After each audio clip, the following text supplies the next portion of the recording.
Are we doing a competition? Let's play a tune. Come on, Carl, you can't be bothered. Right, okay, we're going to scrap this and you're going to work Mondays again.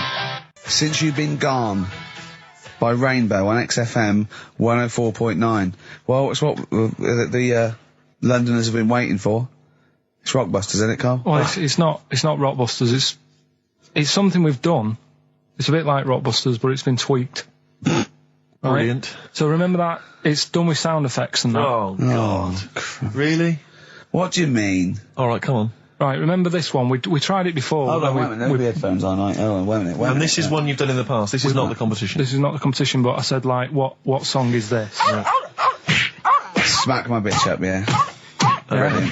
Brilliant. Smack my bitch up. Yeah. Right. So it's kind of that, but rather than just doing songs, it's that film or song sounds good. You know, when you do these things, you can't do them in the week. You've got to do them either Saturdays or Mondays. Yeah, I do, yeah. Well, I'm going to check on that, because that really annoy me. Because it's been done, so it doesn't really, you don't have to worry about it when it gets done, that, do you? Because it's done, so. Well, yeah, but I don't want you taking time out of things you should be doing at work. You're already weaseling way out. XFM's going down the tube, and you're taking the piss left, right and centre. Right, so here's this week's little grab. That film or song sounds good, so what is it? Come here.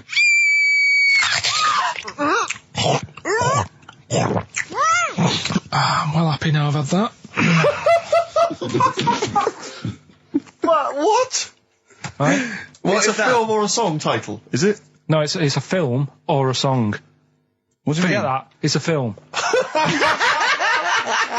What are you talking about? That must have taken you 3 minutes. I didn't do it on a Tuesday, though, because that's cut into precious time. Have you seen how long a trial takes him? About 30 minutes. And Sorry, do one a week. let's just concentrate for a second. Okay, right. This is a film, This is a film title. The title of a film. Yeah. Play it again. Come here.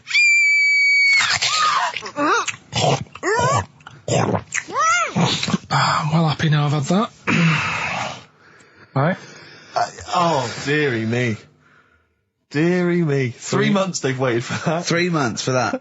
Shite. Do you want to say what the prices are? Oh, I can do. I'll tell you, there's good news and there's bad. I don't know, I think maybe this is what people think of Carl's quizzes. This is the respect they show us. Because you know that the various companies, they'll send you product which you can include in competitions. It's a promotional tool. Yeah. They've sent us I'm Alan Partridge, Series 2, and Fawlty Towers, the complete series. Brilliant. On VHS.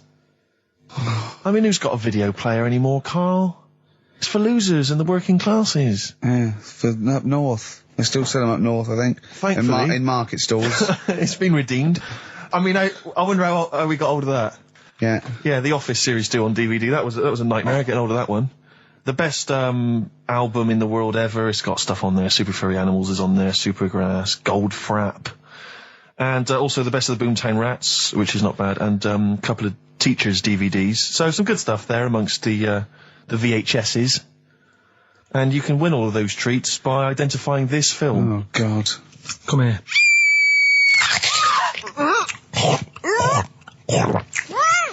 I'm well happy now I've had that. Email only, we don't want to actually speak to you. ricky.gervais@xfm.co.uk. I'm sorry if that's brought you down, it's made us feel Can bad. I just say something? What's the phone number, Carl? 08700 800 1234. 08700 800 1234. Call up for no reason, because I want Carl to answer the phone. He hates doing it. So call up and talk to Carl. Ask him anything you want, just talk to him. Okay? Right, answer the phone, they're going mad. Big Sir on XFM 104.9. He's so annoyed that you have to answer all those calls. Why did you like it? We're wasting time, aren't we? That's your listenership. No. They want to speak to you. No, that's nice and everything that people call up. Yeah. But we should be concentrating on what we're doing. Yeah, well, I do this show to annoy you. I don't do it for the money, or the kudos, or the awards. Do you know what I mean? I do it so you have to be here and do what I say for 2 hours, because you're getting away with murder here in the week. I don't like seeing that. I don't like injustice in the world. I try and fight it wherever I can.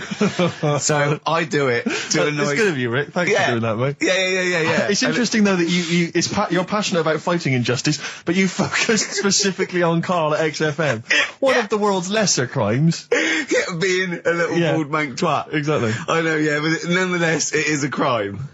Look. I'm saying you don't mind the insults freak boy or goggle eye or... swore off a duck's back, mate. Do you know what I mean? Or a new phrase that's been coined because of Steve's face, water off a frog's back. Who's saying that? Just a lot of your... A lot of friends and that. But I mean... My friends? Yeah, a lot of the people... Can you name names, or...? I can't really... You made promises, you can't. I can't really... mess anyone up? I think it's the Kaggle. Looks good. It does look good. It's waterproof, Rick, and it's also stylish. I wear nothing underneath. So it's tight to the skin. It gets sticky in bad weather. Is that why you sort of rustle? Sexy. But what's all the... Is there abuse? What's this? No, they just say... Because I'm a pretty trendy guy, but I, as you say, I cut my own trend. You know, I make my own style. Oh, dear. So just go back to insults briefly. Go on, you know, Goofy. saying... No, see, that's... Goofy, that's not fair. No, because that's what he said. It's in my head. What do you mean he said that? When did he say that? No, I mean... When did you call me Goofy? No, he didn't. He said about what's in the head. Hey, no, when it's... come on. Come off it. Don't Who's start calling me Goofy? No. I'm not even Goofy. Goggle-eyed's fair enough. Yeah, but you can sort your look out. I can't. What do you mean I can... How could I sort my look out? I'm not even Goofy. That's not fair. You've got the proper features. What? Just needs sorting out a bit. I can't help it if my hair's not good. I noticed the other day when Carl was sitting on your knee having his picture taken. It's a long story, right? He's got a completely spherical head. It's slightly too small. I'm not being funny because, I mean, you know, I'm not perfect. But he's got a completely spherical little head. He looks a little bit like a baby hamburger. You know Hamburger off McDonald's? Sure. He looks like a little baby hamburger. And it's sort of quite put upon. Suzanne thinks I look like that thing in that Dulux advert. Do you know when the woman pulls the head off that? That little plasticine morph type and then they make a new head for it. And it's like a little head. Really? And that's your girlfriend saying it. I know. Anyway, listen, let's get back to business here. Can't we just... Don't get the just because so far you've come up with nothing. What's the last one? Give us the teaser clue again. It was, I want to come here in hindsight. I wouldn't have come here in hindsight. Yeah. Right, give me some education. This will be the thing that teaches me something. I can feel it in my bones. Come on. There's a kid in Kenya. He was messing about with some beans. Magic. We guessed that as well. You did, yeah. He's fed up because we've guessed his puns, I think. He put one of them in his ear. Yeah. The mum or the dad said, what have you done that for, or whatever. Yeah. So I'll have to take you to the doctors now. So they took the kid to the doctors, and the doctor said, he said, I can get that out, I can sort that out for you. So he took it out, and the doctor said, right, that's £3.50. And the dad said, I've only got £2.70 on me. And the doctor said, right, well, and he put the bean back in his kid's ear.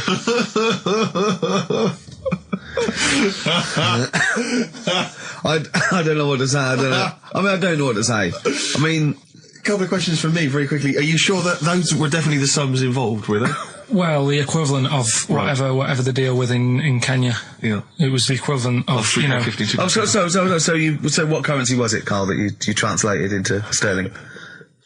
I don't know. No, it was saying in the thing, it said the equivalent of... £3.15, Did it say that? Yeah. Sorry. Did it say that? Yeah. Carl, look at me. Did it say that? Yeah, it said that was the... Did it say that? Yeah. Yeah, it did. It definitely said that. Definitely. Yeah. You know, when I went to the BAFTAs with you, and I wasn't really enjoying it, you were I like... can't... He said... What? No, you he didn't are tell us such an this. ungrateful...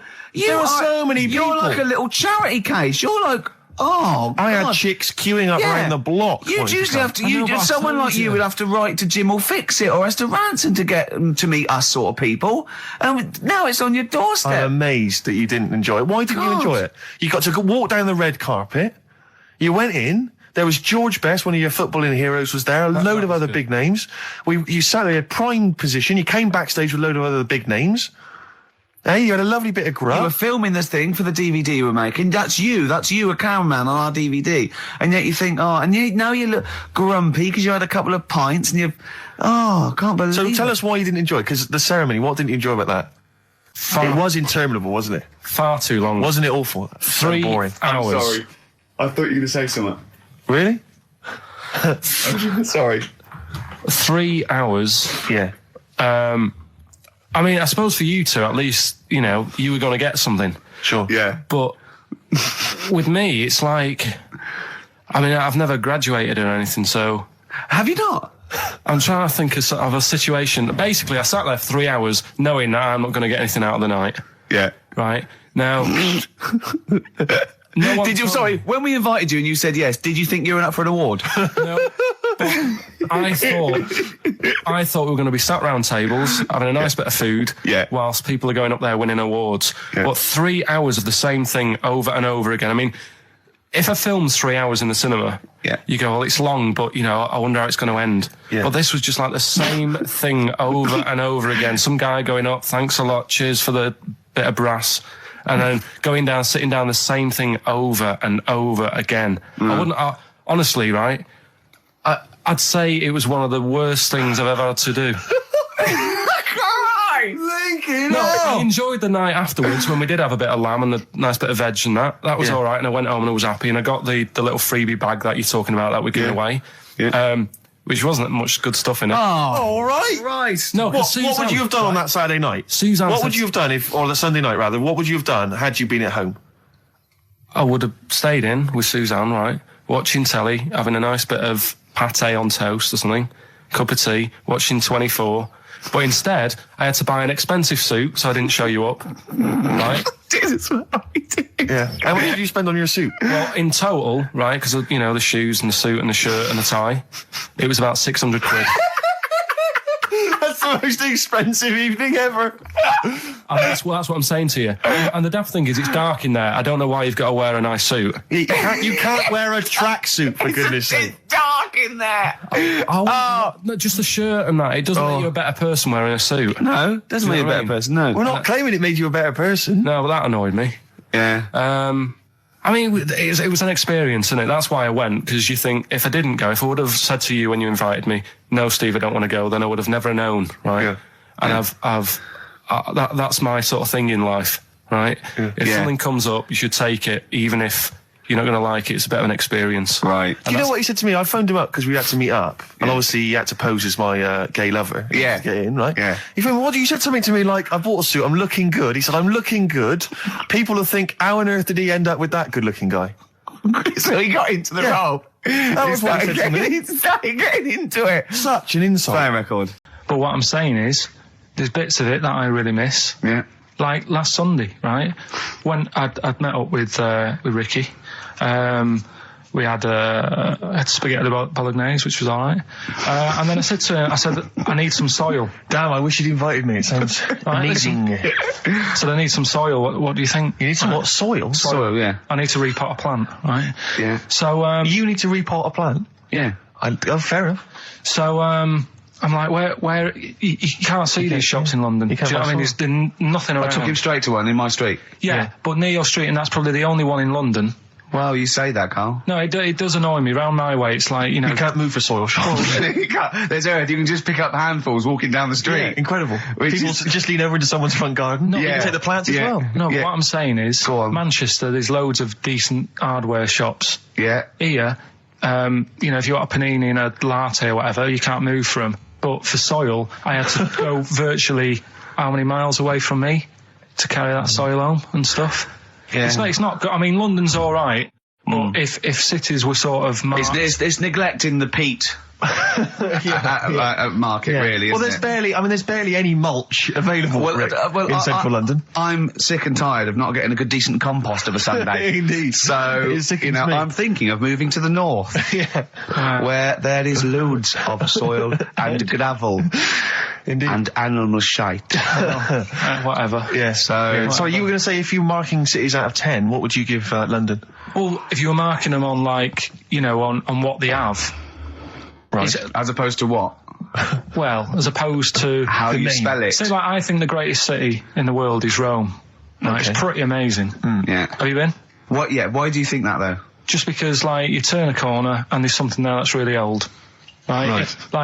You're going down a normal street. Go and stay in a Derby and Joan club. Yeah. No, but it's you're going down the road and then you turn a corner and the Colosseum's in the middle of a busy road. It's what's that doing there? Yeah. And just when you think there's no more, you turn another corner. It's almost as if that was there first. Yeah. Well.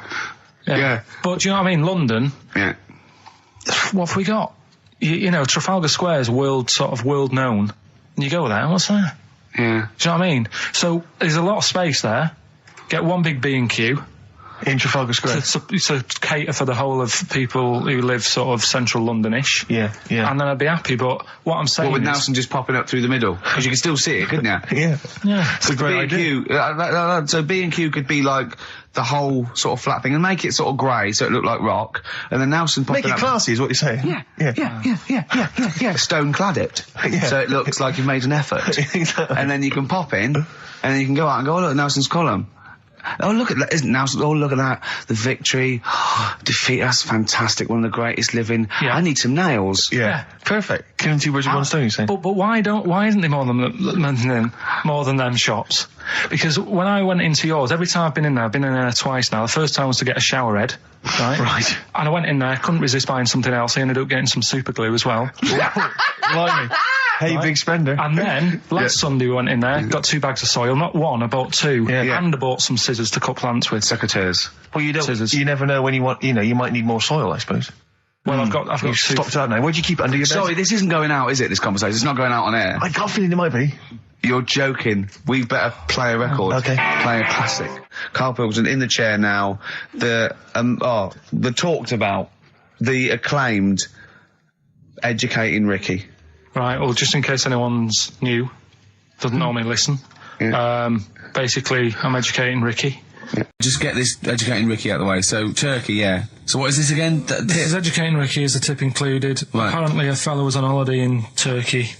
He's just having a normal holiday, weather's good, he's having a good time. Waiters are all normal height. Yeah.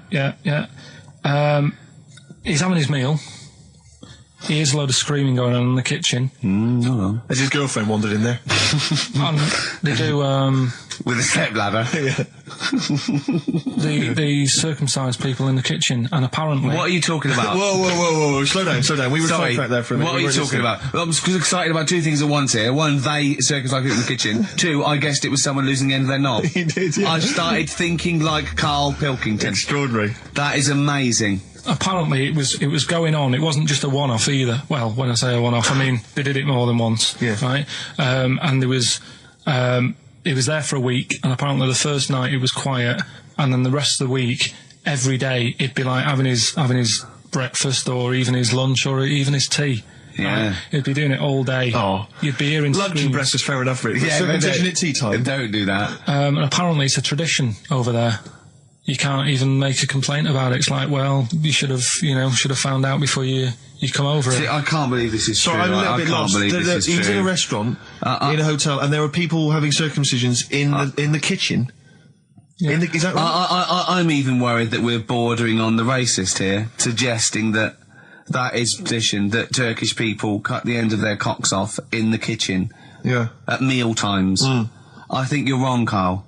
This sounds ludicrous, Karl. No, I don't think it happens everywhere. Right. I think this Just in this hotel. Certain places. Certain hotels. Certain hotels. What, is it like 2-star? Yeah. Why did he go to the Foreskin Inn? It was his own fault, wasn't it? So that's... Sorry, that's it, is it? Have they closed? No, wait. That's the story. You educated me, right? Once a fella saw some Turkish people cutting the tip of their knob off in the kitchen. Thanks very much. Thanks very much, Karl. Got any more? Well, there's things you can learn from it. Either don't go to Turkey. No! Don't have calamari when you're over there.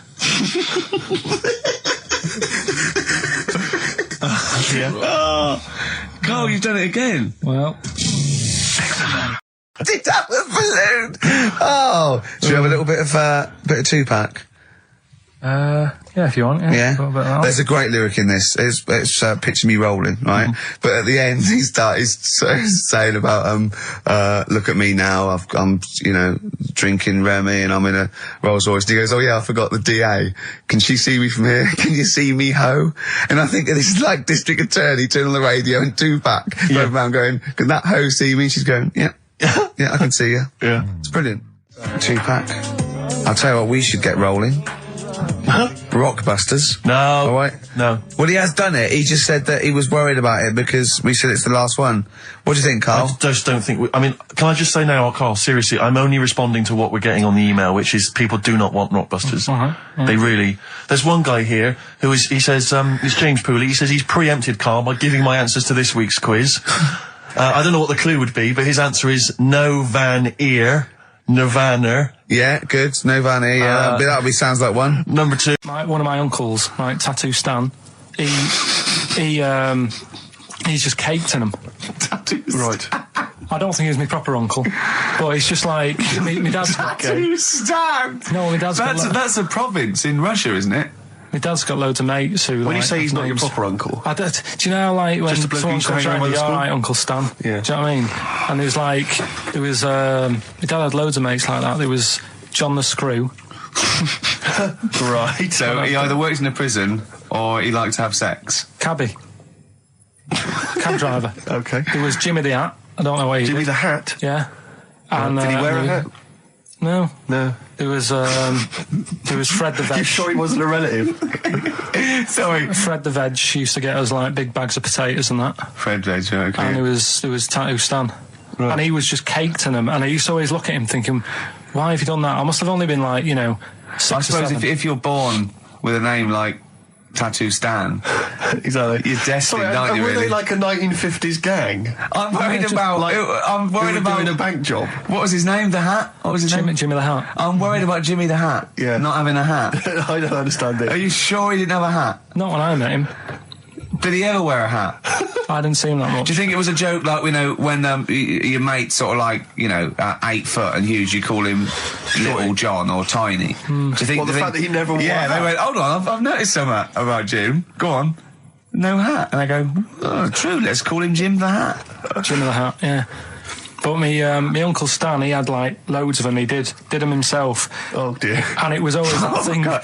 What was it things like? He had, like, the cross. Cut here. Cut here, made in Britain. And if you're going to do them yourself, I'd say at least make sure you're sort of a good drawer. Yeah. And don't do it in the mirror so it comes out backwards. Well, that was the other thing. But, like, I remember he did... names are all right. He had, like, all his kids' names down his arm. And, what are they called? Yeah. Oh, God, it's... Tattoo Stan Jr. Yeah. And, Paul shits to bed. I'm trying to... Wabbai Kate. Yeah. But he had... Frankie never amounts to anything. Oh, go on. So he had, like... Johnny, I don't think he's mine. So he did all this... I don't even know why I'm telling you about tattoos. No, nor do I, Carl. Well, do you want a bit now, or what we're doing? No, I wanted you to tell Steve about your holiday, because you told me in the week. Go on. Steve, bad idea. I had a feeling anyway about going away with, like, Suzanne's mum and dad, because I've never been into sort of family holidays anyway, right?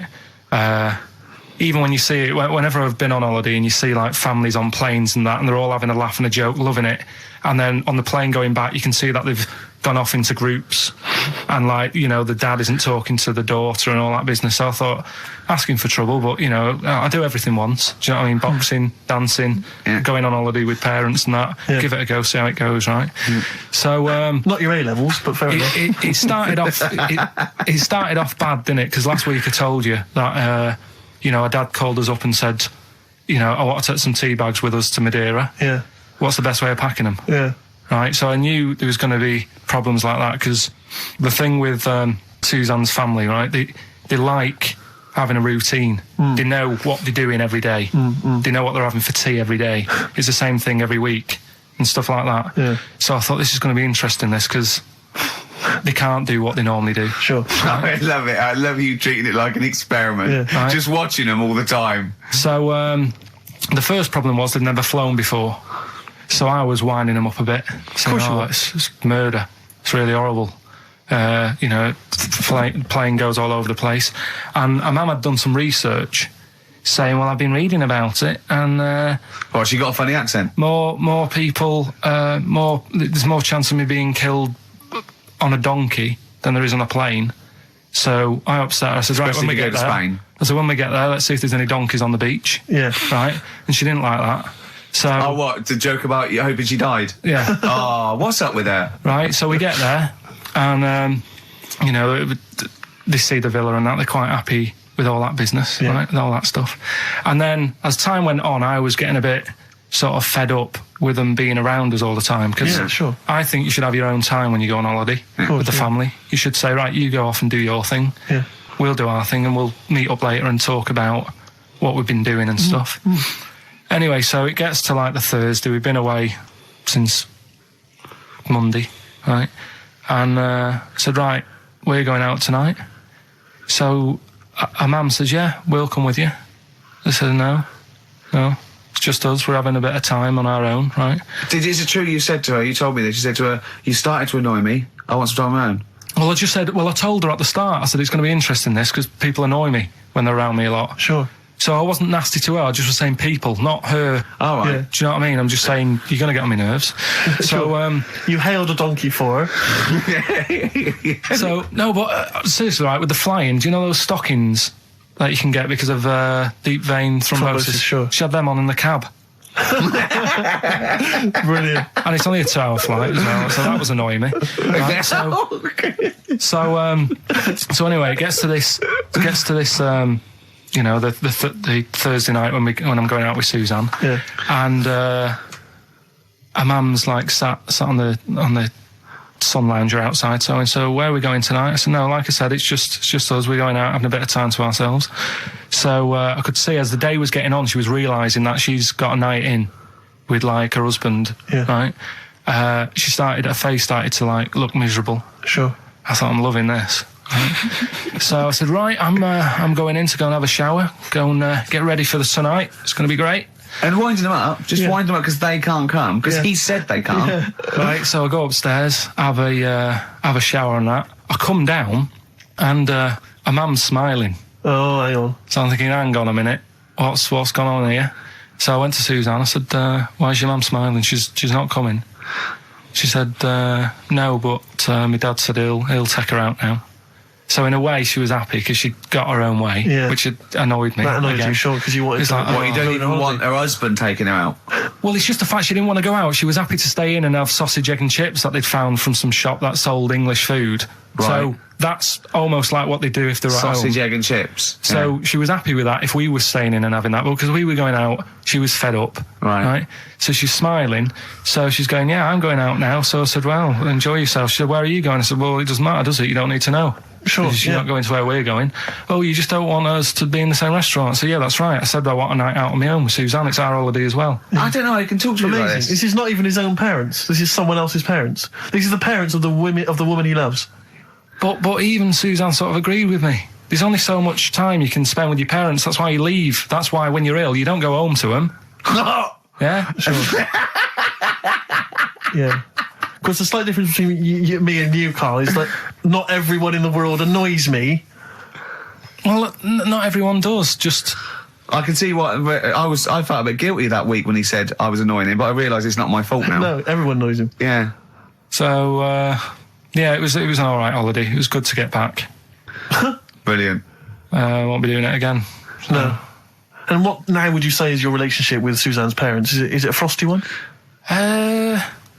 No, I just think they know that I don't like to put up with them for a long time. Yeah.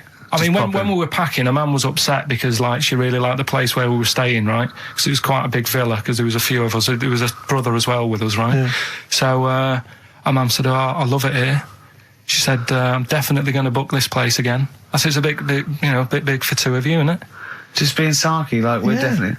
I said, because, I won't be coming again. You're like, I don't know what you're like, Karl. You're a monster. You're an absolute monster. You're one of those people that goes, I says that speakers are fine, I says that, and jibbered whap the wibble. Yeah. And never the werewolf slep. You're like a middle-aged man. You're like an old man. You're like an old man, and you're what, 30? I'm just imagining you scraping along in clogs and a flat cap going, oh, that tree's got to come down. Yeah.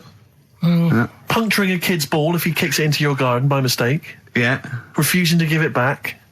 Yeah, gather round. Yeah, there were once Chinese kid as hairy as that cow, which is weird because there's not many Chinese people that are hairy, but this one, I tell you, it were back in 1990. Grandad, are you eating a Twix?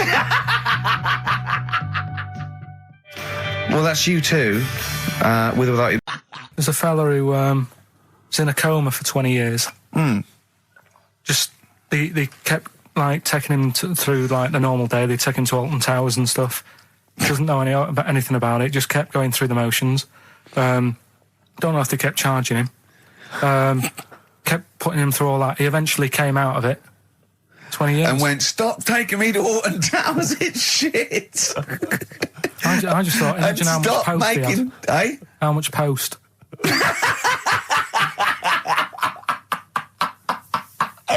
Oh, Did you read about that guy in the paper, Carl? He, sorry, on the internet. He in about, I think it was about 1984, 85, he had a terrible car accident. But this must be it. He went into a coma. This must be what he's talking about. Well, they didn't take him to Alton Towers. Of course they didn't. But you've got to try and decipher the truth from the conjecture, from the thing that he I mean, don't forget, Carl realises that he's had a dream. He talks to Suzanne and goes, that was good, wasn't it, last night we were in the plane? She goes, no, that's a dream. He goes, oh yeah, where's my cornflakes? You got to, you know what I mean? I can now decipher what he's actually seen, what he's read. Well, go on, what did you... Well, I'm assuming it's the same guy. It is the same guy. It was a guy in some small American town, and he'd had a car crash, and he'd gone into a coma, and his wife had left him. She'd gone on with her life, because he'd been in a coma since then, and he had just woken up recently. Marriage wasn't working. Marriage wasn't working. He just wasn't paying enough attention. He actually had, she was pregnant at the time, and so now his daughter is basically the same age as he was when he went into the coma. And he's just started coming around. He's just started making jokes. They said, how do you feel? He said horny, which I thought was quite witty for a man who'd been in a coma for however many years. But anyway, yeah, so he's slowly trying to rebuild what life he can. That's what do you make of that, though? Because the thing is that he's missed. Imagine what he's missed, Carl. Imagine the music that he's missed. The Live TV Aid. programs. Missed Live Aid. Live Aid. He missed Phil Collins playing in 2 continents in one day. Which, frankly, I'd be devastated if I discovered that. Missed Bros. Yeah. Yeah, so he doesn't. So he put on ripped jeans and they go passe. They just have to send him a series of those I Love 1986 exactly. programs with Kate Thornton filling him in on what he's exactly. Peter Kay reminding him of space operas. Yeah, he remembers those. Talking rubbish. Yeah. So extraordinary, though, isn't it, Carl? To think. No, obviously. So had he aged much? Because he hadn't had any problems or anything. No worries. Well, he probably wouldn't have, physiologically, he probably wouldn't have the wear and tear of a 43-year-old man. Because he wouldn't have had sun, he wouldn't have had sort of nicotine, beer. Unless they were just feeding that to him. Anyway, still. Yeah. Yeah. So you'd feel groggy, though, wouldn't you? Yeah, you might feel a bit groggy, yeah. Yeah. Well, he's not fully back to normal. I mean, there's some kind of residual brain damage. Yeah. But nevertheless, he can form sentences. He's got no real memory, so he can't remember a lot of things. I think we should go straight into it, Carl. I think we should do the competition. There's Carl in the corner. It seems a little premature. Do you reckon? Yeah, I do you reckon so. It's so good. We should tease it out. Well, it's a big thing. It's just that I've got absolutely nothing to say. Sure. I haven't really... Well, I mean, often I know you all have spoken to Carl in the week. This week, for some reason, I've been speaking to him. Oh, right. I spoke briefly to him about Michael Jackson and the documentary. Yeah. Now, of course, I thought that was extraordinary. Amazing. And I asked Carl's piece opinion. Of work. Yeah. And he didn't mention to me the fact that Michael Jackson likes to climb up in trees. No. He didn't mention anything about his bizarre relationship with children. He didn't mention anything about his obsessive billionaire spending sprees. Right. He didn't mention anything about the mannequins he has in his thing, or the fact that he drives around his sort of 7 hotel suites in Las Vegas in a little kind of old people's scooter. The only thing of note for Carl was he said to me, "Did you notice how big his hands are?" I'll tell you what, though, I did. What? How are you looking at... The man's got, like, a face that he's had reconstructed. Well, I can't even say that. It's libelous. Yeah, no, he hasn't. He's got he's had two nose jobs. Yeah. And you're looking at his hands. But I think it's because you look at him and he looks a bit like... there's a bit of androgyny there, but it's sort of like it is quite a petite sort of old lady's face in a way, but then you see these labourers' hands come out. That's always the way with a tranny, isn't it? You know what I mean? What, you can't accuse him of being a tranny? No, he's not. No, he's not. What are you saying? No, I know he's got enough issues. Now you're accusing him of being a tranny. I like him. I thought he came out that brilliant. I thought it was really... I really felt sorry for him. No, I think... he cleared up a few things as far as I'm concerned. I thought it was a fascinating piece of work, but I did like the shopping spree. That was great. Extraordinary, because he's just going around just pointing. I know it was bad taste, wasn't it? It was like one of those bazaar shops. Yeah, you know what I mean, there's anything sort of a gift shop, but they're trying to make it look like Ming. But if it's sprayed gold. If he'd been living in a trailer park, he'd have been ordering, one of those porcelain dolls dressed like a Harley Davidson bike rider, or an Elvis commemorative plate. It was the kind of billionaire equivalent of that. But the hands were a giveaway.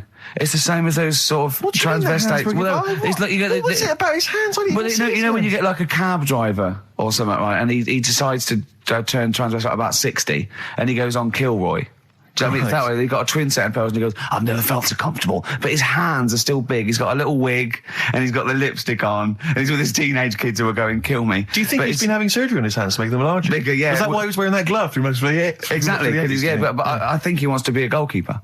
Right. And they said, well, you can't, Michael, you got a big hands. It would help him climb the trees. Yeah. And he can play tennis now without a racket. Yeah. So what did you make of it, Carl? Were you intrigued? Michael Jackson thing. It was all right. The brilliant Blur, Out of Time on XFM 104.9. So what did you say you're going for? You've got your 3 titles, your 3 teasers. Well, I think I'm going to go for Don't Do That to It. You know it can't live without an edge. I'm looking forward to this. Right. So this is Educating Ricky, for those that have just tuned in. Now, something that Ricky told me about when he was educating me was that a cockroach, if you cut its head off, it lives for a week. Yeah. Right?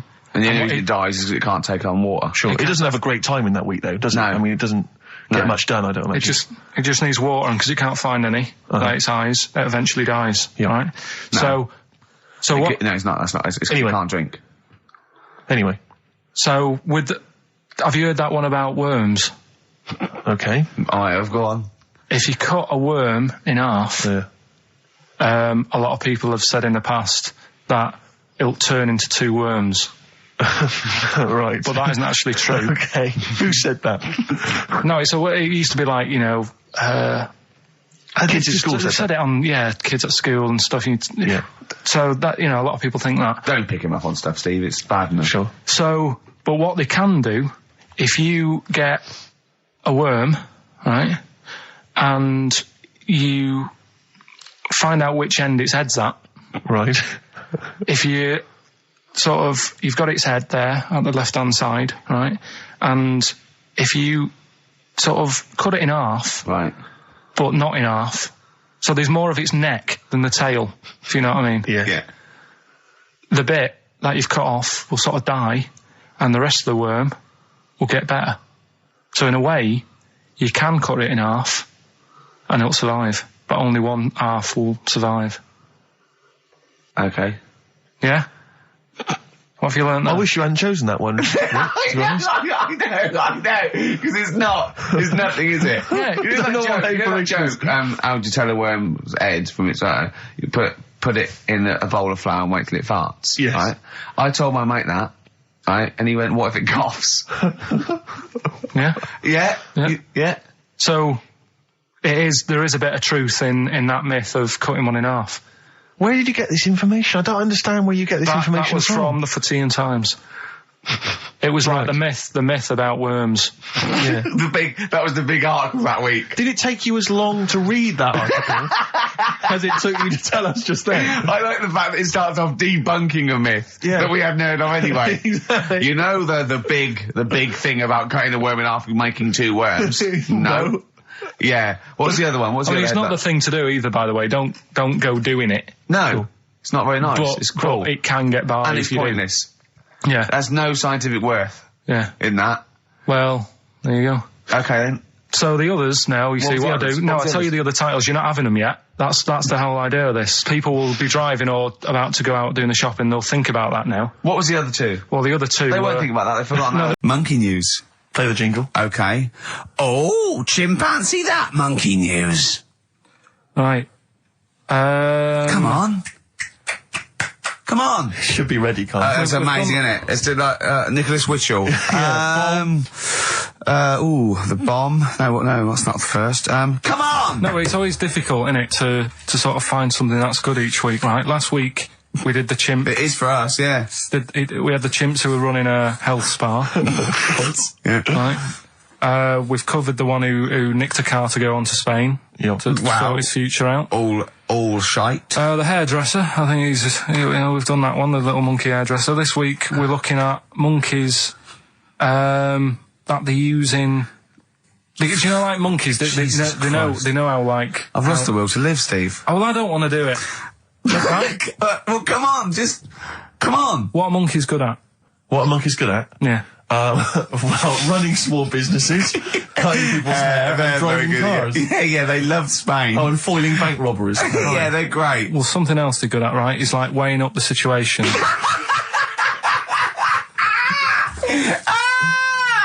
Oh, God! If you stick them in a field with loads of, like, obstacles on it, right, they're good at sort of, I can get over that, and I climb over that, I'll swing from there to there, that sort of thing, right? Okay. So the people in charge of somewhere, I've thought... somewhere! I've thought we can use that skill, right? And what they've done is they've got a load of little monkeys, right? They've given an IQ test. Yeah. And the ones that score above 80, right? Get to produce this show next week.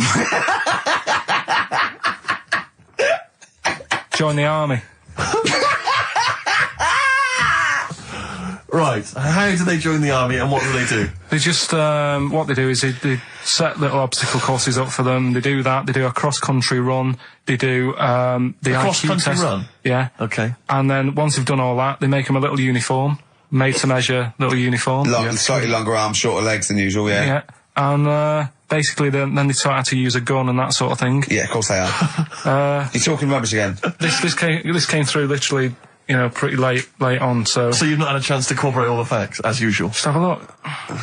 Right, it's the bit I'm looking for is, well, A, why they're doing it, why are they doing it? Yeah. Why do we need monkeys in the army? And secondly, why are we giving them guns? I'll just check to see if any of that I love that we only let gays in recently.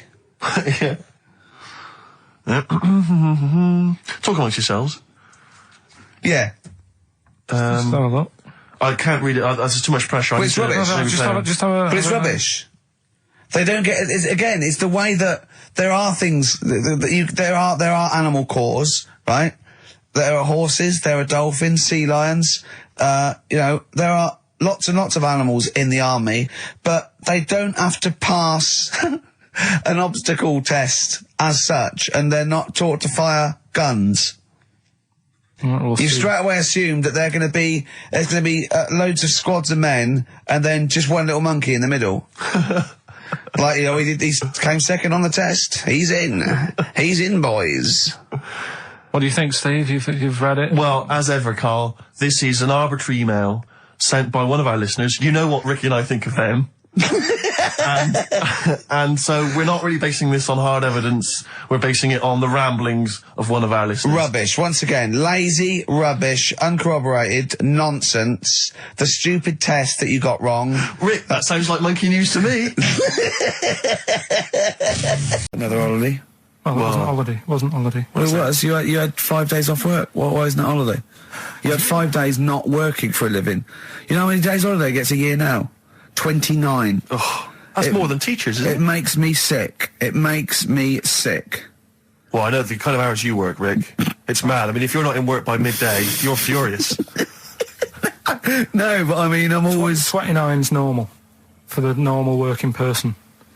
Yeah, but, And anyway, it wasn't a proper holiday. I went to see my mum and dad. It's nice to see them and everything, but it's not holiday, is it? Why? It's not going away. It's not getting on a plane, is it? Going away. Oh, is that definitely a holiday? What happened before 1950? I don't know. People used to go... Yeah, exactly. People used to go to Blackpool or Brighton. That was holiday. Yeah, but I didn't Where did you go? Went to Wales. There you go. Lovely holiday. Lovely holiday. Have a holiday in Wales. That's what they say, innit? Come to Wales and have a holiday. That's what they say, innit? So come to Wales and meet your parents. Come to Wales and have a lovely holiday. Right. Well, anyway, it was good and that. It's always good to see him. Right? Yeah. But week off work. Do you know, like my mum likes gnomes and stuff. Yeah. Right. Of course she does. She's lived with one for 30 years. She said, get your dad to take us to this park where they've got 6-foot gnomes and stuff. Right. Have a walk about. Sounds like a nightmare. Yeah. Sounds like a living nightmare. Keep an eye on Carl. So anyway, he stood still for 2 minutes. Someone bought him. No. You can't buy them and that. It's like a little exhibition thing, right?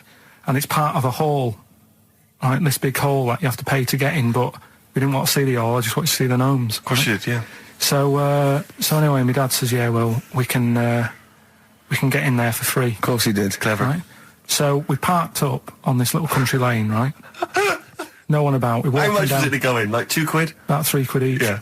But he said, well, yeah, but if you don't have to pay, do you know what I mean? You enjoy it even more, don't you, when you're walking about and you think, I've got this £3 in my pocket, no one's having it. Yeah. Right? No, looking over for a bloke with a peak hat saying, can I see your ticket, please? I wouldn't enjoy it more, no. Go on. Yeah, but you don't worry about it, do you? You got a bit of money now then, Rick. You've changed. So anyway, so we had to walk across about 4 fields. For £3? Right? And what happened was, we're walking through all these fields and what have you, big grass and muddy bits and all that, 'cause it'd been raining, and climbing over fences and stuff. And we're in this field, right? And I look to my right, and there's about 30 cows all staring at us, right? And Suzanne started to panic a bit. She said, we shouldn't be here. And Dad says, of course we can. We're allowed to go wherever we want. You know, all this land, it's ramblers' rights and all that stuff. Yeah.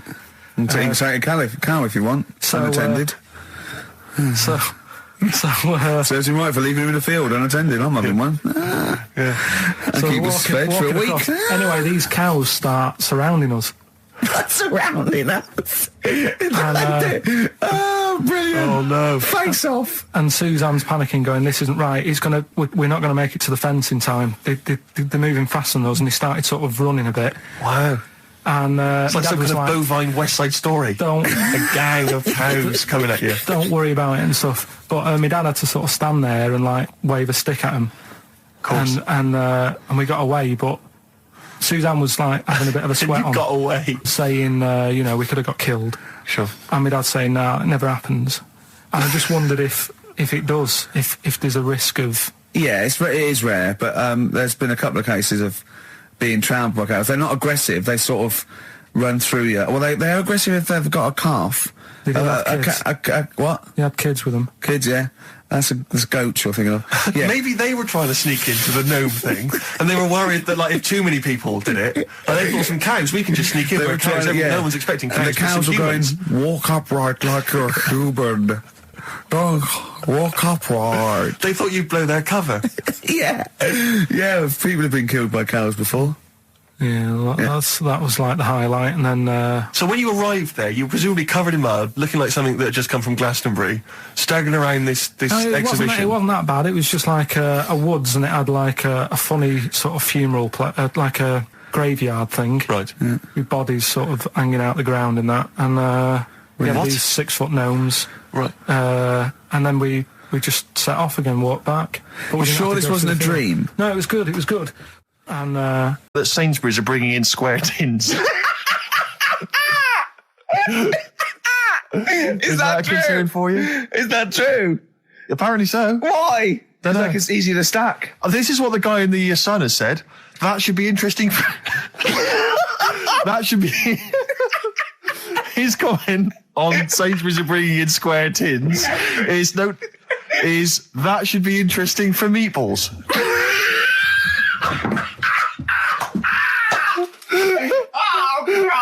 Ricky's just collapsed on the floor. Let's just play a song, Carl. I don't think even you can top that. Cooper Temple Claws. Who needs enemies? Good question, lads. Nobody. This is XFM 104.9. I'm Ricky Gervais. Oh, they should print a little book of those. They're great. Oh, how you can relate any song or artist to anything else. Easy. Joyful. Easy. Well, yeah, so me and Carl went out for a beer, and it was great, wasn't it? Yeah, we started off, good. And you met my mate Robin, didn't you? Yeah. And some of the stories. Do you want to tell Steve some things about Robin that you learned? Do you know him well? Yes. Well, do you know about his worm problem as a kid? Go on. Right. He, what I can remember is he had worms as a kid. Not sure how you get him. He never answered me. He was getting a bit touchy about it. Right. This is like the second time I met him. I think he was a bit annoyed that Ricky told me about his problem. What now?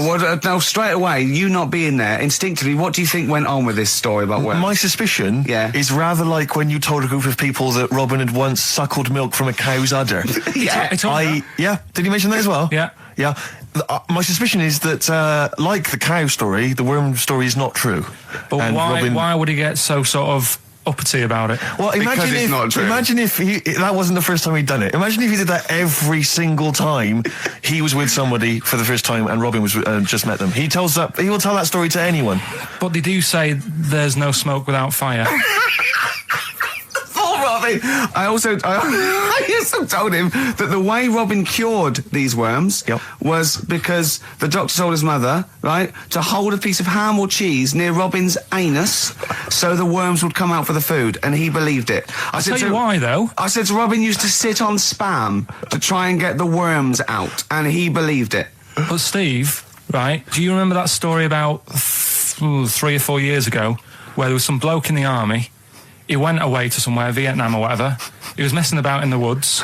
Messing about in the woods? Shouldn't he have been fighting? Whatever. Yeah. Right, and he walked through some lake, and I think he'd cut his toe or something on something, and some worm of some sort crawled in the gash. Yeah. And it was in his body, and the doctor said, we've got to get this out of your body. So what they did was, they said, right, the thinnest part or something of your body that things can crawl through is on the top of your head. So they wrapped where the skull is. So they wrapped some bacon. No, they didn't. They did. That's right. Thing. So he's gone in via the toe. So what we do is, I'll tell you what, that worm's probably heading straight for the head. We'll put a bit of bacon on it. The thinnest part of the body is the skull. Of course, it's not the thinnest part of the body. It's where your brain case is, isn't it? It's the skull. There was a reason for it. And it was like they stuck some bacon on his head. And as ever, the vital piece of information, i.e. the reason, Karl seems to have forgotten. Because the worm was in his body, and they said everyone likes the smell of bacon. Including worms. Even a Vietnamese lake worm. They love bacon. Remember last week when I said about the little fella with the bone with no brain, and you were proved wrong? No. Please. No. We were saying it wasn't a little fella. We were saying it was a stillborn child. It wasn't a little fella. You're changing it now. You weren't having any of it last week. Right, hang on a minute. I'm getting confused. There was a Vietnamese snake that went inside of a soldier. A little, like, maggot or some sort that you have to get out of your body because it causes problems. Yes, and so in order to get it out of the body, they strapped bacon to his head. Yeah. That is great. This doctor... And did that work? I think so. They had a picture of him smiling.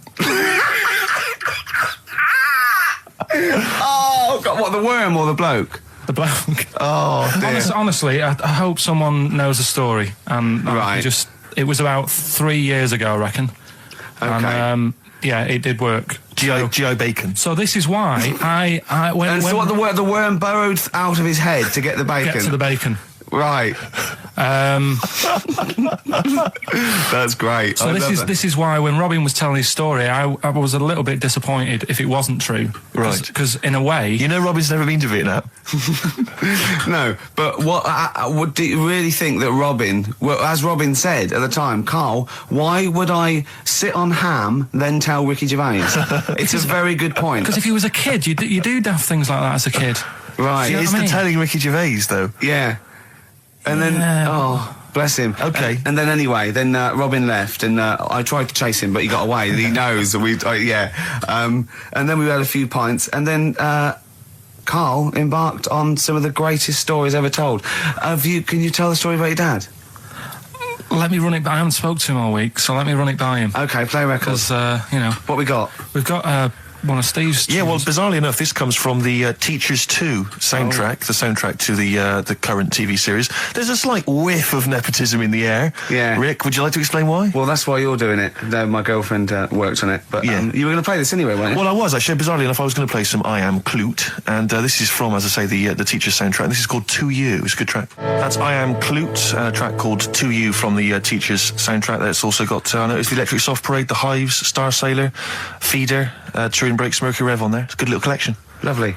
Karl has just had confirmation. He's looking smug because someone phoned up and went, it is true. It's a Laogai chi worm. He's paying for Father's Day, he's paying for the cottage that he's going away with his dad. Are you really, Carl? Yeah. Right. Well, there's no way of us proving if that's true or not. Well, what do you mean? Well, you could be lying. But why would I do that? Well, because you want to show off. I didn't do it on air, you mentioned it. I don't want people to know how generous I am. Right. Just do it, just get on with it. You know what I mean? Yeah. Like charity work and that. Yeah. Exactly. But I'd have thought that you wouldn't have fallen for Father's Day. I'd have thought you'd have known that it was like... Well, we don't. I mean, to be honest, there's a bit of a coincidence, because I paid for it anyway, and it's happened to fall on Father's Day. Right? But don't I mean, buy a Dad's card. not normally that bothered. Don't fall for it. I mean, obviously that and Mother's Day and a plethora of other things were, I mean, literally invented by card companies to make more money. I know. Yeah. That's, I mean, my dad always says don't get him a card or anything. Because he hates it. With all these things that I'd like, rip-off times, really, just ripping people off. Yeah. So it sounds a bit stingy, that. Fair enough. Well, no, I mean, he's right. Yeah. He's right. It's just, because fellas aren't bothered about getting cards anyway, are they? But the other thing that he noticed, helping out the flower companies, the Princess Diana thing, when she... Oh, sorry. Yeah. Jesus. God. So when... Carl, what do you mean? What do you mean? That's what he said. He said, "Oh, I nearly swore then because I was. You surprise me all the time. No, I'm but just, that is incredible. Sorry, what? I don't understand. What are you talking about? All the flowers that were sort of sold that day. Right. Or for people to leave as a commemoration. Or yeah, they made a mint, didn't they? Who did? Flower companies. Right. So what are you saying? He was just saying, makes you wonder. What? About what? Whether it was Interflora behind the hit. Oh. So it's a conspiracy. It's a conspiracy by the flower companies. I would love to see you and your dad just sitting at home watching a bit of Channel 5 when apes go mental, right? With your roast dinner. When's that on? And then talk like, well, yeah, you know, kill Diana, don't you? Flower company's son. Right, quite right, Dad, you're not wrong. What are you talking about? No, I'm not, I'm just saying, it's like you were saying about the cards, on Father's Day and that. It's just a bit, too much of a weird. Too much of a coincidence. I'd be interested to see sort of, like the business graph. Sure. Yeah. On how the companies were doing, then suddenly. Yeah. Yeah. But then by the same token, Elton John, he had the biggest selling hit record, didn't he, off the back of that? Mm. I mean, so, is he incriminated as well? If you want, I mean... It's a conspiracy theory you've not kind of analysed terribly closely. You've put it out there, and if people maybe who are investigating want to kind of add that into their inquiries, then they can. Yeah. Sure. But, no, that's all I'm saying. I'm just, because it's always the same thing, isn't it? Like, I was out shopping the other day, treating Suzanne like I do. I like spending money and that. Yeah. I was in WH Smith's. Yeah. Classy. Was it a big birthday? Was it? Was it a 30th? No, I was getting a. Was it 2 biros for the price of one? I was getting a card for my dad for Father's Day anyway, because I'm seeing him. Yeah. Big Toblerone. Yeah. There was a giant Toblerone. Who is it who said Father's Day? They love a Toblerone. I've never understood Toblerone because the only time I see Toblerone is in airports, right, and minibars. That is what the small Toblerone is for the minibar in a hotel, 3-star upwards, and the big Toblerone. Well, the big Toblerone is a gift, isn't it? It can only be a gift. You wouldn't buy a big Toblerone for yourself. Yeah, a duty-free gift. The Toblerone. It's next to Chanel No. 5 Toblerone and a bear. But who specifically would you be buying that Toblerone for? I don't know. Someone who's clearly never had it before and would think it was interesting novelty. Yeah. Well, this gift's interesting. I'll tell you what, though, Toblerone is brilliant.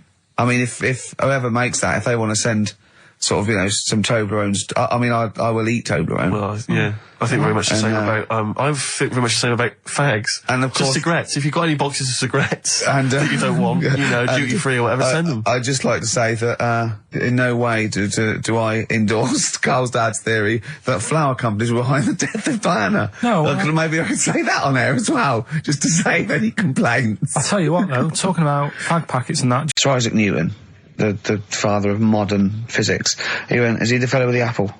I went, yeah. He went, there again, see? why do I need to know that the Earth sucks us towards it, Gervais? He said, if I was floating around, it would be a problem. I'd ask his opinion. I went, what about Einstein? He went, again, I've never needed, and this is what he said, I've never needed MC squared in my life. The fella who invented the video, I watch one a day. You know what I mean, though? Give credit where credit's due. Right. And I think that a lot of this stuff that was invented, like when we were talking about inventions, you know, I started to look in books and that, finding stuff out. And there was some fella who got a mention on an invention site just because he came up with the fishbowl. And it's like, is it that hard? Yeah. Do you know what I mean? It's clearly a bowl. Sorry, you're not putting him in the same category as Newton and Einstein, are you? He was on the same list. Einstein was on there.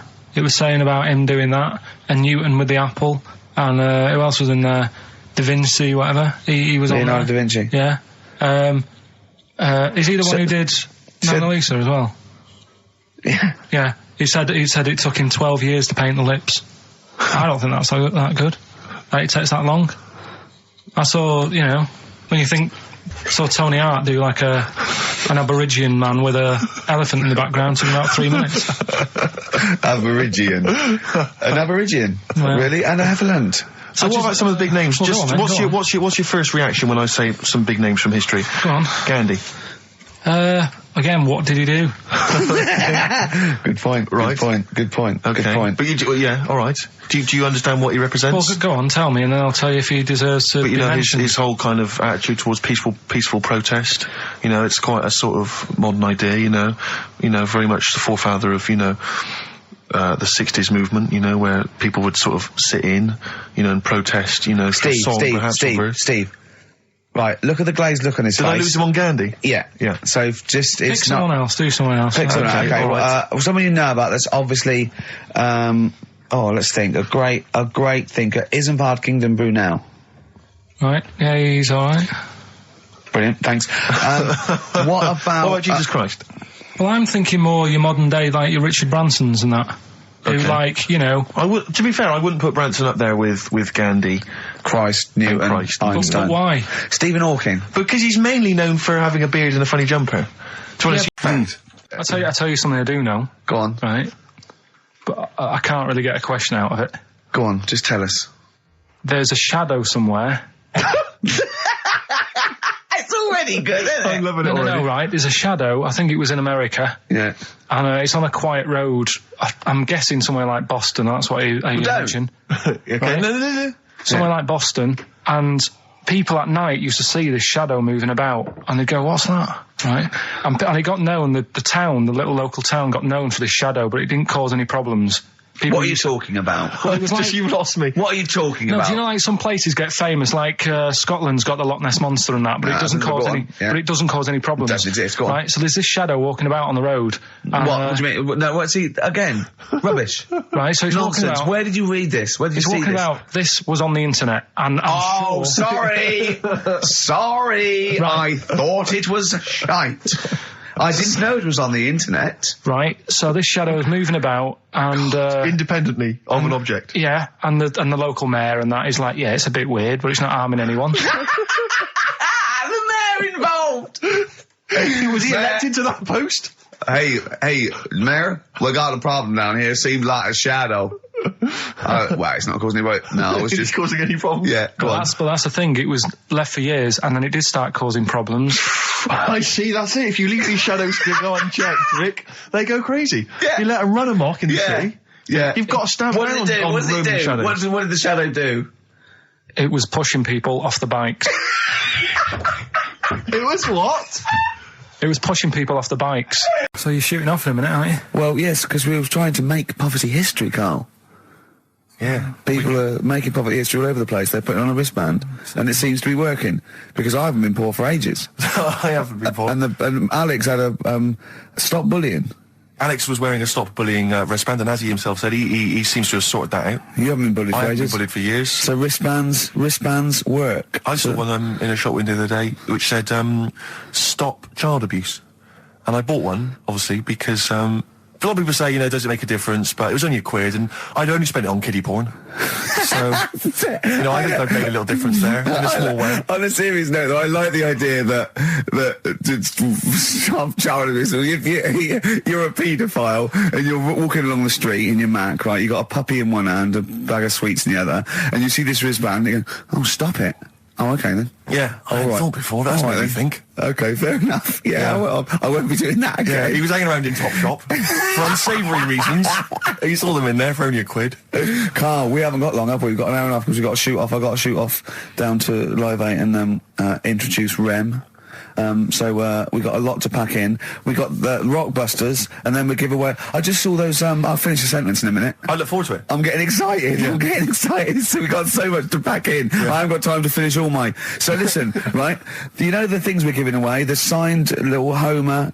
The Nigel Tufnell thing and the Flanimals, right? It looks brilliant. They've done a brilliant job, the people here at XFM. So take back all you were saying about them, Carl. And also we should say as well, you've still got a chance to win that, because if you get today's Rockbusters, you go straight into the hat for the big draw, so you've still got a chance to win all those top prizes. Play a record. Bit of Monkeys. Yeah. Monkeys. Pleasant Valley Sunday. Alright, do you like that, Carl? It's alright, yeah. What's it about?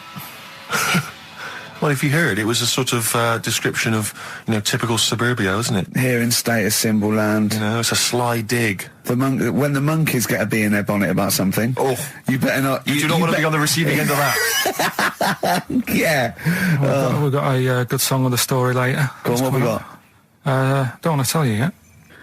All right. Now, is it as pitiful as last week's, where you somehow misheard that Eric Clapton song? What was the Eric Clapton song? Well, Wonderful Tonight, and he was convinced it was about a bloke in a wheelchair for no reason, no evidence at all, other than she's walking around with me.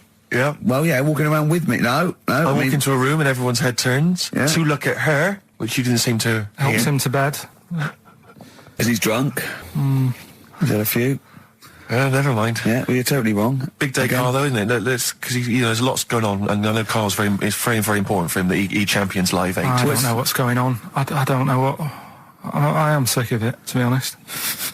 Sick of what? Just sick of reading about it. Sick of this Live 8 thing. Sick of it all. Brilliant. Fed up with it. What annoys you particularly? It's not only that today, though, is it? On the way in today, right? Saw a gay fella on a bike. Weird? On a bike, rushing. What time did the gay march start? What time did it have to be? Why are you looking at me? I don't know.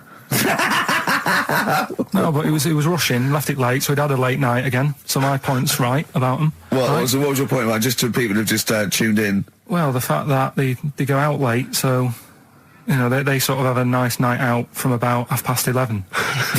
They're ironing the jeans at like 10:30. In their jeans. Their leather trousers. But anyway, right? So they're cutting the back out of their leather trousers about 10:30 at night. I'm on the way in, right, and I see one stressed out, rushing, right, on a racer, wearing high heels. Oh, I love you. He's 50's dad, isn't he? He's angry. He's just angry. If you're a gay fella and you're proud to be gay, but you also want to make poverty history, you don't know what to do today, do you? You're all racing all over the place. Must be murder. It seems a bit unfortunate that they've put them on the same day.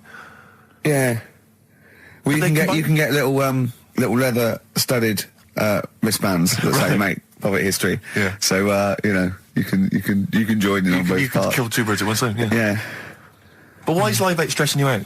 It's for a good cause. You must have, I know we've discussed this in the past, and you don't really know what you're talking about. But I mean, maybe that's the problem. I'm just, I don't know. I mean, I could have told them ages ago that there was no way that they were going to pay it back.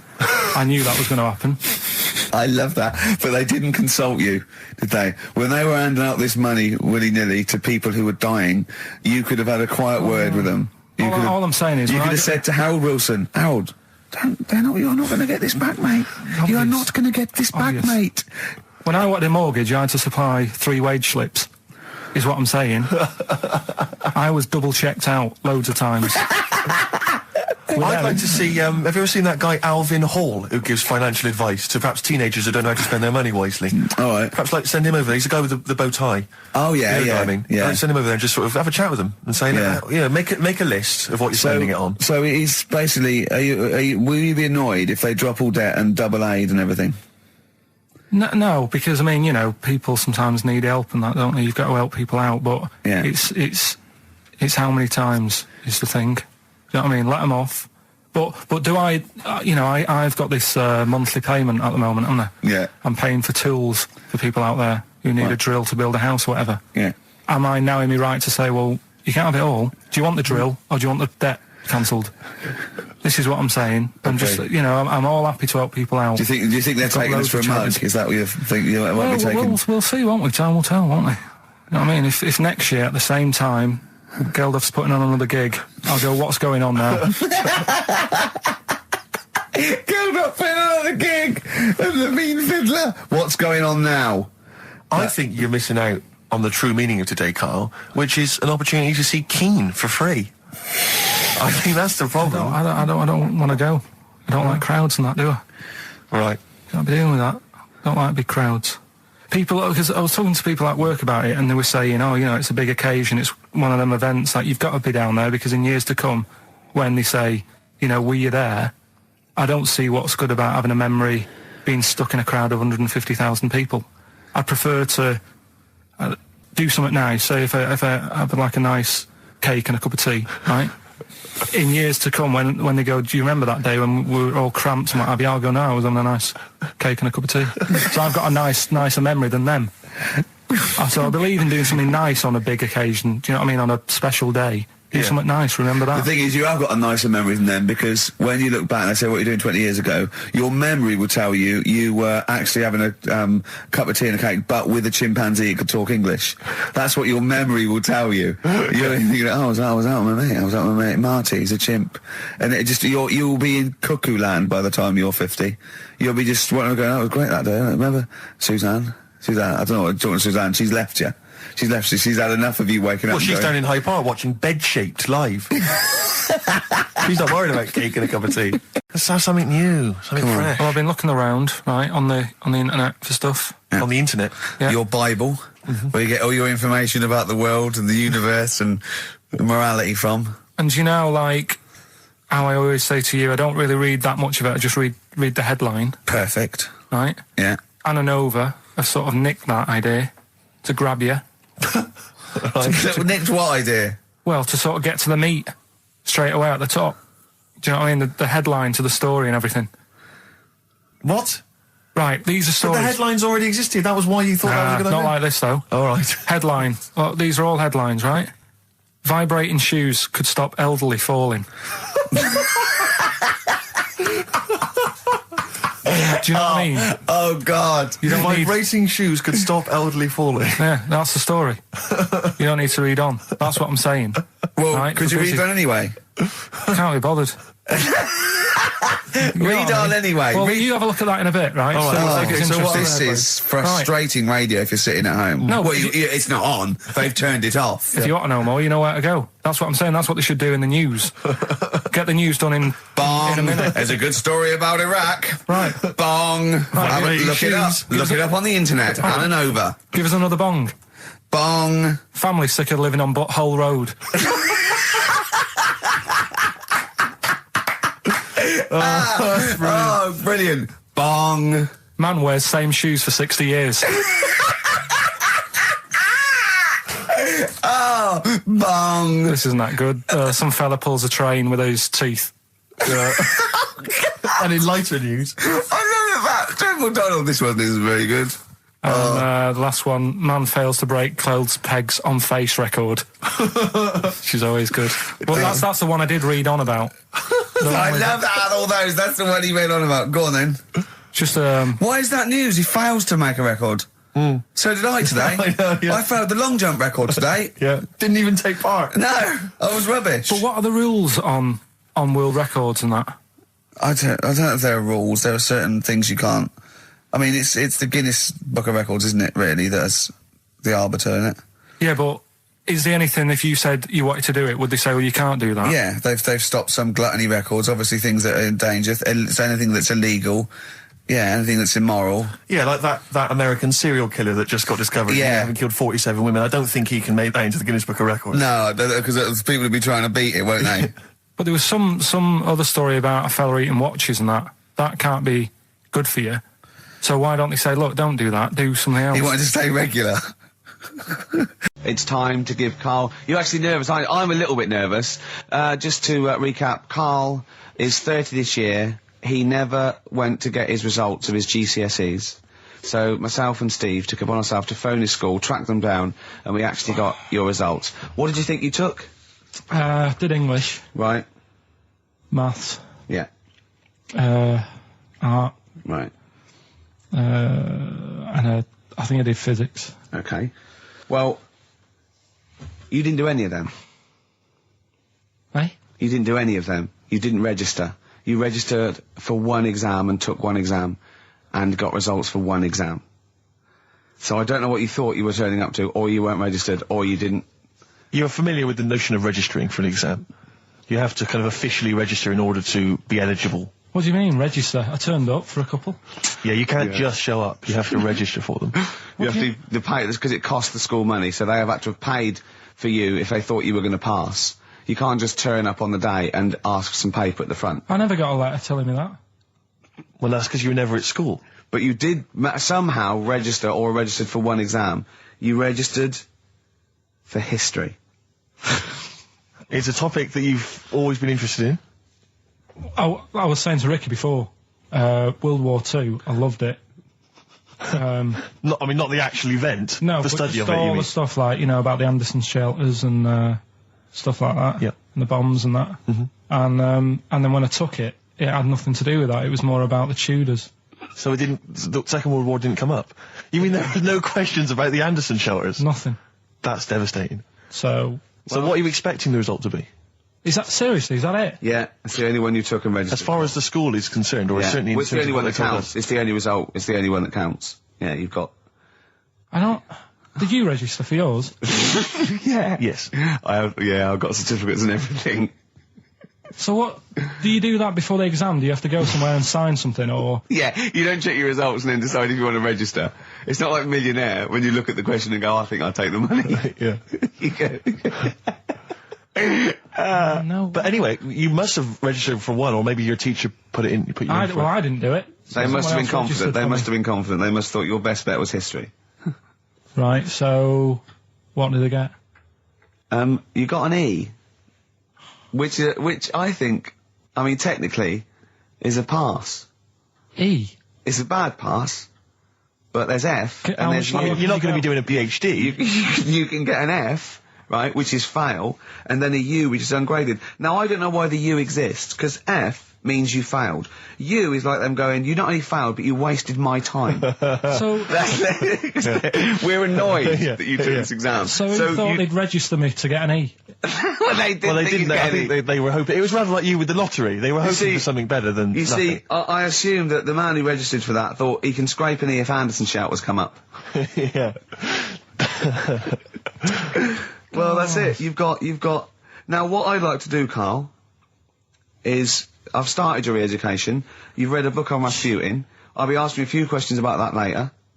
I've got another book for you to read next week. Next week, I'm not in the mood. What? Not in the mood. Oh, come on. Look, what's that? What does that say? It's that fella, it's the picture of the bloke that he used to use for Citizen Smith. Yeah? Che Guevara. Yeah. Yeah. He was quite happy, I think, when he found out that Robert Lindsay was involved. He went, yeah, of course you can. No worries, yeah. What are your feelings, Karl? What do you think? Are you depressed? I'm just a bit annoyed because I'm sure I turned up for more, so it just wasted me time. Listen, they don't matter. I'm sure you're doing very well. You know, you can educate yourself. GCSEs are merely a step on the ladder to help you, not just for education, but you know, they're more vocational than anything else. You're doing very well, and you're reading books. Don't worry about it. I just explained what I'm laughing at, right? We just had a call from someone saying his company would sponsor Karl, right, to be raised by all these balloons if he could have a walk-on part in the office. And we immediately went, we're worried about that sort of thing. You can't really promise that artistic, you know. And I was worried about the legality of it as well. How can you promise someone that for personal gain that's a private and all that sort of stuff, right? And I went, I don't know. And anyway, put the phone down to him, and Karl went... I love the fact you're more effing worried about that than me being raised 30 feet in the effing air. You started getting scared, did you? Are you worried about it? Well, you're quite excited about the idea of the challenge, aren't you? I like the idea, but I want, like... Why do you like the idea, Carl? Oh, what if it went all wrong and we're there going, oh, the humanity of it? I think we need Carl, to get... he's just... On the rope would pull out my trousers. Oh, no, it's definitely got to be Dr. Fox if that's going to happen. Oh, God. Oh, we've got to do this. So hang on, but let's just think about because wait a minute, we say this, but we'd have to get all kinds of health and safety people involved. No, we wouldn't. Of course we can't just start raising you in the air. No, you're allowed to do it on private land, aren't you? Look what happened to the Hindenburg. No, but I was just saying there was lots of people died. Listen, look, all we do is we get someone, right? But what if he gets loose and he just floats off into the air? We never, and he meets his magpie that he lost. He used to peck his grifter. Balloons. So I'm so excited about this. Listen, we've got to do this. No, but please. Shut up a minute. Let's just stop and think about it. It's 60,000 balloons. No, it's not. It's 6,000. But 6,000 balloons. That's a lot of balloons. No, it's not. No, it's don't not. Be silly. For sponsorship, people pay for... no, listen, it's worth it. There must be a company out there that'll pay for this, just so we can film it. Hang on, is there not an easier way of just getting one big balloon? Then the challenge is... There's no challenge then. No, it's got to be... It's got to have people coming up and hooking balloons. It'd be like Buckaroo. And the person who puts the balloon that actually raises him 10 feet wins a prize or something. So hang on, so what we've got each person with like 500 balloons. Yeah. That's mad. Can you imagine how many balloons that is? That's ludicrous. 6,000. Yeah. That's an awful lot of balloons. I don't know, there must be someone that could do this. Oh, look, people have walked on the moon, for Christ's sake. We can raise Karl Pilkington with some balloons. Yes, but they had a NASA budget. We've got XFM behind us. Yeah, but balloons... Yeah. Balloons are cheap. You can get about a pack of 25 for about 150. Right, fine. No. True. Yeah, the helium though, Carl. You can't just like attach yourself to a pack of balloons. No, but... What, you think we blow them all up? With helium. Right. Oh. Off you go. But then we can do something with the balloons, can't we? Like release them afterwards. Oh, we'll release them back into the wild. Brilliant. As a sign of peace. Fly, my pretties, fly. Listen, be free. I am so excited. I've not been so excited about until I thought that Robin Ince was going to stay in my cupboard for £1,000. Look, we've got to do this. 6,000 balloons. I don't think it's going to happen. That's an awful lot of balloons, and I just don't see how we can tether them all to Karl. He's a small man. No, but because you have them at different lengths, don't you? Yeah, exactly. Karl knows. Can you think about the logistics of this? Oh, someone must know. There must be a company. There's a bloke willing to do it. I know he doesn't know the technology of it. He's willing to sort of stand up. And a company just has access to helium like that. No, we can do this. Come on, London. Someone's done Londoners. It was on the internet already, so someone obviously has done it. Yeah. So they didn't say, "Oh, we can't get hold of the balloons." No, they probably worked it out, didn't they? Karl, you're more excited about this than anything else. About your education, about your exam results. You're so excited. And we'll have a little rope. We'll like flying a little kite, a little Karl.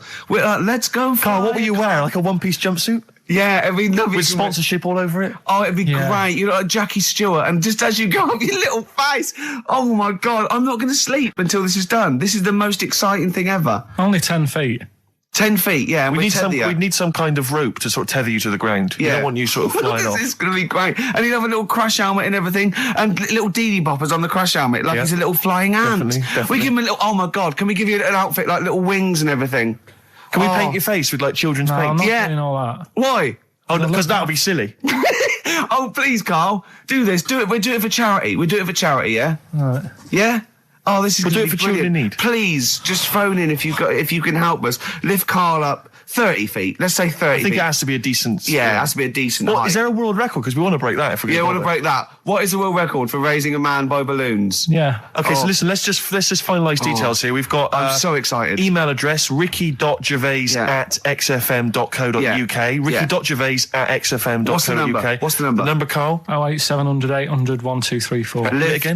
Lift Karl. 08700 800 1234. Sponsored by Heat Magazine And or something. maybe even if you've just got an idea about how we might be able to organise it, how we might be able to get it done, if you've got contacts, anything, just get in touch, give us some information. Oh, that'd be great. I'm going to play a Beatles track for the lovers. Oh, man. It's off the Help album, and it's You've Got to Hide Your Love Away. Oh, just think of his little face as he goes up. Well, XFM, it's nearly the end of the show. I'm Ricky Gervais, with me Steve Merchant. We've enjoyed your company. Karl, we're going to try and get Karl in the air. Anyone that can help us, take him up with helium balloons. Our friend Johnny Mango called again, and apparently the record's 11,000 feet. Karl is getting a little bit nervous. Yeah, the world record is 11,631 feet raised by hot air balloons. Yeah. How tall's Canary Wharf? It's 11,631 feet. Exactly. I don't know, Karl. Is it how much higher? It's a long way. More. I'm not doing that. Because I'm like 6 foot something. Yeah, think of that. Just look at Steve.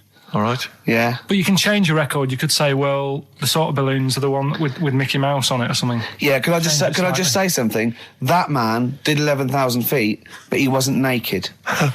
All right? Come on, Karl. Your 30 feet will be the world record for naked ballooning. Yeah? Mm.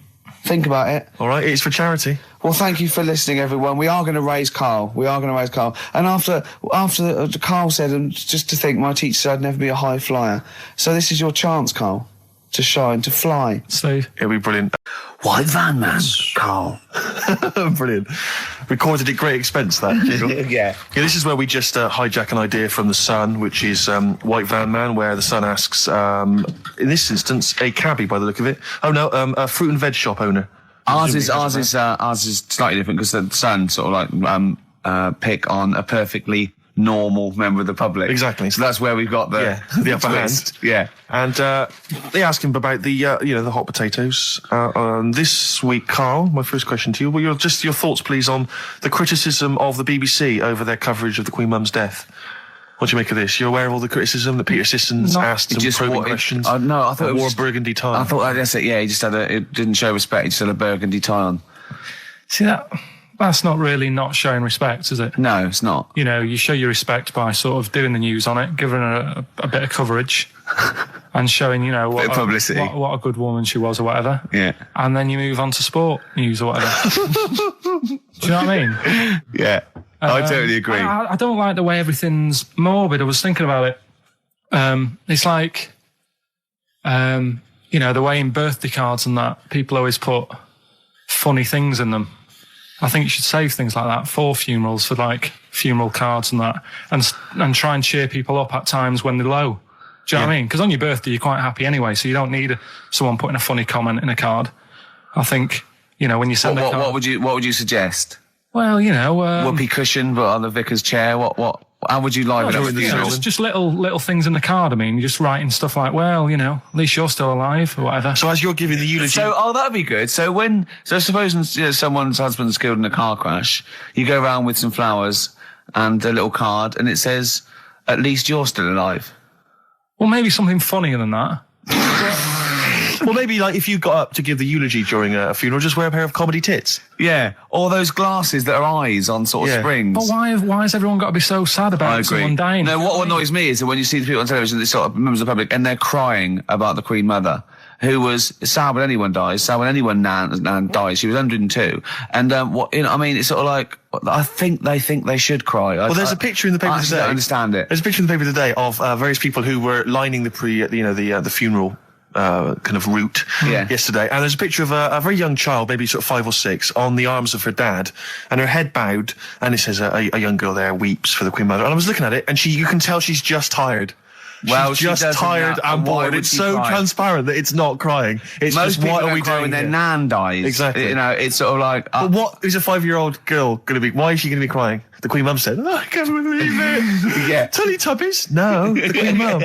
Oh, not the tweenies. No, it's all in a minute. Yeah. It's just like... Oh, dear. I mean, I know. I'm sure, I don't know much about her. I don't know if she was a great woman. And obviously, it's always sad when someone dies. But it's like, it's interesting that there was a lot of tourists in that long line of people that are now queuing for hours upon hours to see her dying in state. Because it's clearly just people who want to be a part of history. Must be gutting if you're over from Sweden and you find out that the Queen Mum's died. Oh, you must be devastated. You probably don't want to carry on with your visit. Exactly. Really. Okay, listen, Karl. I think we've covered that. What do you make of the?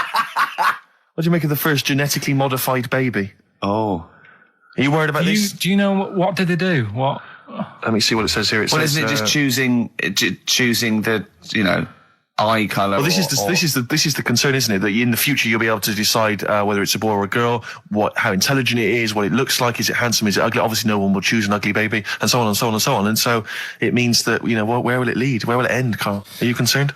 I've thought about this a lot. What will us three look like in the future if they're being, genetically modified beautiful people? What will we be like? How will we be considered in society? True, yeah. But we've talked about this before, haven't we? About the cloning thing. Yeah, that's a bit weird. Yeah. But I don't think it matters, because at the end of the day, right, you might look like some other kid, but it's the way you're brought up that will change your features and the way you are, your personality. If you lie, you get a long nose, don't you? Well, no, but listen, right, because I remember when we, I was growing up on this estate. This is going to be good. Go on. No, it's not. It's just an example of how this doesn't work. Go on. So we don't need to worry, sort of thing. Sure. Right? Okay. So I'm growing up on this estate, and there was this woman about 4 houses down, right, who's a bit rough. All right. Didn't fancy her. Oh, God, no. Right. But she had a baby. Well, tell me about her first. I'm interested in this woman. What was she? It was a very... Was it like being a man in a dress? I mean, I didn't grow up in a posh house or anything. I'm not saying that if you live in a bit of a rough house, you're a bad person. What did she look like? But anyone can Tattoos? clean up. Looked like Tony Green with a fag on. They didn't clean up much, right? Oh. Which, even if you've not got a lot of money, you can still try and make the place look nice. Yeah. Right? But she didn't. And a kid used to take a horse into the house. Sorry. Whoa, Neddy. What do you mean a kid used to take a horse into the house? Where did he get a horse? Must have nicked it from somewhere. Must have done. You've seen a horse in it? No. What, is that from outside the saloon round the corner? Yeah, was it just tied up with a bit of lettuce? Right? Oh, that's great. Big Jake coming looking for it. I'd been out. Oh. Sorry, let me get this. This was before the lynching stopped or after. Where did he get a horse from? What do you mean he must have nicked it? His mum said, where'd you get that from? I bought it. All right, then. But keep it out of the kitchen. I don't want you going Catlin rustling. Where did he get a horse from, Carl? And how long did he have it for? Was he leading it or riding it? Mum, open the door, I can't stop. I can't stop it. Open the patio door as well. Looks like we got us a runaway. What do you mean? I don't know, but the thing is they couldn't afford to buy one because they're not cheap. So I'm just guessing. Maybe that's wrong of me. But I think... He had a horse? Yeah, right. So that's why the family didn't have any money. They'd spend it on the horse. No, exactly. That's what I'm saying. I don't think they would have bought it. So anyway... Yeah, it's wise to whisper, Carl, in case they're listening. Yeah. And they could be in the room next door. It's not buying it, it's keeping it as well. Oh, so I was like in the car with my dad coming into the avenue, and you used to have to drive down it to turn round. And, and sort of go back to our house. You had the traditional method of transport. Yeah. And the horse was in the lounge. Reading a paper. Just like walking around. Oh, God! What? And when I was doing, I tried to earn myself some money once by flogging little flowers in plastic cups. What? This is genius. It just keeps coming. What do you mean you're trying to flog little flowers? What do you mean? Wait.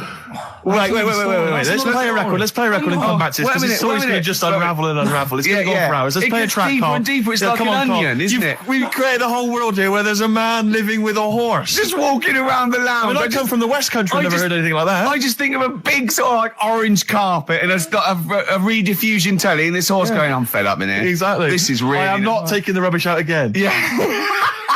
Right, play a record. Let's have Velvet Underground. We've got that lined up. Oh, yeah, the classic from the first album. I'm waiting for the man. Let's come back to the horse in a second. Little flowers in pots. What do you mean? Well, that bootleg's going under the name of Nothing, Miss Jackson, I think, by Meats and Poultry. So there you go. I do love these bootleg things because they're so pointless, but they're so enjoyable. Yeah, it's great. It's fun to do. Yeah, exactly. Really good fun. They're great. But not as much fun as White Van Carl. White Van Carl, absolutely. Do you want to explain the premise? Well, we take the Sun asks someone else and asks Carl. It's simple as that. The Sun have just taken a normal person. We flipped it. We're going to ask Carl the same questions about the week's news. Yeah, just basically your opinions, Carl, as ever. What do you make of, well, obviously the big news, David Beckham's broken foot? Is this a big concern for you? No, I mean, it's sad. It's sadder for him more than anyone, because, to like be in the World Cup is like the main thing for him, isn't it? Yeah. But he's still a young lad, and I don't think he'll give up. I reckon he'll still turn up. He'll be all right. And, Yeah, good luck to the lad. You know I like David, I'm not going to slag him off. Voice words. He says that like he knows him, like he's popping round for drinks later. Yeah, like we tried to stitch you up. Go on. But obviously yesterday, was it yesterday? I think maybe Thursday. The Sun printed a big picture of David's foot and encouraged everyone to touch it at midday, because hoping that this would somehow, if we all thought and prayed together, somehow that would help his foot heal. Do you believe in that? No. Any belief in that? No, you're going down the old like Yoragella route, aren't you? Sure. I know it's stupid. Yeah. I'm sure. I mean, it's nice effort and everything. It sort of cheers everyone up. Hold on, you believe in ghosts and warlocks and licking toads? Why is that any more stupid than all those things? It's not going to work, is it? All right, fine. It's rubbish. Okay. Okay, what about this then? There's apparently now available £1.5 million apartments available on an exclusive ship which sails around the world. Yeah, it's like what do you make of that? It's a huge thing, and you live on it, and it's. I mean, in theory, how big is it? It's mental. Do you know it's like huge a town centre. Do you know how like people said that the Titanic was the biggest ship? Was that only then? They've got bigger ones now, haven't they? Yeah, a lot bigger. Oil tankers are much bigger, and. Yeah. No, but actual liners are big. Yeah. It was the biggest then. Yeah. Because my mum told me that there was one that was that big that it had like rough areas on it.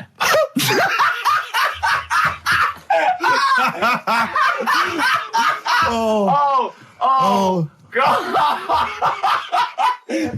Don't go starboard. Oh God! No, but do you know what I mean? Right. It was like we're thinking of moving. We're seeing the captain. We're thinking of moving to a nicer area. Oh yeah. I've heard they're very rough in aft. Oh God! Oh, that's they steal your tyres. A ship's so big that was rough areas. Oh, how big is this one that you're talking about? Well, I don't know. It doesn't give me the specifications here, but they're huge. They're huge. In theory, I mean, it's that thing with it's obviously marketing, but they're going to solve the overpopulation crisis, where soon we'll all just be floating around the sea. Yeah, I can see that. Shining on XFM 104.9. We're doing White Van Karl. Got another one there? Well, it's just your thoughts really on the Queen Mum's very British send-off that she was given this week. Yeah. What do you make of all those people queuing up to see her? Did you think that was incredible? Right. Well, what we said last week, there was I don't quite understand why there was so many people there who were like getting really upset. Do you know what I mean? Really upset, crying and stuff. And you can lose someone who's like related to you, and you don't cry like that. You sort of sit there and you think back to what you did with them and stuff, and then that's it. But the queue thing, wasn't it like miles long and stuff? Yeah. It was, yeah. Right, I was sat watching this with Susan. 12 hours queuing. Yeah. It never got to 12 hours. It did, but that was the estimated time. No, but how long is a queue when they're just like, walking along? Think how far you can sort of like, stagger in 12 hours. Incredible. It's been ridiculous. Yeah. But again, if they want to do that, it's their time and that, isn't it? And it was at the weekend, so they could have, it's not as if they got out of work to do it. No. You know what I mean? They used their own time, so good on them. But I thought, right, what they could have done, remember when I studied Che Guevara? Yep. Yeah. Right? And don't be offended by this, it was just an idea, because they did it with Che Guevara. Remember when they cut him up? Yes, they cut him up, yeah. What was the reason for cutting him up? Well, they cut up Che in order to try and... you told us that they were going to send bits of his body to Fidel Castro and various other people, wasn't that right? As a warning, wasn't it, though, to all to people, like, one to... Yeah, my understanding was that they cut him up in order to... so they could bury him in different places, so that there'd be one shrine. There'd be not one place that you could go to in order to sort of make it into a martyr. A little bit like that. I've like... I can vaguely see where this is going. 6 queues, and it's like, number 1... You can, go and pay respect to her head, or whatever. Oh, God. No, but I just was thinking the way of speeding it up. I'm not having a go, because they haven't done it, so it doesn't matter. But they did it with Che Guevara. Yeah. Everybody would have felt like they've got close to her. And it would have speeded it up. No, I mean, but I can understand. Can I just say that genuinely, Karl is not being disrespectful here. This is his best idea to cut down the queues. So don't phone in. He's not suggesting we should have done this. He genuinely is. But I mean, he's not doing it to be nasty or wacky or he thinks this is a good idea. So can I just throw a thought at Che Guevara, who was like a powerful man who did a lot for the world and what have you. Yeah. And have you heard that? I feel slightly responsible for this, because have you heard of the quote, a little knowledge is a dangerous thing? Yeah. Okay. Steve, next one? No, just a very quick question. I can understand those that have queued for 12 hours to see the head. I'd be a little bit annoyed if I got there to find a toe. I'll tell you what, though. I'll tell you what they could do without chopping her up. They could put about 9 queues. Each could see each hip she had. That's true enough. Because she'd had about 9 of them. Yeah. So it'd just be, if you want to see the whole body, it's a 12-hour queue. If you just want to see a couple of the hips. Here's another suggestion for you, I just thought, right? What?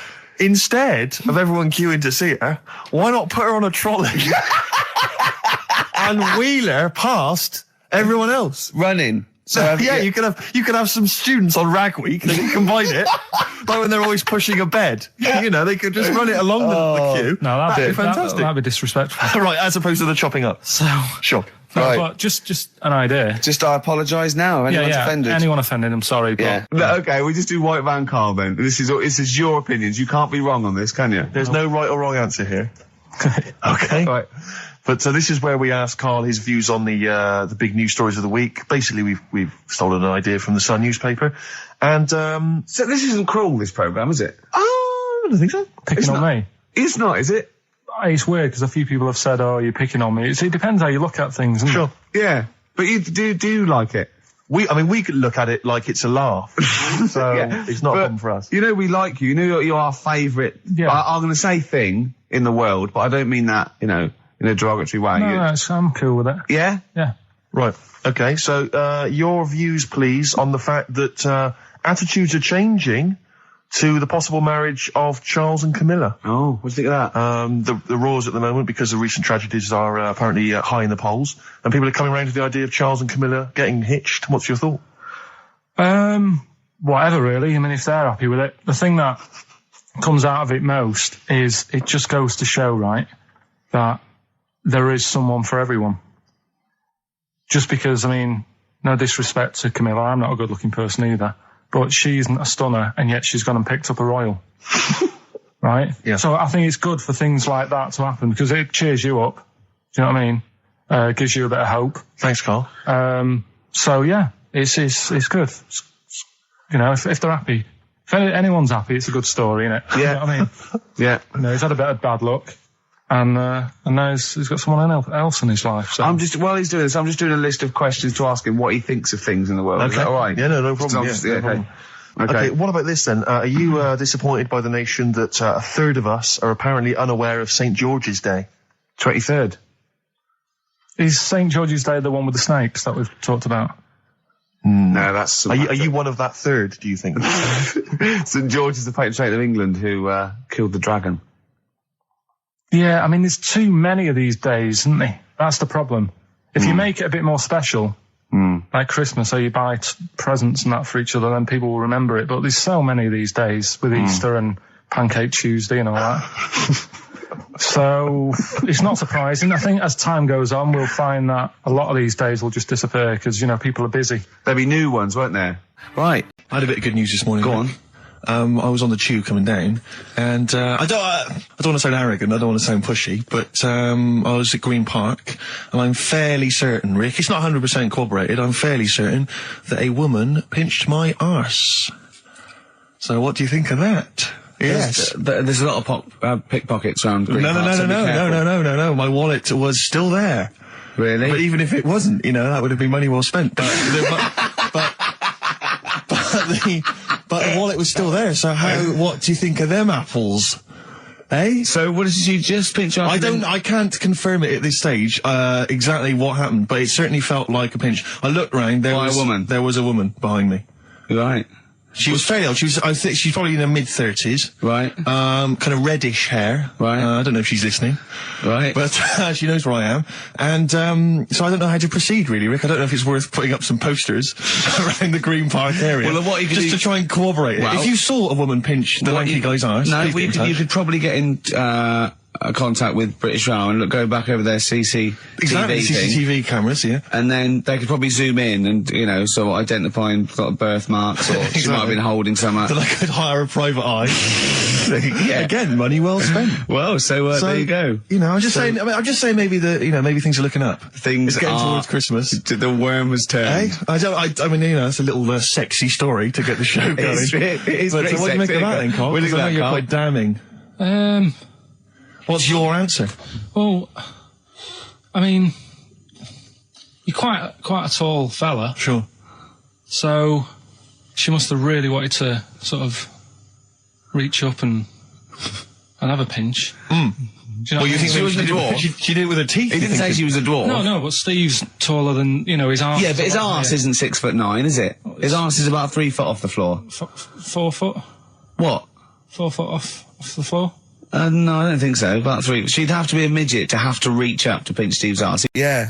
Interesting. Yesterday, Rich and Judy gave you the tea picked by monkeys. Yeah. I told you about that either last week or the week before. Yeah, and then you also told me that there's a place where they grow coffee where the weasels come out and eat the coffee, right? But they have too much of it, get dysentery and vomit, and they sell the vomit because it makes the coffee smoother. Weasel vomit. Yeah. Absolute shies. It's not. Right. When you say it like that, it sounds ridiculous. Yeah. Whereas the way you'd say it. Yeah. No, Why do they keep taking the coffee? Probably addicted you get to addicted to it, don't you? Caffeine and that. it. Yeah. Why do they stick it up then? Do they have too much? Because they're tired, they can't sleep. They sort of. They can't sleep. So they get ill. It eventually wears them down. They're sick, and then they sell it. I showed those there's people send monkey news all the time for Carl, and I showed him one earlier, which said there's a new monkey hospital that's been opened. Yeah. Carl, Now, that's immediately, for the treatment of monkeys, right? but he immediately thought it was run by monkeys in white coat. Did he really? Yes, and he was disappointed because it wasn't. He was assuming there'd be little janitors. Is that what you said? Yeah, little janitors mopping up. Carl! Little chimps with the ECG machines, or whatever they're called. Yeah, exactly. Brilliant. He was almost angry. Yeah. Disappointed with it. And what's this about Donna Eyre giving her baby to a gorilla for a week? It happened. No, it didn't happen. She had a baby.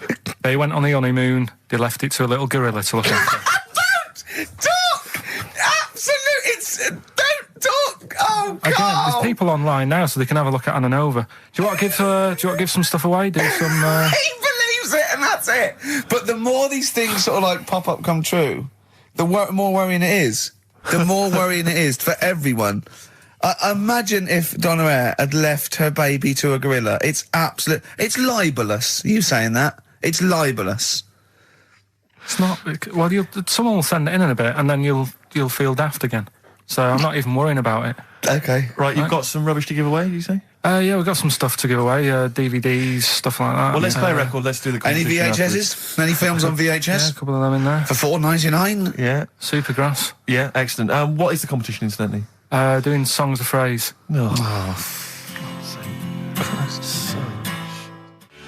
Supergrass, late in the day on XFM 104.9. There's too much to get through here, Rick. Go on. There's too many things. We've got to systematically. Am I going to eat my words? Well, before that, we get emails all the time. They're coming through all the way through the show, and I open them, and a lot of them, because everyone's contributing, it's brilliant, but we can't really absorb everything. There's too much coming through. So I tend to open them quickly. I have a look, see if there's anything we can sort of make sense of, and close them again. Sometimes Carl looks at the emails as I'm opening them.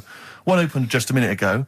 You saw his face? His face, yeah, what was it? His face was just stunned. He was just absolutely dumbfounded. It was like he'd just seen something extraordinary, right? And you closed it quickly. I did close it quickly. I'll tell you why, right?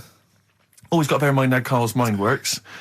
All he saw was the name of the band that this email was promoting.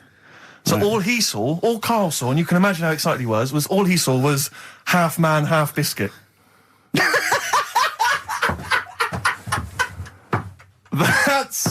That's all he saw. I've never seen anyone so excited. Oh, God. It was actually just plugging the popular joke novelty band Half Man, Half Biscuit. You heard of them, then? Imagine how excited he was. That is fantastic. Man, Half Biscuit. Brilliant. Mr. Garibaldi.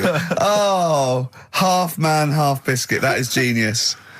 Oh, amazing. I just saw it, and when you closed it again. Yeah, but the thing is, if he hadn't have told you that, and he'd have erased it, next week you'd be saying about what they've done, the scientists, they've cloned a man with a biscuit. He's got currants for eyes. Never go swimming. What? Never go swimming. Anyway, just to Oh, I don't know what the world's coming to, but someone sent us a link to one of the web news pages. Go on. The headline: Donna Eyre to hand her baby over to a gorilla. Well, it's not. It's not going to be what he thinks. Listen, Donna Eyre and her zoo owner boyfriend Damien Aspinall intend to place their baby daughter in the care of a gorilla. The couple plan to put Freya, who was born in September, in the gorilla enclosure at the zoo near Canterbury. They will then let her be carried off by the female of the group. Neither parent has any qualms about letting their daughter be taken off, despite 5 keepers being killed by animals at Howlett's and his sister's park since 1980. I don't understand. What do you mean? Well, that's it. That's the news. It's a newborn baby, and they're going to put it in a gorilla. But I mean, well, he said, "Why would I not trust them? I know them. I grew up with them. They're my friends." Yeah, but I'm not saying that they're aggressive, but it might roll over on it or something. I don't know. Take it up with with them. I mean, Donna Eyre's not the brightest spark in the box. No, but I it don't would seem think her husband is. I don't think that would she'd endanger. I mean, they must know something we don't. I still can't believe they're just going to leave the gorilla with it. Mm. Why would you though? But why would you? Even if it says, well, it's cheaper than a babysitter. Well, I don't know. Well, how cheap is a gorilla babysitter? Carl knows. Carl, I need the phone number of your girlfriend. Let me explain why. I was lucky enough, once again, to be on your quiz team this week. Ricky, still to beat me. He's still to beat me with his team. Yeah. Second I came. The gang here and some friends. We sometimes go down to a pub quiz in the local area, and I was very nicely. I was invited by Carl to be on his team. Twice now I've been on that team. Ricky's always on another team, and what can I say, Carl? Do you mind me saying this now? Because I've analysed the team, and it's very much your team, and you've put the team together. You've recruited some excellent personnel. Your girlfriend's very, very good on the team, as is one of her work colleagues. And you normally bring in, someone like myself. I like to think I'm providing something with the entertainment section. I seem to remember last time I answered at least 6 or 7 questions that other people hadn't got. So I felt I provided something there. Carl, I rather like John Harvey Jones, who used to be called in to sort of troubleshoot companies. I see why you are not winning ever, and it's a rather pricey contest, isn't it? It costs a tenner to enter per person, and unless you get in the top 3, you're not going to get to see your money back. No. So I think you're going to maybe need to step down from the team, because Carl, I am not sure. You consider yourself a kind of player manager, but frankly, I'm not sure you're providing enough. Right. See, this is funny, because as bad as I imagine you are, I don't think Steve would make it into my team, so he's getting a bit cocky here. I want to know what your opinion of him, because he's told me he's great on it. Well, you bang out of order, first of all. Okay. Do you have a good night when you're with us? I tell you what, I wish I hadn't lost a tenner every time I've come down. That would have improved it. You point out there about the football analogy. Mm-hmm. Alex Ferguson, when did he score a goal? Right. He doesn't. He tells the others how to do it. Right? That's my role. He doesn't take up one of the 11, though, does he? No, exactly. It's not like you can only field 10. Yeah. Because we only got 10 again. I want to be in the 11. Exactly. He's not running around in midfield, falling over. Yeah, shouting, "Oh, what have I told you?" Yeah. No. Right. I'll admit. And there's a limit of 5 players. We should explain that. That's the point. Yeah, there's only 5 players on the team.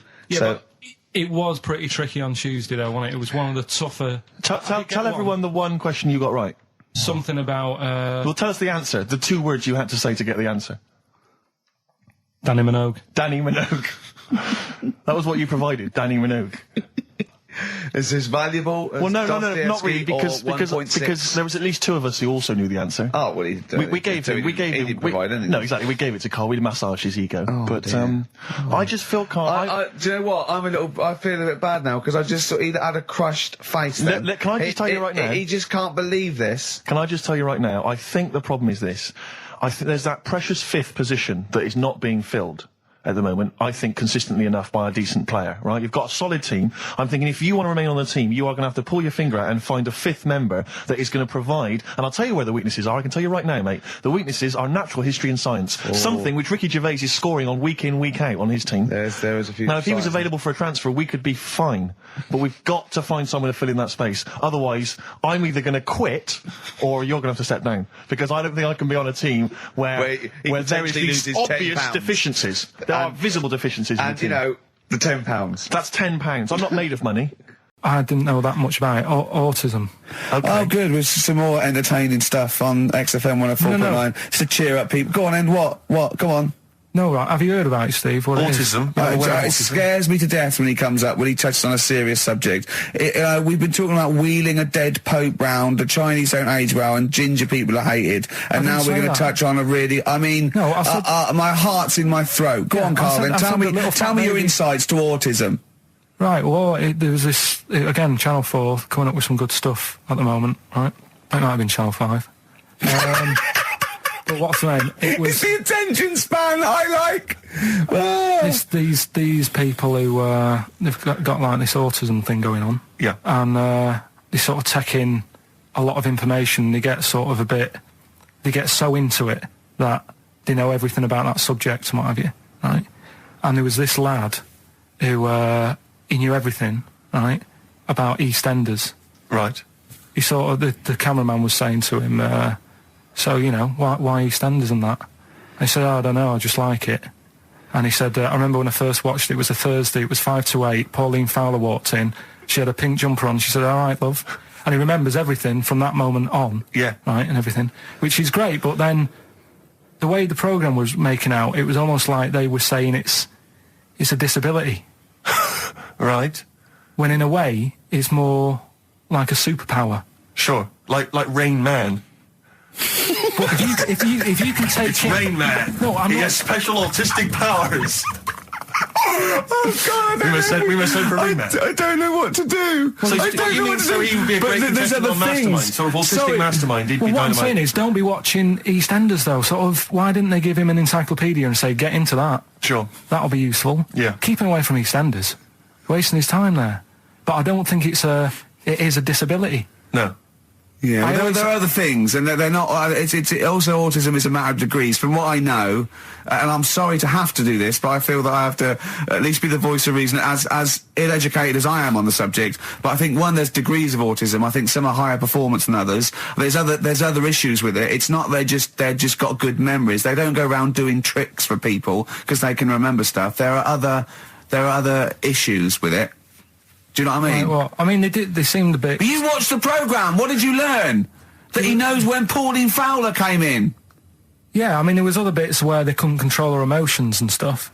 Oh, that other little bit, yeah. But the main bit of it was he can soak up information and stuff, and I'm just saying it didn't seem really bad. Do you know what I mean? There's disabilities where people say that's a bad disability.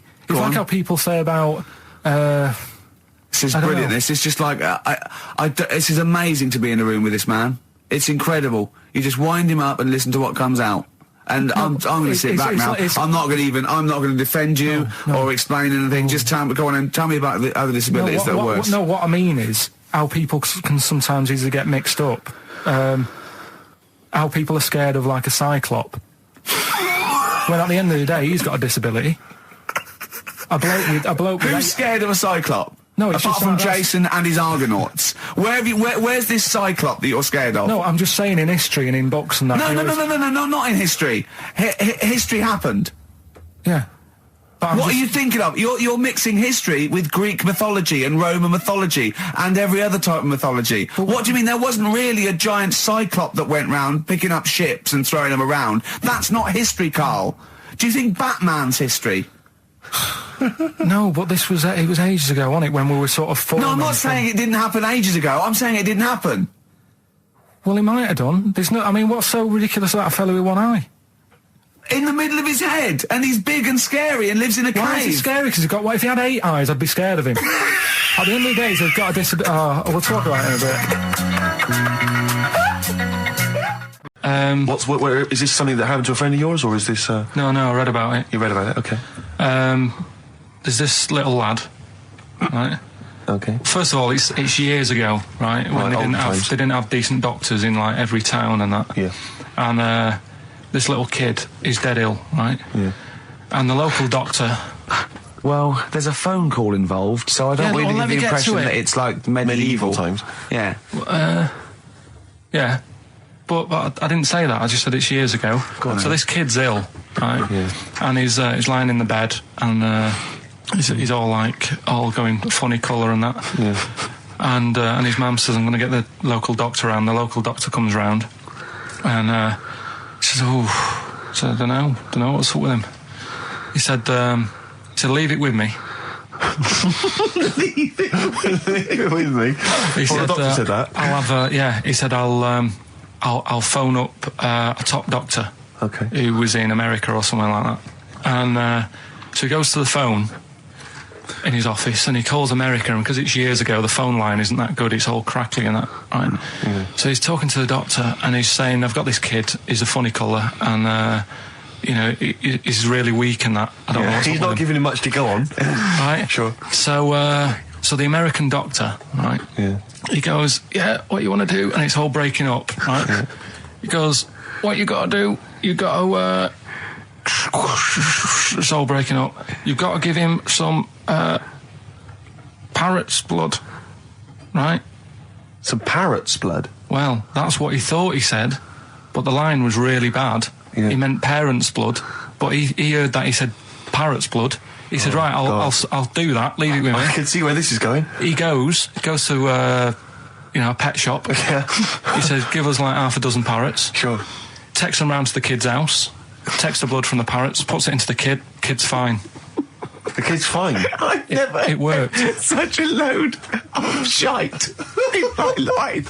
I've never heard such twaddle, such just made up, enhanced, exaggerated bollock in my life. A load of old rubbish, Carl. I mean, when he told me this, the doctor said, what do I do? And the doctor on the other end said, give him some blood. And the doctor went, where do I get blood from?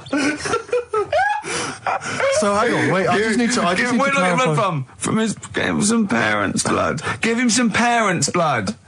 Give him some parents' blood. Yeah.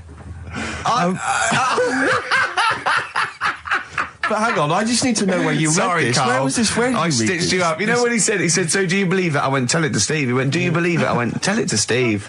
Carl. But where did you read it? That was on the internet. What? Where is it on the internet? Can I just ask very briefly, I was quite interested by the family had to move because they lived on Butthole Road. Yeah, I quite like that one. I don't know if I've told you before, Rick, where I used to live. I'm not going to tell you the name of the street that I used to live on, not on air, because my parents still live there and I don't want, But I'm going to write it for you now. This is the genuine name of the street I used to live on. Just imagine when you're at school. Yeah. And like in class, for instance, in French, you've got to answer where you live. Yeah. J'habite, wherever. Yeah. That's the name. This is actually the name of the street we lived on. No, it's not. I swear to God. That is... Absolute right. I could phone my father now and he could confirm that for you. No, I swear because he doesn't want to God. And I tell you that... But listen, do you know what worries me? It's the apostrophe S. I know. Because that's blatant. Yes. Amazing, isn't it? That is incredible. But imagine how embarrassing that was. So if I look that up in the Bristol... You will find that in the Bristol A to Z. I swear to God. That is really... Why have you never told me that before? I can't believe I haven't. That's I'm incredible. still embarrassed now. Do you know, whenever I have to phone up, if I have to give that address, I always spell it instantly. Really? Like, somehow that will hide it. That will disguise the name. But I can't get over that. Anyway, if you perhaps live in Tits Avenue, yeah, or Wankling Drive, Wankling Drive, just get in touch. Let us know. We're not really interested. Oh yeah. Someone emailed in actually and said, Carl, some years ago, did you die? And they took your face and transplanted it onto that of a chimpanzee. It would make a lot of sense. I've never seen you. He always has t-shirts right done up and long sleeve. I bet he's hairy under there. Yeah. I bet you are hairy because you have to shave right up to your eyes. You're one of them, aren't you? And I can see the growth, and it comes out the top there. Are you really hairy underneath? I'm pretty hairy. Are you really? Well, what's up with that? You're a humanzee, aren't you? That's why you're fascinated with them, and why your IQ is sort of about 80. I think you might be. You might. I don't mean there was any. I think it was a genetic sort of throwback. Well, you're pretty hairy. Look at your arms. What? Just look, give me that banana and shut up. And then I was washing up, and I picked up the plate, and I thought, oh, it's amazing, isn't it? The human body, the way you can just sort of, I want to pick that up, and you do. Yes. And the way your hands work, right? Yeah. You've got 5 little digits, but it's just the right amount to do what you've got to do, right? So I'm cleaning the plate. Sorry, Carl. Stop. It's just the right amount. Might be one of the most genius things I've ever heard said. I would love David Attenborough to phone you up and say, Carl, how do I word this about the evolution of the mammalian front limb? Just go, we'll just say it's the right amount. But it is. One extra would get in the way. Yeah. And one less would just make it that little bit more tricky when picking up a bit of a slippery dish. Sure, or buying gloves. Yeah. A slippery dish. So then I was thinking, imagine like going to the doctors and they're saying, yeah, everything's all right, your heart's good and everything, but... Your art's good? What, your Larry's, or...? Yeah, your heart, you're in good form and what have you. It's good news. You know, I had Gianno in earlier. He's not looking good. Yeah. Fast swaller. But you're all right, but... Your hands need to come off. Right. Blimey. That's bad. Like, I get a second opinion initially. God! But I better good news, I've got a nice pair of feet I can sort you out with. Yeah. And he puts them on, and then I was thinking, right, first of all, washing up, what would that be like? I thought... Steve! That'd be tricky. Yeah. And then the second thing was, it'd probably ruin the sort of the shape of your jumper. Because you have to keep putting the feet through there. Yeah. And then I thought, I could still cycle in. Okay. To work. You could run in. Well, that's the thing. You'd be really fast. Well, that's what I was thinking. I thought I could still cycle because I could balance. And then I thought, but the only thing is I probably couldn't pull the brakes. Because of the little short things. Yeah. And then, like you, I thought, but then again, you're running in half the time. So that's what was going on in last night. So she said, yeah, it's a nudist beach. So I said, well, why, what? I said, we're all it's all mixed up. Normally on a nudist beach, it's a nudist beach and you don't go wandering on there when you get your clothes on and that. So it annoyed me a bit, because there wasn't any signs. So this fella's getting closer. Well, the knob out was a sign. Yeah. Right, so he's getting closer. And he walked past me, it was an old fella, and he walked past and he had a hat on and a little pipe and a big rucksack on his back. Right, so he got me thinking... Not strictly naked. I'm walking along and I'm thinking, right, why do people want to do this? So straight away, I wasn't on holiday anymore, because most of the time when I'm on holiday, I don't think about anything. Right? Your mind's a blank. I just switch off. Right? But all of a sudden, this has got in my head now, and I turn around to look at him and... Check out his arse. And this bag, right, I swear, it was massive, right? What? You had a massive bag? The bag. His rucksack? His rucksack. Oh, right, okay. When he said there was an old couple coming towards me, I said, what was lower, the bloke's bollocks or the woman's tits? And he said, well, that was another point, she might as well have worn knickers. Because I was so naked to see it. That's what he said to me. So you saw the bag? So it annoyed me, yeah, because the whole idea, innit, this is what I think, I mean, I might be wrong, right? Might be wrong. Chances are you never have been. You never have been before. Being nudist, right? What's it all about? So I'll tell you, on that point, Carl, let's play a tune, let's come back and we'll discuss... What are you going to play? We'll discuss that very issue. We've got some ideas, we did chat about this last week, Carl, in your absence. Alright, well, we'll play the choral. Okay. It's a good one, this. Yeah. I'm sure if there's a doctor listening or a nurse, they will clarify that if they pump you with all sorts of stuff, it wants to come out. Right. So you're sat there having a serious chat. It's a quiet hospital. The woman next door with the blue hands suddenly starts seeping gas, right? Well, I start laughing. Because if there's one thing that makes you laugh, it's like... Is a 98-year-old woman with blue hands farting? So you try to hold it in because it's a really quiet hospital and it'd be obvious that I was laughing at her, and I didn't want to be mean, but it was funny. And then it got me talking about my auntie, because my auntie Nora, she same thing, pumped her with loads of drugs. She used to have a cabinet next to the bed is like Boots. She's got loads of stuff, right, for all sorts of stuff. And I mean, she's not that old, but she's on loads of stuff, right? She's a bit coked up, is she? She called up my mum once. And, you told us this. Go on, tell it again. And she said, oh, how are you doing and that? She said, all right. Bit worried though. My mum said, why, what's up? She said, I've been breaking wind. So she goes, well, you know. She says, no, but this one is going on and on and on. And she was like, she was like, what do you say? What's like passing wind, farting for 5 minutes. One thing, not like, you know, trumping and then nothing. Yeah. Continuous drone of a fart. I'm eating. Hey? I'm eating. So am I. Carl, you have to carry on. Right, yeah. We're all eating. Those crisps, food crisps. So last week, you were playing your feature, that song I shouldn't switch off because I'm enjoying the story. And we played Living for the City, only you played the single mix, which doesn't have the entire second act, if you will. Yeah. So, Carl, you've not heard it before. You're excited. Before. You're excited to hear the second act because, as far as you're aware, there was a young guy. He's living with his family. They're fairly impoverished in Mississippi, but they're happy. They're getting on all right. But you're not even aware that he's moving to the big city. No, it just fades out. Well, that's the city in question. I mean, I've liked this song for must be, 3 or 4 years, and I've always listened to the single version. I had no idea that I didn't know the full story. So yeah. It's not. I mean, I know your attention to detail. You like to know the full story, like where everything. Well, was. The whole idea of the feature is to say, you've got to listen to the song. Where was the lead plate thing? Where was the lead plate thing? That was like a few years back. Where was it? In Britain and Scotland. Yeah. It was a problem all over the world. They had to deal with it. You're making it up now. Is it something you saw in Lord of the Rings? Yeah. Right. So anyway. Yeah. So the Lion and the Witch. Yeah. Go on. Go on. So far, then, what did we learn in this story? We learned so far from Stevie that there's a young lad. He's, as I say, he's got a family. He's fairly happy, except they're very poor and they struggle to get by, but they're happy. They're doing it anyway. He's moving to the big city. Carl, this is the bit you didn't realise. Just play the track. Okay. Here we go. So this is halfway through. This is halfway through the tune now. This is you've not heard this before, have you? Let's go. Sorry, I accidentally played an episode of Kojak by mistake. We were going to play a song. Carl, what did you make of that then? Yeah, what's happening there then? He was living with his family. He was fairly impoverished. He went on moved to the bus he was on, was it? Right. So what's your take on it, Carl? After hearing that, what I've worked out by it, the first part that we heard last week, everything's all right, but it's not that great living in Mississippi, right? So he goes, I'm going to go to New York. There's plenty of work there. Yeah. They'll sort of accept me as, and everything.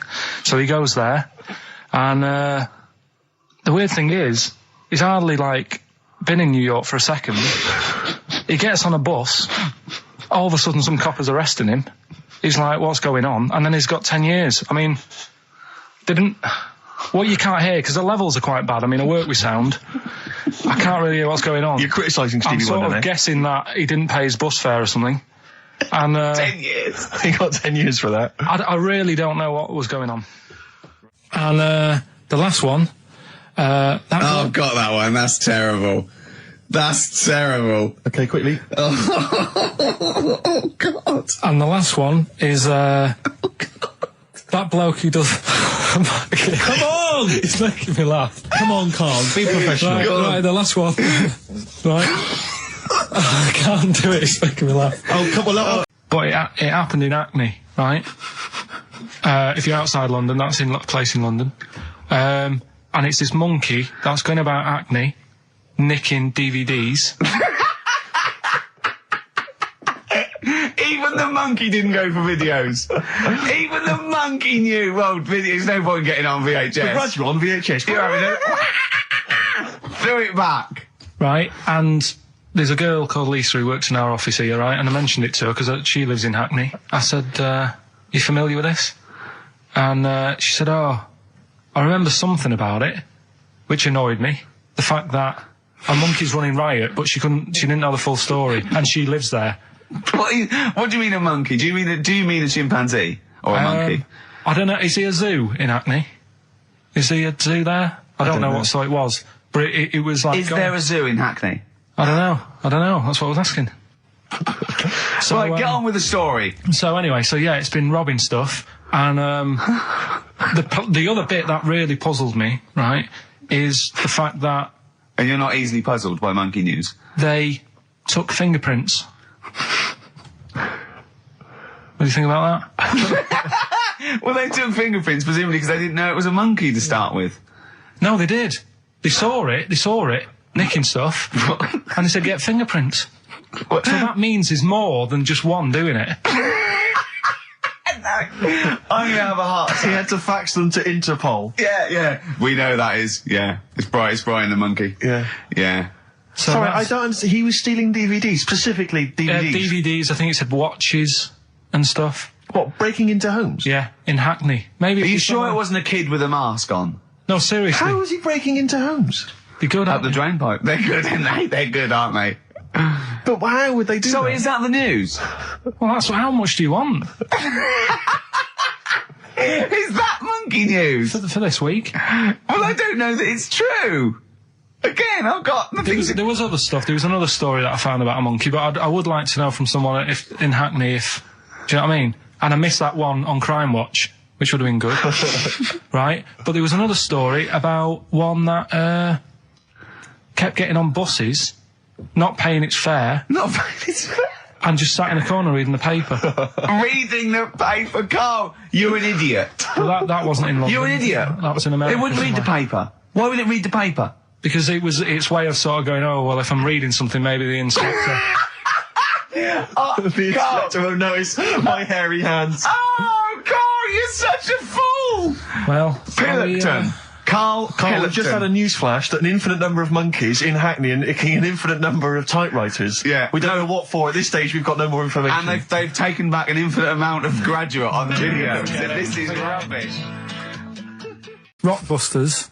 Yes. I don't want you to have monkey news right now, because we've just had a little story there. Sure. You don't want to, don't want to go too far. Yeah, go on. So we'll get Rockbusters out of the way. Have we got a winner? Come on then. See, it worries me that we've had very few entries. I think that even your mental fans aren't getting these, which is really worrying. They must be terrible clues this week. Alright, well... Has anyone got them right, Steve? I think there's just one guy, who I suspect has won in the past. Well, so what? Right, the first one. If you go out of France by boat, you might as well buy your fags when you're on that, because you'll get them a lot cheaper. Brilliant. Right? Yeah. BF. Yeah. Buy it ferry. Right? That's like... What? Buy on ferry. What? Buy on Ferry? What's that? Is that a band? What is it? I don't know what it is. Brian Ferry. Brian Ferry? What's that got to do with buying on a ferry, though? Just because it's quite close to it. Buy on... Buy on ferry. What? Buy on ferry. Sorry, what's your first language? The second one. That's rubbish. That doesn't count. No, Brian Ferry. Brian Ferry, buy on ferry.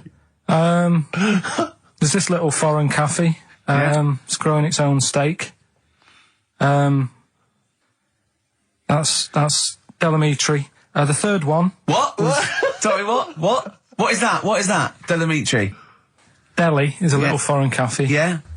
And a meat tree and that. A meat tree? A meat tree? What were the initials for that? Just D for that. Just D for that? Yeah. So not DA? So you didn't even give them a chance to get the group? Well, they got it. Well, no. No, they didn't. Right, it's the end. Go on, right. Go on. Delhi meat tree? Delhi meat tree. One word. D. Or any letter. They're growing their own M. M's in it. Go on. Okay, so Bayern, I love Bayern Ferry. And Oxymusic was brilliant. I love Oxymusic. Go on. Can I just point out, Rick, that we've David Bowie? Delhi meat tree. Yeah. I don't see why necessarily Aidan, who emailed in, why he doesn't get to win, because he emailed in dire steaks.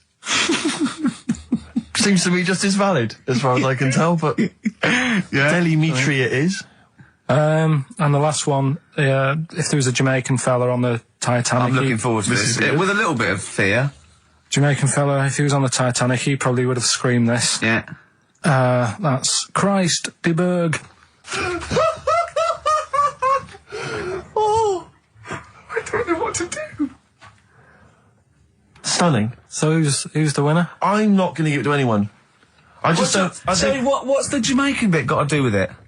Just the D. Just Christ de Berg. Say it again? No, I think they've worked it out now. Say it again? Christ de Berg. And who's that? What? Who's that? Who's what? Who's Christ de Berg? Chris de Berg. Who's the winner, Steve? Do you know what? I'm going to give it to Aidan, because he just treated you with nothing but contempt. Steve Martin emailed in again. He got the first two, and then the last one he just emailed, I neither know nor care about this answer. I'm tempted to give him each one. Do you know what you've done there, don't you? Go on. You've put the nail in the coffin of Rockbusters. I warned you for 3 weeks, and you sort of bucked your ideas up for a little while. But Christ de Berg... Those are the worst you've ever done. The worst... Delamitri. So, and... didn't just put D, and then Bayern Ferry. Bayern Ferry. Bayern Ferry. So, is that it then? Aren't we doing it Play anymore? record. Aren't we doing it anymore? I'm ashamed. You're an idiot. Are we doing it anymore? I'm just going to keep saying you're an idiot. Play a record. Are we doing Carl. it? What do you make of that, Carl? Made him regular. Come on. How did they time him? Most live rattlesnakes held in the mouth. 8 live rattlesnakes held by, it just says an idiot. Yeah, this gives you an idea, Carl. Talking of idiots. Do you want to get into Guinness World Records? No. Carl, come on, that'd be brilliant. There's things in there that are just absolutely anyone could do. Like that one in Big Brother, I was watching it, and it was balancing sugar lumps. I want to go. How many people try that? If there's schools around Britain going, listen, we've got to get in the Sugar Lump Award. It's grassroots level. There's not enough kids balancing sugar lumps. How can we compete in the world market? I was looking at it last night, and there was one about the farthest that a dog swam. I think it was something like 9 miles, but it had no choice, did it? You know what I mean? He took it out to the Atlantic or something, and so it didn't want to do it. Threw it in the water. Yeah. So it's not alright to put it in a bin bag and chuck it in a canal, but, it's for a world record. Yeah. 9 miles it did.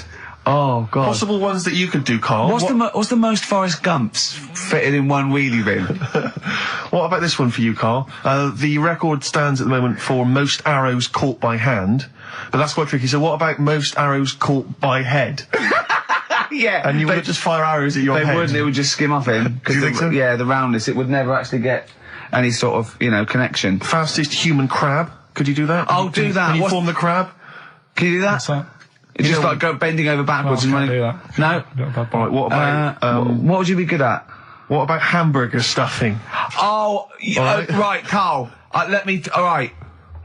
In the mouth, you mean? Well, it says the record for stuffing the most regulation-sized hamburgers, including buns, in the mouth at one time is how many? How many hamburgers with buns in the mouth? This is just... You're not swallowing anything, you've just got stuffing in your mouth. You'd be so good at this because your shape of your head. You've got a shape... His head's just like Hamburglar. You'd be good at this, man. Yeah. Honestly, you'd be perfect. You look like Zippy. And the great thing is your head's empty, so you could get more in there. Do you know what I mean? This guy had a brain to contend with. Do that. What is it? Is it possible? Is it mental? How many do you think it was? There were 3 burgers in buns. What do you reckon, Carl? What, how quick he ate them? He didn't eat them, it's just how many he can stuff in his face. So literally hold them within his cheeks and his mouth, but don't swallow anything. So what, how many burgers? How many burgers did he manage to get into his face? So it's a fella, he's not... Yes? About 5? No, 3. Is the world record. 3 is the world record. How big are they, though? It just says regulation size. So we could go to McDonald's or Burger King and get just hamburgers, and that would count. Just the regular burgers, and we'll just stuff It them won't in count. there. We got to get Norris McWhirter. Well, we could practice it now, and then if you're triumphant, if you get 4 in there... I don't, I've got a small throat and that. Well, you don't have to swallow them, that's the great thing. Yeah, but I don't like it. As a kid, I'd choking on stuff and I get funny about it. No, just keep your tongue at the back of your mouth and we'll stuff the hamburgers in. No, I don't. Oh, come on, do something!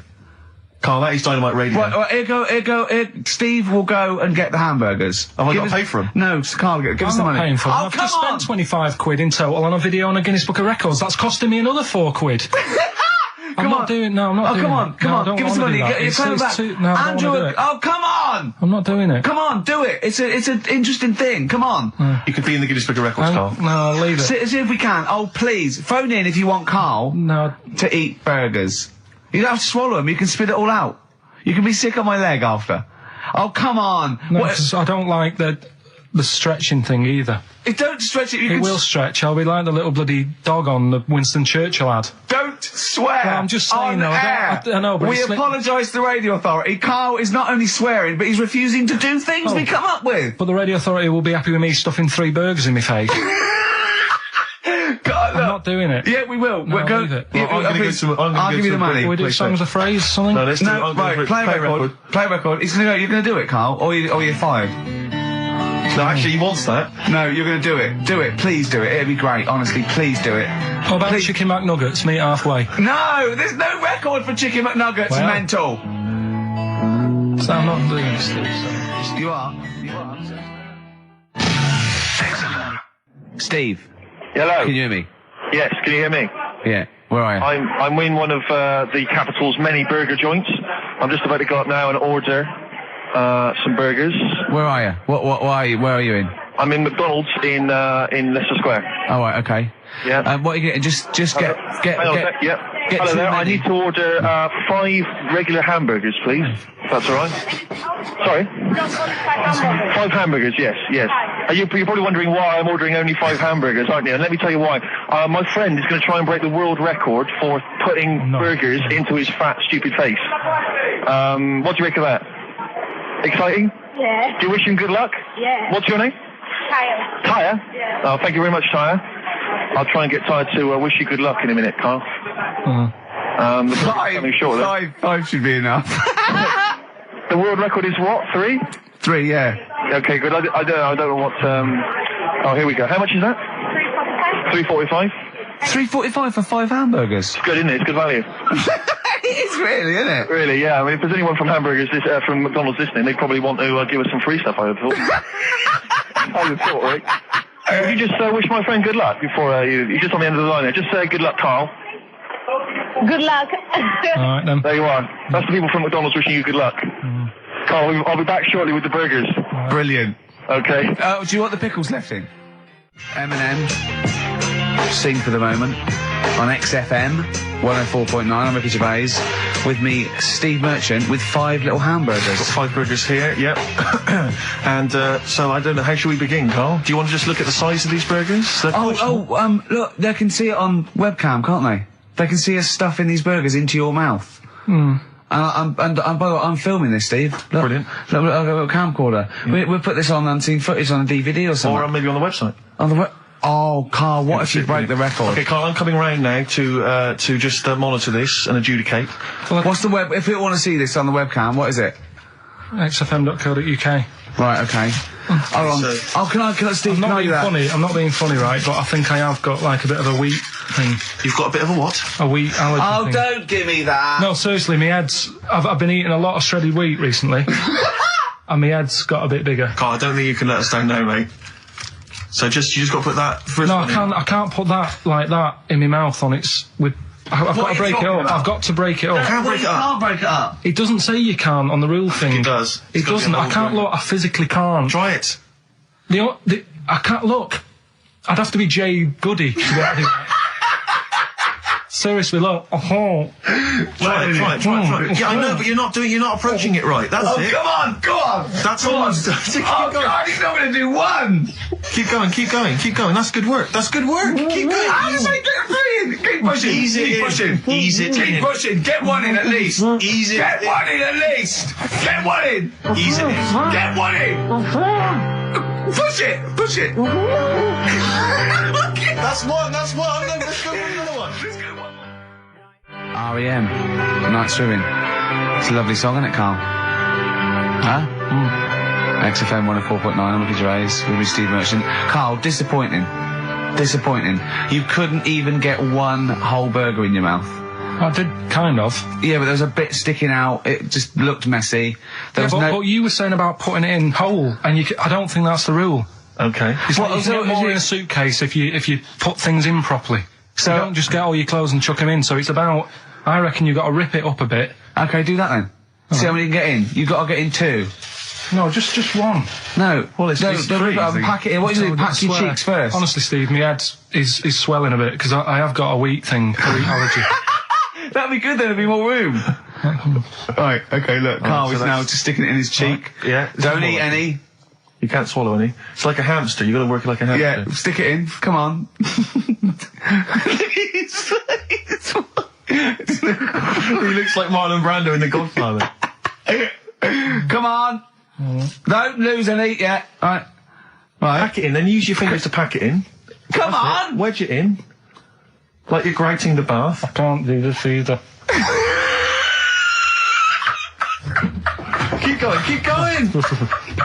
Keep going, don't give up so early.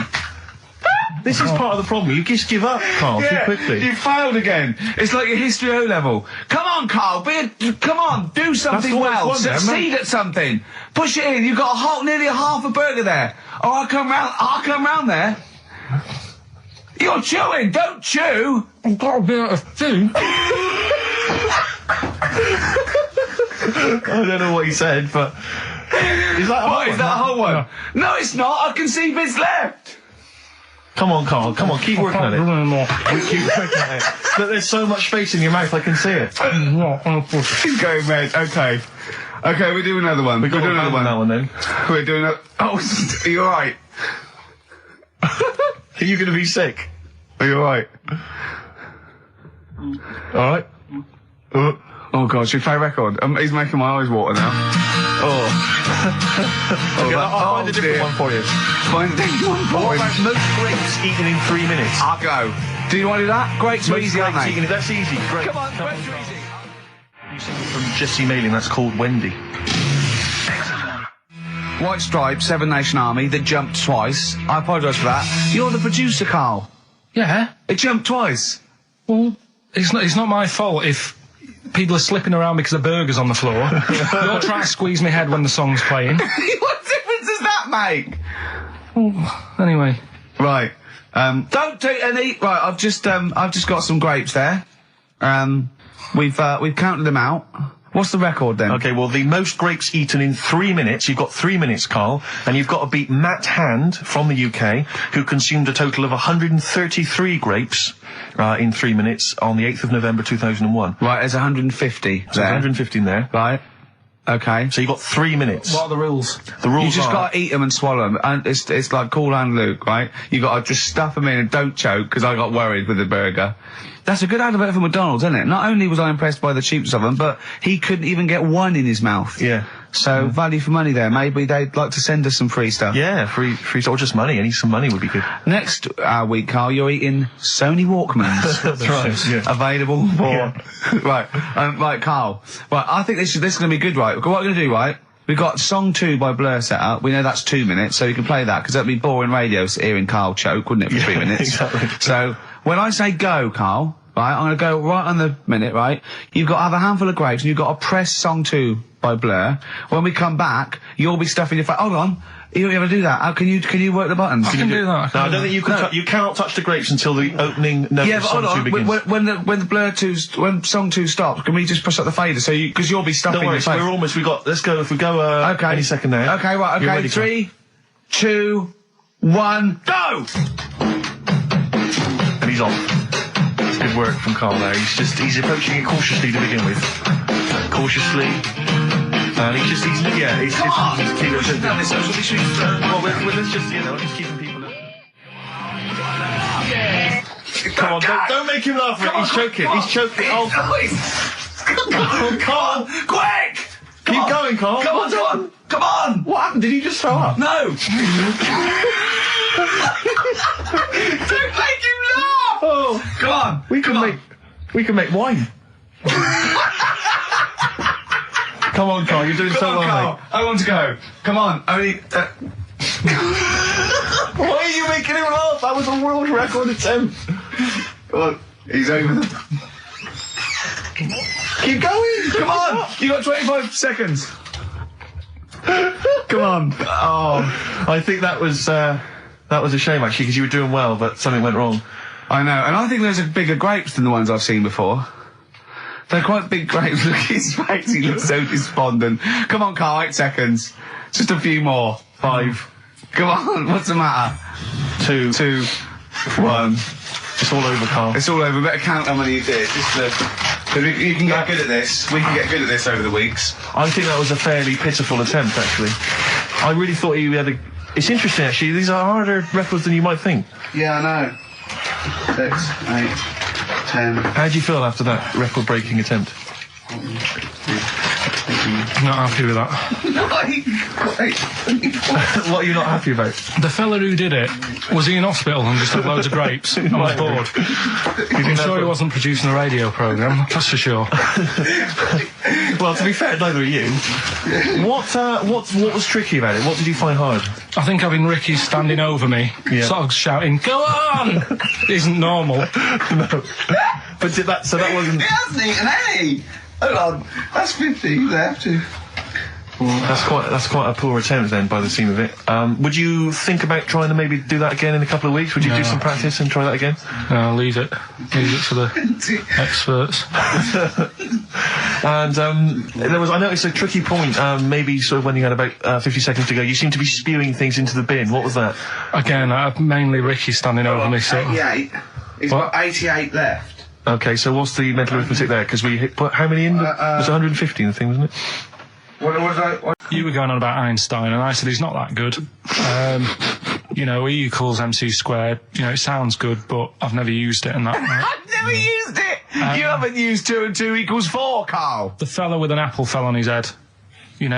It could have been anyone sat under that tree. Do you know what I mean? It's just annoying. Lucky. And Newton gets all the credit for his laws of the universe. Well, other people were working whilst he was having a lunch break under the tree. So in a way, it's like he didn't deserve to have that success story. Again, forget the apple and the tree and whether he was sitting down having a lunch break. It's totally irrelevant. Yeah, but what I'm saying is there's certain things that will just happen. It's like, I think we were talking when we were out eating the other week. We were talking about Noel Gallagher. Well, this is the reason the monkey discussion came up, right? Noel Gallagher. I don't know what to say. I don't know what to say. Rick, I don't want to misquote Noel. I'll be like Herbert Lom in Clouseau. I'm going to get a twitch whenever he opens his mouth. I don't know where to start with some of his statements. Well, as I say, this discussion began because we were talking about a quote that Noel Gallagher supposedly gave. Now, I don't want to misquote Gallagher, but the gist of it was that he said, had I written Wonderwall or whatever, instead of the Beatles writing Strawberry Fields or whatever, I'd be the one that was considered the great songwriter and it wouldn't be the Beatles. It's just the fact that they came first that meant that they get all the credit as being the greatest band. I don't know where to start with that statement either. I mean, that's Gallagher's thing and he's, well, whatever. We know what we think of that. What was your point, Carl? You agreed with him, didn't you? Yeah, I reckon, right? Do you know we've talked about putting a baby in a room before and it'll know what colour it is and stuff? If you've got a room that's painted red, right, but forget that because that's going to confuse him. Hear him out. Listen to me. Say if they did some new TV show, right? Like, what's that film with Jim Carrey in where the Truman Show? The Truman Show, right? So they make up a little room and some woman has some kids and you say, right, let's put the kids in this room, and they don't know what's going on outside. They don't know anything about like EastEnders and that. It's like their little world, right? They don't know anything that's gone on. How could a child survive without EastEnders? Right, listen. So he's sat in the room, right, and then when they're all asleep, right, wait for this bit. Someone have you heard this? Yeah, bit? Wait for this bit. They're all in a room. Yeah, they're asleep. Yeah. Someone pops in, puts a guitar next to the bed, right, nips off out again. They wake up in the morning. And one of them goes, what's this? They don't even know it's a guitar because they've never seen one, right? They're talking English, though. Yeah. We just left guitar out of the vocabulary. Right, so... There's plenty more to come. So, one of them will pick it up, and they'll go, I don't know what it is, and they'll start strumming, they'll go, that sounds good, doesn't it? Give them a few weeks, they could come up with Hey Jude. Whereas, typing Shakespeare, a monkey that can't even spell... I see that. I had a feeling, and I called home, my dad had punctured a lung. When you say you had a feeling, what do you mean a feeling? Just like, I should call home, there's something not right. Mm. But this time, very specific feeling. How did that manifest itself? How did you get that? What kind of feeling? Is that tingling thing? I'm getting a bit of a lung feeling. Yeah. A bit of a dad lung feeling. That feels like a punctured lung. Hold on. Well, anyway. No, but anyway, the holiday was good. We talked about it last week. Well, let's probe Carl about his holiday, because that's the sort of thing that audiences will stay tuned for, Rick, I'm pretty certain. Yeah, sure. Find out about you know more about this radio business than me. You hooked them already. Indeed, yeah. Well, also I'm thinking we've got nothing. So now. We may as well save that. No, I resent it. I used to put a lot of work in, but no, I think of the money, which is, for me, pretty shoddy. Well, you know what I mean? I don't usually get out of bed for an awful lot of cash. Well, exactly, yeah. And, the whole thing is, the whole setup. It was raining today. I thought, I should have a cabin. And then the sun came out, so I walked in again. Ah, dear. How are you? But, I'll tell you what, I got a bit criticised last week as well, that I only played ballads and same songs, so I'm going to rock out this week. Oh, no. I've been down to the Capitol Library to get some good tunes. And, what about a little bit of AC/DC? Oh. Took me all night long. Let's hear it. Doves, Caught by the River on XFM 104.9. I'm Ricky Gervais, Steve Merchant, hello, Karl Pilkington and everything. No, I'm going to be honest with you. Go on. A little bit hungover, didn't feel very well. Yeah.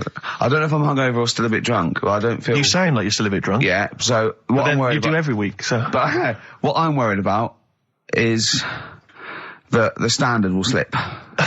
Yeah, if I'm not right on the ball. And the other thing is I haven't had a lot of time to prepare the show today. Okay. So I don't, I don't feel, 100%. Yeah, I haven't done it. Carl. Right. Look. Have you finished that sentence? I don't make me laugh because it hurts as well. And there's another side effect to me being a little bit hungover or drunk or whatever, right, is that I can be annoying. Right, yes. Because just to amuse myself, I sort of like turn my body off a little bit and just poke and like that and annoy people and that. I want to sort of like. Well, you do the physical equivalent of freewheeling. Don't you? You just I sort of want to climb on Carl and go to sleep on him. Yes. Do you know what I mean? Yes. They'll both annoy him and it'd be comfortable. Yes. Which is, can be annoying. Just a little thing just to make this show a bit easier. If you'd put your hand up when you want one of us to speak, because I'm not quite sure when the sentences are finished. The hands are up. Okay, good. So, the hands are up. Okay.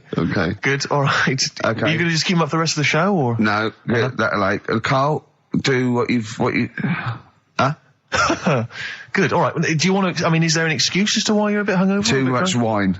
Okay. Last night, yeah. Yeah. Good. Thanks for that. Because this is the only work you've got to do all week, isn't it? It's like, unless I'm very much mistaken. You don't have to do anything. You just sit at home eating cheese. Yeah. Then occasionally you do a bit of sort of shadow boxing. And that's exercise. And then you sit and watch TV. Yeah. Is that roughly what you did this week? Yeah. Uh-huh. So this is the only 2 hours you had to do anything for all week. This is you had to prepare for this. Yeah, but who can plan a hangover?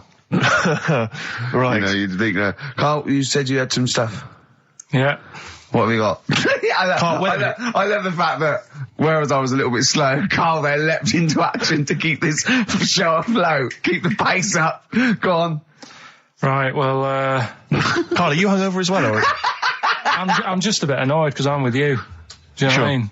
He hasn't got much to do all week. You're having a laugh. What? What angers me is I kind of hope that maybe I could have quite a long career in radio, and I sort of feel like I don't know, the word sinking ship.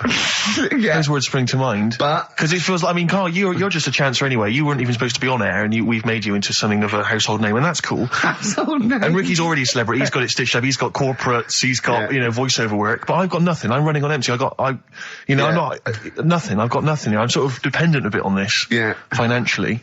And, go on then. What and you two are sort of bringing it down, really. Right. Do you reckon I can get my own show, Carl? Carl. Tell them what I did out there with a bid. No, Carl, tell them how funny I was out there with a bid and that a minute ago. So anyway, come on, I'm bored of this. I'll tell you what. Will we tease them with what we've got coming up next? Yeah, Carl, tease us after the next record. I think we've already got them for 2 hours. Yeah, we've hooked them, Carl. Don't worry, this is textbook radio. What's this? Barbie on board. Yeah. Doves, Caught by the River on XFM 104.9. I'm Ricky Gervais, with me Steve Merchant and Karl Pilkington, doing the button stuff. Actually becoming a little bit of a producer. Carl, he's put a bit of work in, hasn't he? He's come up with a few games, and we made him. He's getting a bit stressed when we shout at him because the mics don't work or it's hanging off. It was too hot in here. He couldn't get the thing working last week. I really would throw this studio away and get a real one. Yeah. Well, I'd get one of those ones you can buy for like tenner from Argos. Argos, yeah, like Bon Tempe. My first studio. my first with a little picture studio. of Carl on it. Yeah. Exactly. That'd be great product placement. What have you got this week for us, Carl? Because again, we've put very little. I said I would put. I'm not hungover, but I've put nothing into Rick, have you done any work for this week's show? No. None whatsoever? No. Okay, Carl, what have you got? Quick. Keep them. It's 5 past. They're turning over already. They're finding other things. There's melon stew. There's everything. Well, go on. We've got after the success of last week, Rockbusters. Okay. We're doing that again. Sorry, were you on the same show as us? I thought it went all right last week. Yeah. Okay. Good. Right, so we'll be doing that. Got some nice prizes, which. What prize? What arbitrary films have you got? Have you got? Don't tell her yet. Don't. No, I'll tell you what. If it's Children of the Corn 2, then can I enter this competition? There you go. No. What is that? He's got some different prizes. Maybe I should just tease the audience with those a bit later, Rick, because there's some exciting stuff there. It's going to be amazing. Yeah. Right, so I don't want to give too much away, Rick, but one of them is a copy of The Office on DVD. Is anything like maybe Burt Reynolds' straight-to-video film? Are any of those in there? Sadly, nothing quite as classy. Fist. Yeah. Right. So we've got that lot to give away. Yeah. We've got Go on. educating Ricky. Where teachers because you taught me that people used to eat tomatoes off lead plates in the land of Narnia last week, which was good. Yeah. No, is it only tomatoes they ate off the lead plates, by the way? Why didn't they think other fruits and vegetables were poisonous? No, it wasn't. It was because tomatoes had acid in them. That was the problem. You see, you don't listen, right? Well, lots of fruits have acid in them. Yeah, but they didn't eat them back then. they didn't have bloody kiwi fruit and stuff. Don't say bloody. You're a producer. You'll start saying shit and cock and stuff. You start saying bloody. Tits. Play the. Hang on, right, and go on. Keep him hooked, right? Yeah. We've still got a song with a story in it. Yeah. You don't want to play Babushka, do you? He doesn't like the idea of Babushka. I told him that was a story. Yeah. And he doesn't like it. A devil went down to Georgia. Someone sent in. You know, he's looking for a soul to steal. Yeah. Doesn't like it. Why don't you like that? Do you know the song? Not particularly. Right, it's a song about a lad who goes into a pub on a normal night. And it's in sort of the deep south of America, New Orleans, something like that. It's you know, it's not the old Kent Road. Right. Okay. Go on. Goes into a pub. There's a devil in there. Who's getting a bit cocky. He's had a bit to drink, and he's saying, "Do you want to sort of gamble your soul away with me, and we'll see who's best at playing the violin?" Yeah. And I think the lad wins in the end, but it's not real enough. Whereas the one. What? Not like the Shadow that got fed up and started pushing kids off bikes? Rick, I think you're referring to stuff that no one made sense of last week. Yeah, exactly. I don't think we should refer to last week. Let's play Mock Turtles, Can You Dig It? And then we'll come back and we'll talk about that. I've come to the conclusion, Rick, we should never refer to stuff Carl said in the past, because it would just take too long to explain. Okay, alright, that's fair enough. Foo Fighters. All my life on XFM 104.9, I'm Ricky Gervais, with me, Steve Merchant, and of course, Karl Pilkington. Ooh, have we got a show for you today? What have we got planned? Loads of stuff, and 2 hours of it. Right. And all the records. Specifically, what sort of stuff have you planned for us? Because I know you've been working hard. What have you done? Well, you know, I've been busy this week. I've been house hunting, I've various things, but I know you've had the whole week off. Right. So what have you been up to? Go on, Karl, tell them what we've got. Tell them what we've planned, all the stuff you've done. What have you got? But Rick, specifically, what have you come up with? Quick, because people are getting bored. Tell us what I've come up with the music. Right. Obviously we've already planned that. We planned that last week, so that's all done. But what have you yourself contributed to today's show? I got a text message today from Ross Noble. You know Ross Noble, the comedian. It was on. Have I got news for you? Right. He says, ask Karl if he woke up with ladies' boobs, would he just put a dress on and live as a lady? Or will he just be a man, but with these boobs? Carl, it's a good question. I know that happened to Ross, so he's throwing that one out at you. It did in a way, because he ate pizzas for a year, didn't he? Yes, he did, yeah. And he got a lovely pair of breasts. Yeah. Go on. Probably just find a loose-fitting jumper, go to the doctor's. What would you say to the doctor? How would you explain this phenomenon to the doctor? So you'd be happy with this because you believe in shite, like no. Go on. But it can happen because I told you a couple of weeks ago how that can happen. You can wake up with breasts if you're a fella. I told you. Go on. Haven't you remembered? No, I funny that, isn't it? Go on. Have you, Steve? No, I don't remember this. Did you tell us on air? Yeah. It can happen if you go to Argentina and have a steak. You can wake up with breasts. Because I'm sure I'd have remembered that. Pull the other one. Look, he likes that. Is that what you've come up with this week? That joke? Yeah. Brilliant. Play a record. It's going to be a dynamite show. Songs you want. Listen, look, I'm going to play some classic tunes today. I'm going to educate the youngsters, Steve. Right, now, you've all heard of Lou Reed, you've all heard of Velvet Underground, but, you know, have you heard of Venus in Furs, Karl? Shiny, shiny, shiny boots of leather. Oh, mate, very hot chilies there. Oh, yeah, indeed. The Zephyr song, Red Hot Chili Peppers on XFM 104.9. I'm Ricky Gervais, with me, Stephen Merchant. And Hello there. Over there, little Karl Pilkington. Indeed. See the write-up in Heat this week? No, is it good stuff? Basically Carl's show. Yes. Which is fair enough. No, I mean, he's the only one doing any work. I know. He's the only one contributing. We thought no one had noticed, but Heat were on it straight away. Yeah. They picked out, I read it to him over the phone. It said, 2 hours of, like music and everything, right? Karl Pilkington, he does Educating Ricky, where a strand where he educates Ricky, and Rockbusters, which is loosely based on Blockbusters. Says, you know, basically you'll be tuning in for that. And I read that to Karl and he went, oh, and I was going to drop it. You weren't, were you, Carl? So he believed the hype. Yeah, I think you've got to, I mean, it's like... You've got to mix it up, is what you're saying. Keep it fresh. A lot of people are saying to you at the moment, are you going to do another series of The Office? It's kind of like that. I've got to decide whether it's right to move on with it or do something different. Is it dead in the water? Yeah. So what's your decision? I mean, maybe, are you... We'll probably keep it for this week. Sure. And see how it goes. Okay. You've got anything else on the back burner? Any other ideas? Nothing. I'm still sort of. Do you know I came up with a load of game items? So I thought, well, let's go and watch it. And what exactly is a pinhead? Oh, if you've seen it, you'd know. Okay. Right. So not the best thing in it either. So imagine that. Okay, so you're watching it. So sat there. I think right, something comes on, and the little fella's on there. The little fella we were talking about, the Pillow Man. Right. Is it the best thing in it? Now, what's the Pillow Man again? He's a fella who years ago. He's got no arms and legs. Right. He's just a torso. Just rolls. Yeah. And there's a scene where you see him sort of rolling a cigarette up, just using his mouth, and it's like he lights it and stuff. And that's weird. And then what else is on it? Smoking stunts your growth. And then there's a little fella on it who is fed up because he looks 5, but he's actually 34. Right. But there's a woman who is 42 and looked 8. So they both had the opposite thing. They were both really fed up.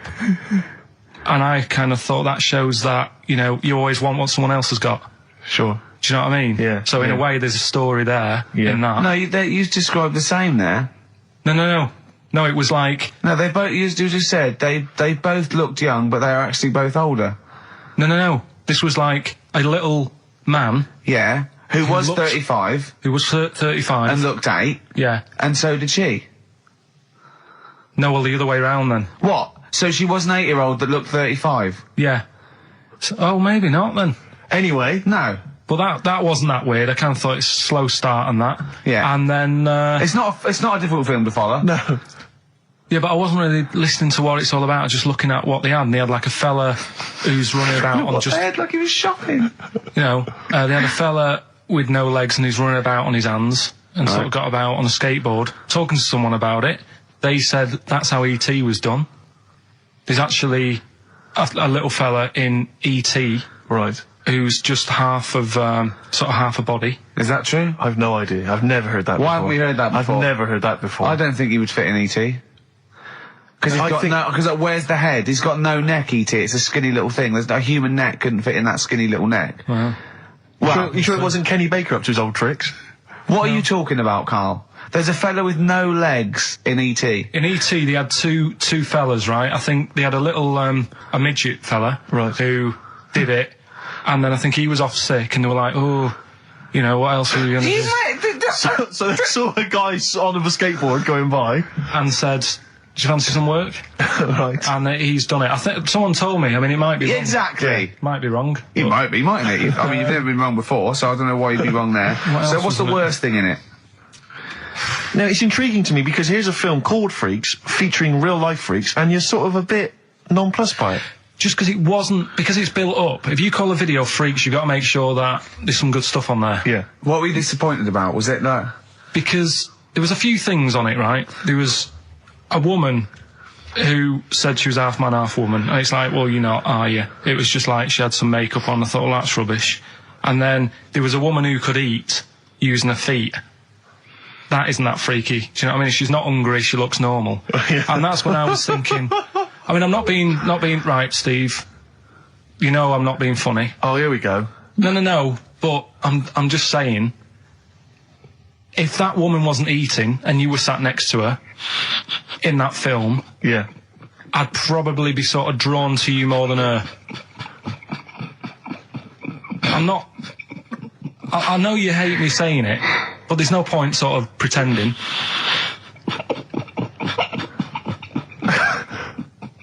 Do Do you know what I mean? Oi, Muttley, what are you sniggering about?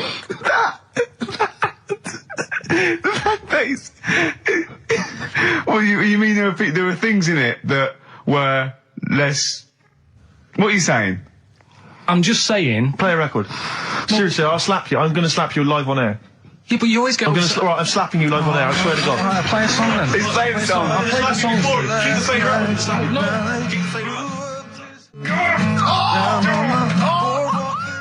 Bruce Springsteen, Atlantic City from the album Nebraska. So melancholy, that one. I love that one. Wow. So Freaks then. All in all, not as amazing as you first hoped. It was built up too much. Do you know what I mean? Really? It's like Is that my fault for getting you excited? I just can't believe it. I hand you this thing on a plate. So I know, and I'm not being out of order, Steve. I'm just being honest. We've always said that about this show. We only talk about stuff, being honest and that. Yeah, no, sure.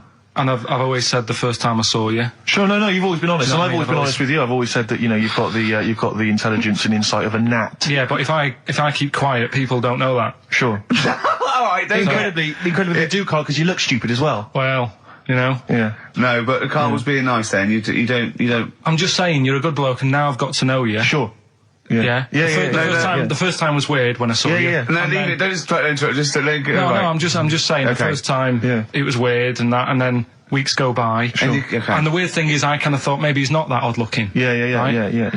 And then you went to LA for 3 weeks. Sure. And when you came back, it was like the first time again. Right. Okay. No, I'm just. Okay. Wait. No. Stop it now. Yeah. Everyone, stop it now. No, but I just think I'm a little bit more consistent because I've always thought you were an idiot. I don't want this. Don't argue. He was just okay. No, I just you know what I mean. My opinion has never changed. I've always thought you're an idiot. No. It's just all nice. Let's look. Peace. Shut up, fatso. Peace, not war. He's just such a stirrer, isn't he? No, he loves it. I don't think I didn't see you whispering behind the microphone about what to say to Carl. Look what I've just drawn, Carl, subconsciously. Yeah. Let's see. I drew a picture of him. It's something going to be on the website. It's not been on the website. No, it's going to be. I drew a little cartoon of him. No, not yours. I drew one of Carl. Right, okay. What were we talking about? That was the Freaks thing, it's over and done with. It was alright if you want to get it out on video. Sure. It's probably worth a look. Yeah. There's a couple of things on there that get you thinking more, it's like how their life is and stuff, do you know what I mean? How it's affected, and like the little pillow man, or the fella who's got half of his body missing. Yeah. It's stuff like that you think, oh. But what's the one that was disappointing? You said it was a half man, half woman. Yeah, I don't quite understand that one. Do you mean hermaphrodite or half? I can't remember it. Do you mean it was one sort of like it had bits of both? It was just like half a face done in makeup and long hair, then on the other side it had it shaved. I love the idea that you go to this circus and there's people in there that have been sort of persecuted all their life, and they think, well, maybe I can make some money, and then you boo them because they're not freakish enough. I love the idea they go, boo, you're not freakish enough, boo. Oh, you've got bits of legs, boo. You know what I mean? Yeah. But there was, talking about that, you see, why did they join the circus and that? Because there are things they can do. I was telling you in the week that I was reading something on some news website about some sort of Olympic-style games where they're going to see, like, disabled people against able-bodied. Right. Let's be careful here, shall we? No, I'm just saying, though. Okay. Do you know what I mean? So there is other things. It doesn't mean just because you haven't got legs you can't do other stuff. Yeah. And in this race, there's, like, disabled people who are beating able-bodied people. Yeah. What? Would you go and see that? I don't know. But, it depends. What do you mean? They're beating them? At what? He didn't state what the little races were and that. Little races. He can't help himself. No, little races. Oh, look, there's the disabled with their little races. Yeah, they're having another little race. Oh, dear. Would you go? Would you go and watch that? Do you remember when Jimmy thought that Paralympics stood for Paraplegic Olympics? The Paralympics? Yeah, it means parallel Olympics. Yeah. He thought it meant paraplegic Olympics. That would be a good site, wouldn't it? Mainly blow football. Again, I broke the rules in the week. I met up with Carl. I had lunch with him. and we were chatting and having a cup of tea, and it got onto one of Carl's favourite programmes was the Tales of the Unexpected. Ah, of course. And all I can think is that he's probably the only person in Britain where they were unexpected. I mean, to him, when that twist came in, he'd go, gee, I can't... Yeah. Oh, God. Can't believe So it was the tree that did it. I mean, he was probably the only... And we were telling all these stories of horror, and he liked horror stories. And I told him this story, and I don't know if this had come across the way, but I told him this story. It was a short. It was a horror short. This was a film you saw, was it? Yeah. And what it was, it started off, just there'd been a car crash. You see, it's a horrendous wreck. And you saw it from the point of view of the person in the car. And he was calling for his mate, and he was going, Dave... And he sort of looked over and saw a body without a head that had been thrown. He goes, oh no, Dave. And then into the field of view came Dave, his mate, and looked at him with a look of horror. And then it sort of went black, and you realised that he was just a head, and it had been his body. Oh wow! Right? Yeah. And I said, then it came up at the end at the executions in the French Revolution. People experience consciousness for and he went, oh. No, he said, it wouldn't be for that long. And then he went, if it was a chicken, it would work. Imagine remaking that film, but it's two chickens in horrendous car crash. Their own fault for driving. It would work. No, he wasn't having that. Yeah. No, it was too long. I think he said, how long was this film? I went, about 5 minutes. He went, no. It would work if it was a chicken. I like the way that Carly was something like, when you relate an incident like that, he's appalled and offended and annoyed by the people that made it, even though he's never seen it. Oh, he's annoyed, yeah. Do you have a favourite Tales of the Unexpected, one that you remember particularly that shook you up? Yeah, we were talking about the one on where there's some woman in prison. Have you seen that one? I can't remember them all. Right. This woman's in prison. Yeah. And she gets a bit friendly with the guy who takes the dead bodies out. Right. And he said, I can get you out of here. He said, what you've got to do, right? You've got to, at midnight... When you hear the bell toll, that means there's been a dead body. Yeah, there's been a dead body. So what you've got to do is go into, like, the place where all the dead bodies are, get in the first coffin on the right, and then I'll come along and carry you out, and you can run away and escape, right? So she goes, yeah, all right, then. So she hears the bell go. I'll bury you, right? And then I'll come back later and dig you up. Right. Yeah, but that's the point. It doesn't matter. It does matter. Trust me, Carl, it really matters. Okay. Listen, I don't know if I'm going to ruin this for people at home. Yeah. Can I just skip to the end? I would imagine that she gets buried and he doesn't come back, and she has to get buried alive. Better than that. So she gets in the coffin, and she's lying there for ages. She's buried. She can feel a bit of movement going on, so she's obviously, being carried somewhere, so she's thinking, this is it, I'm getting out. And she's lying there for ages and thinking, why isn't someone coming and lifting the lid off this? Do you know what I mean? Letting me get out. So she's really bored. She gets a lighter out, right? Lights it to have a look at who she's lying on. It's only the fella who said he'd help escape. Oh. We noticed today how much he's simian, isn't he? It's very strange, actually. We maybe should try and get a picture on the website, because Carl's arms are particularly chimp-like. It's very, very strange. Because he's got that he's got long downy hair. It's not long extended knuckles. Yeah, and his totally round face, that sort of the chin goes back, and the dome of his cranium. I think, quite seriously, I know we sort of share about 98.5% of our genetic material with bonobos and chimpanzees, but I think he's got a little bit more. Yeah. I honestly think he's a little bit of a throwback. Just his line, they just kept to this sort of really the ugliest one in the cave and the tree, and he really didn't come out of it. I'm not saying you are, I don't think you are. Yeah, you're chimp-like. No, it does annoy me. My hair annoys me on my body and that. Because I've got like hair on my little toes and that. Have you? And on the legs. Would you see your little toes? Can you pick things up with them? No, it's tried. Okay. Well, that's the finale of this week's show. We're going to see if he can play a record and put the fader up from a tyre while swinging in a tyre, just using his hairy toes. Yeah, I've sort of got hair all the way, but then it just runs out where it should be on the top of your head. Top of your head. Is this part of the reason why you're always uncomfortable about being nude or around naked people? Is that partly the reason, do you think, because you look so grotesque? Well, when I'm on holiday, I don't really like wandering about without a top on unless, like, it's a quiet beach or whatever. Sure. So what would you normally wear? I just have like a nice sort of light, summery, sort of linen shirt, maybe, just a few top buttons open. Yeah. But I don't like... The naked body isn't that nice anyway, is it? You know what I mean? Whatever it is, if you're a cat and you're shaved, you don't look that nice. You know what I mean? But with I think you'll find a cat is naked even with its fur on. Cats don't wear clothes. No, but what I mean is, a bald cat isn't that good. You know, it does me head in that I'm bald. I'm not, I wish if I could have hair, it would be nice, but that's life. Would you prefer animals to wear clothes like Mickey Mouse does? Or Goofy? You know that I don't like nudist and all that. We'd love to. You can ask him all the other questions, because Carl, as I said last week, he doesn't feel his own testicles because he doesn't like the feel. Yeah. So, I'd like a doctor to explain to him how necessary that is. And this is truthful as well. I've got a very slight pain around the genital area at the moment, and I think it might be some kind of groin strain, but I'm a little bit anxious, not entirely sure. Yeah, what it is, you've been with me twice when I've gone along to get them checked. Yeah. And I go, oh, what's that? Yeah. It's terrible. I mean, but, it's usually... I think you're in a pretty low risk, aren't you? I'd hope so. You're coming out of the 20s. I think testicular sort of... I shouldn't be doing this, I'm not qualified. No. All they said was to me sort of like it's 20s and 50s. We're into Mine sort of felt like they dropped a bit the other week when I was on holiday. I don't know if that's like when you're relaxing or I was wearing shorts a lot. How far? If it's 2 foot, it's too far. I was having problems walking.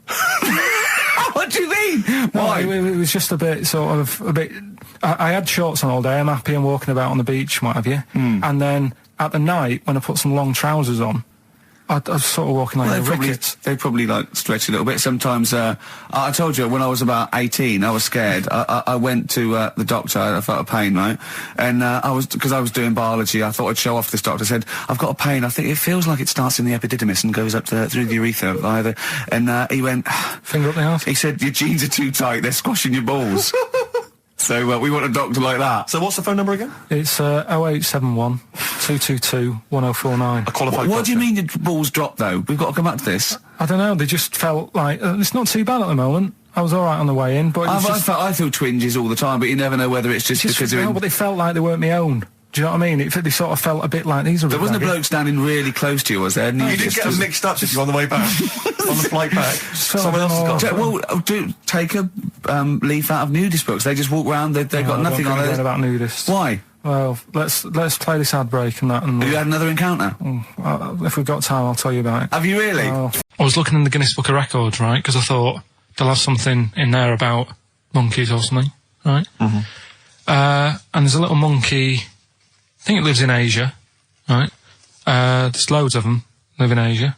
Might just be travelling, but yeah. And something they found out, I don't know if they've got it right, and that's why I want to bring it up. Apparently, it's the mammal, right, that's got sort of the pointiest eyes that pop out of their head. Steve.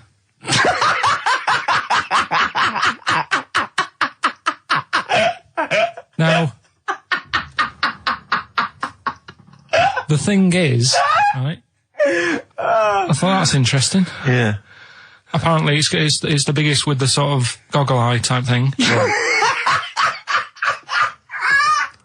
Right, yeah, go on. Apparently, they come out of their head 1.6 centimetres. 1.6 centimetres? What, you mean they protrude? Yeah. Protrude from the head at 1.6. Okay. What? How long? Have you got a ruler, Rick? 1.6. He's having a go. I'd say I'd be a little bit annoyed if the monkeys beat me. Well, I don't think it has. That's what I'm hoping. Is there anything we can... I mean, what's 1.6? Oh, can you... It's about... Drop your trousers. It's, about 3/4 of an inch. What do you think? I don't know. Have they got it right, or what? Maybe I should come down to Monkey World with you next week. So anyway, so that's not the monkey news, that's just something that cropped up and... Sure. I do know once, when we were playing pool in the office, I think Lucy was your partner. Yeah. It was me and Ash versus you and Lucy. And you were having trouble because his glasses kept slipping down. So Lucy pushed his glasses up his nose, but the glasses touched his eye. Do you remember that? Yeah.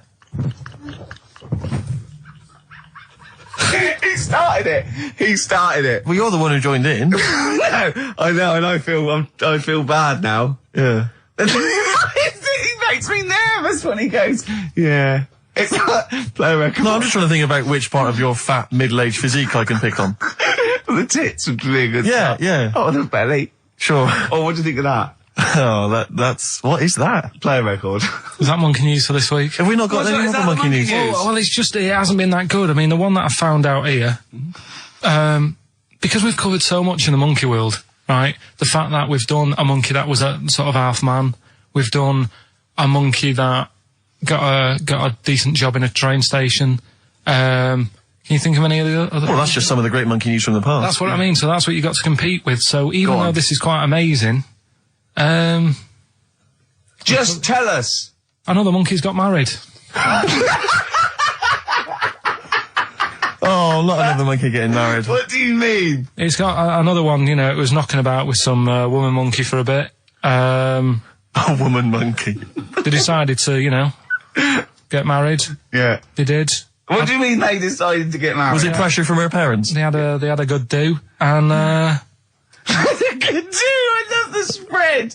I love that. Peanut vol-au-vents. Yeah. Celebrated in a pub, and then they both went off to the cage that night. That's what I mean. Even though that is quite impressive, because it's not true. Or it's a joke. It's nothing. It's not.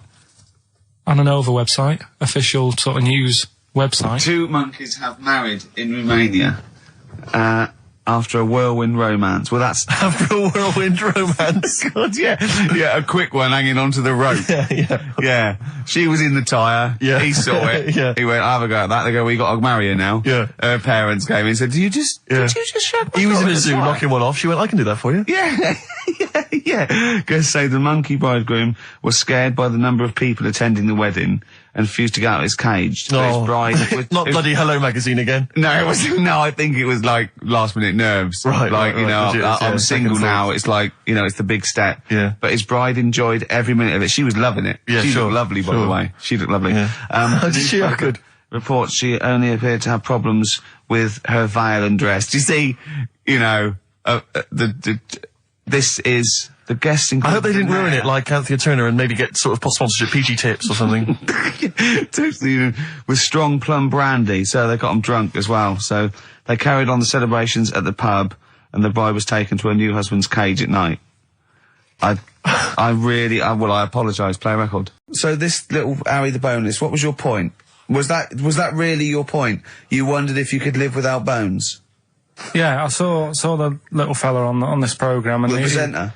Yeah, and he was a small fella, and he was talking about Harry the Boneless, and I thought, you know, that's interesting little bit of science stuff. Yeah. Well, yeah, that's about it on him, really.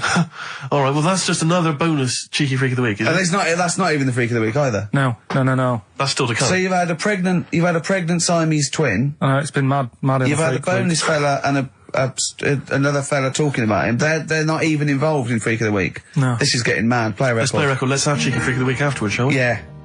Current single from Nick Cave. Can we do monkey news first? I'd rather have a cheeky freak of the week. Nick Cave and the Bad Seeds, He Wants You. Brilliant. XFM. Yeah. So, Carl, off you go. Well, we're not going to do freak of the week here. Okay. Right?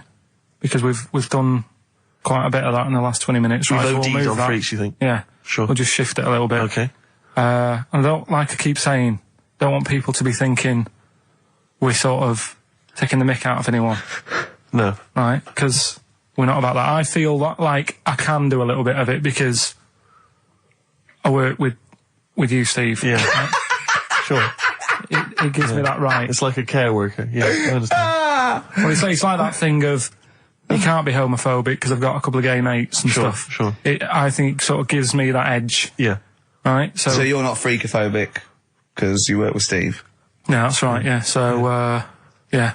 Okay. Well, by that token, I should be able to sort of slag off, the mentally ill. Or at least mentally handicapped. Now, there's a term you don't hear very often.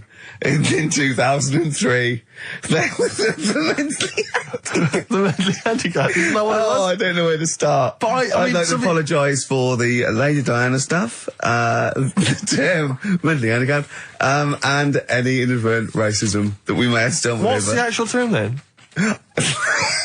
Is it retarded? Right, come on now. Oh, chimpanzee that! Monkey news, earlier than usual. No, I just wanted to make sure you're aware that the World Elephant Polo Championships have taken place. I did get it. I think they mentioned it on. Yeah, we won, didn't we? England won. Yeah. Well, my question is, where have they been practicing? I don't know. Do you remember ever at school anyone ever saying to you, "Are you interested in playing polo with elephants?" Do you reckon it was 5 blokes in pith helmets kept sneaking into a whipsnade? Possibly. What are you doing, lads? We're practicing. Get down. Yeah. Get off them elephants. Yeah. I didn't even know we had a team. I can't believe it. No, but it's like Johnny Wilkinson and the rugby lads. They're going to get MBEs, all sorts. The elephant boys, the elephant polo boys, nothing. They're going to get nothing. I haven't seen the sun talking like them. To be fair, it's not like horse polo where I don't think there's a stick long enough. I think the elephants kick it, don't they? I think you might be right. I think they're not allowed to use their tusks. They'd burst it, won't they? I think They go, oh, start again. Raheem! Yeah. What do you mean the elephants kick it? All right, I've opened a can of worms here. Normal polo on a horse, they have like mallets. Yeah, they whack them, right? But I think it's obviously they're too high up. I think I might be wrong, but I'm pretty sure they just train the elephant to kick it. So why are people something about? Why not just let them have a kick about without? Imagine that! And why does horse racing have to have a jockey? Won't they just let the horses go, okay, lads, no cheating, on your marks, get set, go. Get back here. Get back here. Brilliant.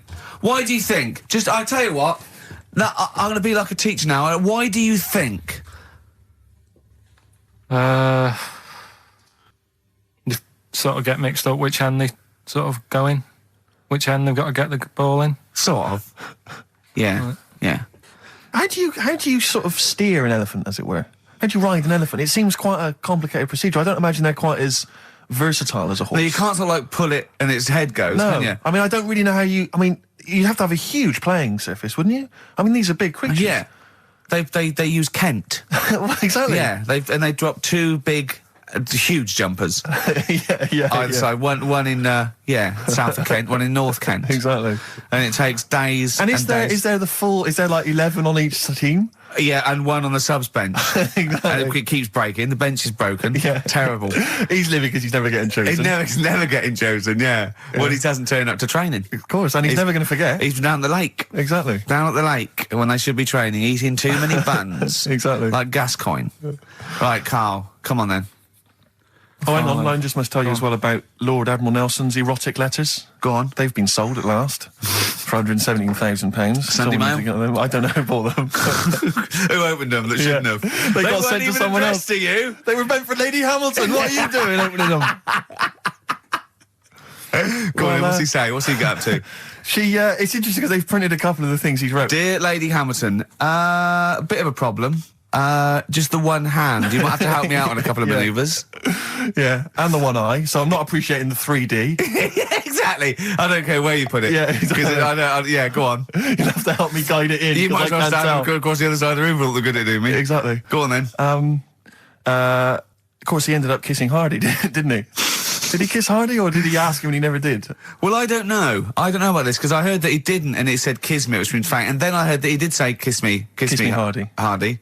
Like, because it was such suspense. I don't know. Is it Kismet or is it Kiss Me? Kiss Me Hardy. I think his final actual dying breath was no tongues. Yeah. I'm not sure. And someone went, kiss you what? Exactly, yeah. Maybe that was his nickname. My name's Smith. Yeah. You want me to kiss? Exactly. Kiss me Hardy. I wouldn't have thought so. I'll kiss your lips and you'll be happy with it. But, I'll touch you, Hardy. But I'm not kissing it. Go on. A couple of quotes from there. This is him writing to Lady Hamilton, who he was having an affair with. I can neither eat or sleep for thinking of you, my dearest love. I never touch even pudding. I think we've all written a letter like that to a lady. That's a euphemism. Surely. That's like, I think that's, I haven't eaten, and by the way, I haven't even knocked one out. Yeah, exactly. You are going to get a sackful. All right, Carl? You're the producer. Is this all right? It's all euphemisms. I've not said anything wrong. Go on. Oh, come on. It happened in the 19th century. Yeah. We can talk about it, you know. Yeah. This is more topical than monkey news. Anyway, listen, we better get back to the competition. I'm worried that we've lost sight of that competition, because I'm not going to lie to you, we've had no entries whatsoever so far. I can't believe that, because I actually got up most of those. That's actually a more accessible one. I think I know all the artists, and I'm stuck on Girlfriend, but I think I might know who that is. Let's hear it again. I'm surprised.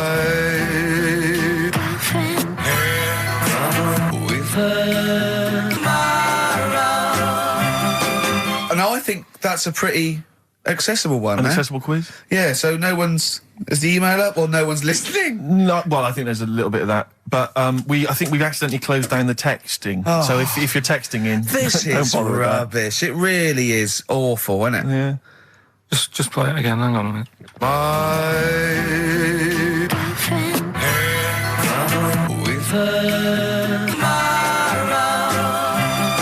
I'll tell you what it was. We didn't give out the prizes. We didn't say what the prizes were going to be. That's the reason. Yeah, I think the emails are going to go mental when they find out it's the first series of Open All Hours on VHS. They'll be flooding in.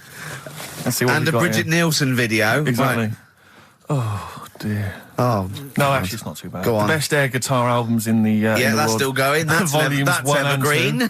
That'll keep running and running. Some kind of anniversary box set of a Doctor Who episode with a small Who model car. wants that, baby? I'm Alan Partridge Series 2. That's Yeah. worth having, obviously, and Porridge Series 3. Okay, If good. you've not watched all of them on UK Gold, then you can get them on DVD. There's something wrong with you. All right. So yeah, let's hear it again. All right.